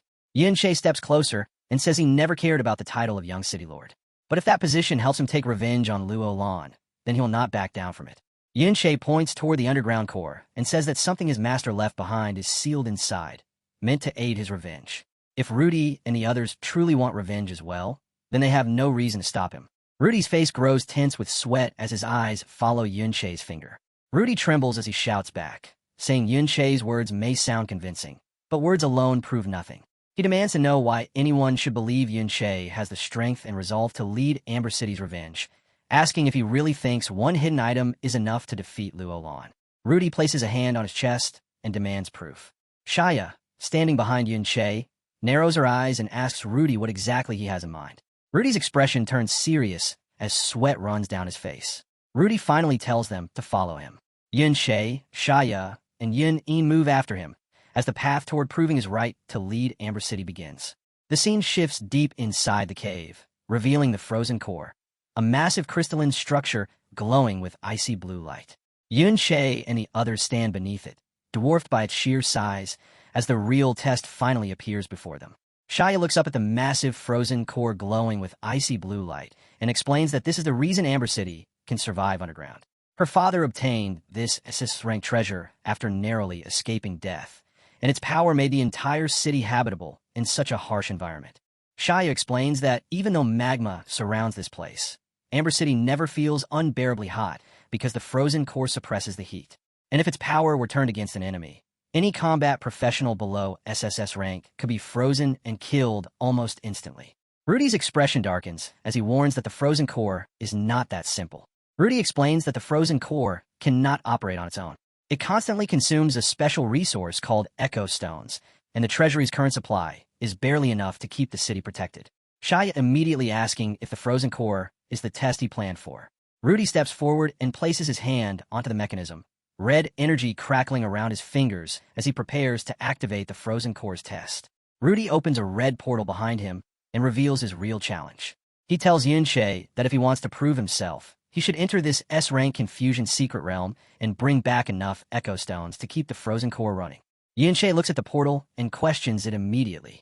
He had been told Amber City only had 2 secret realms, so where did this S-rank Confusion secret realm suddenly come from?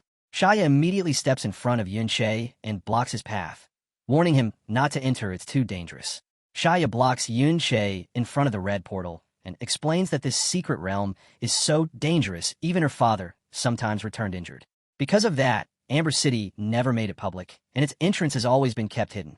Yun Che looks at her with a sharpened gaze, realizing Rudy is forcing him into a trial no ordinary person could survive.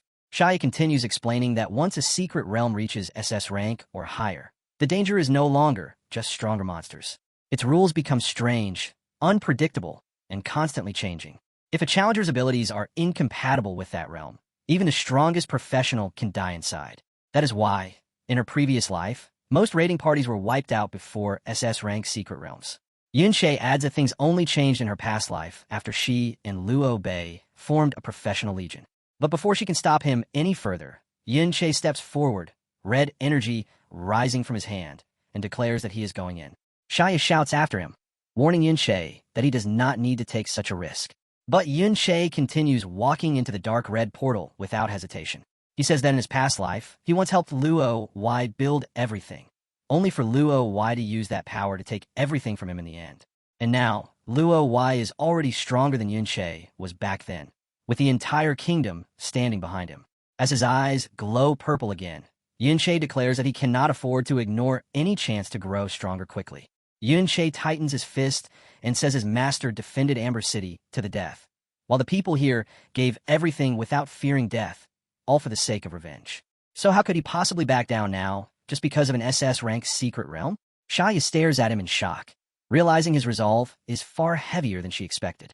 Rudy stands before the red portal, stunned by Yun-Che's decision. He had expected hesitation, fear, or excuses, but Yun-Che chose to enter without the slightest pause. Yun-Che smiles faintly and looks back at Rudy, thanking him instead for giving him the chance to enter this secret realm. Rudy's eyes widen in disbelief, completely shaken by Yun-Che's confidence. Yun-Che thinks to himself that if this secret realm is truly the same one he cleared in his past life, then that thing should still be hidden inside. With that thought, he steps into the red portal without hesitation. Yun-Che steps through the red portal, his coat fluttering as the cracked realm opens around him. After Yun-Che enters the red portal, the exit suddenly vanishes behind him. The path back is gone, leaving him trapped inside the S-rank secret realm with no choice but to move forward. Lightning crackles around Yun-Che's hand as he looks into the depths of the realm and calmly says it is time to see what this SS-rank secret realm is truly hiding. Suddenly, a shadow figure appears before Yun-Che, followed by another and then another. In moments, countless dark silhouettes stand in front of him, making even Yun-Che watch in disbelief as the secret realm begins revealing its true danger. Yun-Che gives a sharp grin as he faces the army of shadow figures and finally understands the danger. No wonder even his master could return from this place injured. These shadow figures are echo traits that can partially reproduce anything that once existed. In his past life, he only survived this realm because the echoes copied his base stats alone, giving him a narrow chance to clear it. But this time, the realm is far more dangerous. The echoes are not only copying bodies and stats, they're equipped with weapons now, their hands gripping swords as they prepare to attack Yun-Che. Yun-Che blocks the attack with gritted teeth as countless echoed swords rain down around him. Even the unique quality flowing cloud sword has been reproduced by the realm, making him realize the echoes can copy weapons too, possibly because the sword is still damaged. Yun-Che's expression turns grim as the echoed swords cross around him like a deadly net. He quietly admits that this has become troublesome. Yun-Che realizes the flowing cloud sword attacks are almost impossible to guard against. Yun-Che activates Berserker's body, and his aura erupts violently as his attack power increased by 300% and speed increased by 150%. Facing the echoed enemies head-on, he prepares to break through the sword barrage with raw force. Yun-Che clenches his teeth as the pressure rises, realizing the realm's echoes are even worse than he expected. They can reproduce not only weapons, but skills as well. The echoes rush Yun-Che all at once, forcing him to raise his hand as dead spirit energy pours out. With Berserker's body active and his dead spirits clashing against the echoes, Yun-Che turns the battlefield into a brutal war of shadows. Yun-Che realizes there is no way to fully block the echoes' attacks, even with the SS rank Yun-E supporting him. Yun-Che unleashes Awakening, Shadow Hell, letting dark power flood the battlefield. As the shadows rise around him, he thinks that even when Yun-E was alive, he could not block this attack, so an echoed copy has no chance. Yun-Che's health begins to drop rapidly, but in exchange, his power explodes. His attack power rises by 375%, and his speed surges by 250%, turning him into a far more dangerous force on the battlefield. The echoed enemies rush in with overwhelming speed, their copied blades tearing through the battlefield from every direction. With Yun-Che's power now pushed even further, blocking their attacks becomes nearly impossible, but instead of retreating, he prepares to meet them head-on. Yun-Che instantly slips into the mirror world, realizing the only fortunate thing is that the echoes have not copied any mirror-related skills yet. After a brief moment, he exits back onto the battlefield with dark energy surging behind him. Instead of charging blindly, he decides to fight from the edges, isolate the echoes one by one, and slowly break their formation. As Yun-Che attacks from the edges, he suddenly realizes something is wrong. These echoes are not moving like ordinary monsters. They are coordinating with each other. His eyes sharpen as he questions it internally. Since when did normal monsters inside an SS-rank secret realm possess this kind of intelligence? Yun-Che tries to read the situation through the Dead Spirit Network, but the pattern only makes his suspicion worse. He realizes that intelligence alone cannot explain this level of coordination. The scene shifts back outside the secret realm. Rudy tells Shia that not everyone has the City Lord's courage. She already warned Yun-Che how dangerous this realm was, yet he still chose to enter alone. Rudy said that kind of personality is reckless, and it will get him killed inside. Shia lowers her gaze, but calmly denies it. Yun-Che is not reckless. He is simply too used to carrying everything alone. Rudy's expression darkens as he says that sentimental courage and fighting alone cannot solve everything. Shia turns away, refusing to just stand there and wait. She says she cannot do nothing while Yun-Che is risking his life inside. The scene cuts back to Yun-Che inside the mirror world, standing alone with his sword in hand. A notification appears, showing only 24 seconds of mirror walking remain. Yun-Che realizes time is running out, and he has to find the real source behind the echoes before the skill ends. Yun-Che realizes his mana is nearly drained, and he only has enough left to reconstruct one dead spirit. That means he cannot afford a second attempt. He has to end this with a single decisive strike. Suddenly, Yun-Che freezes in shock, his eyes widening as something takes shape inside the smoke. A physical figure slowly emerges before him, and it is none other than an inferior echo of Yun-Che at level 90. Its form resembles the imperial figure Yun-Che remembers, repeating cold words about the stability of the empire and declaring that Yun-Che must die.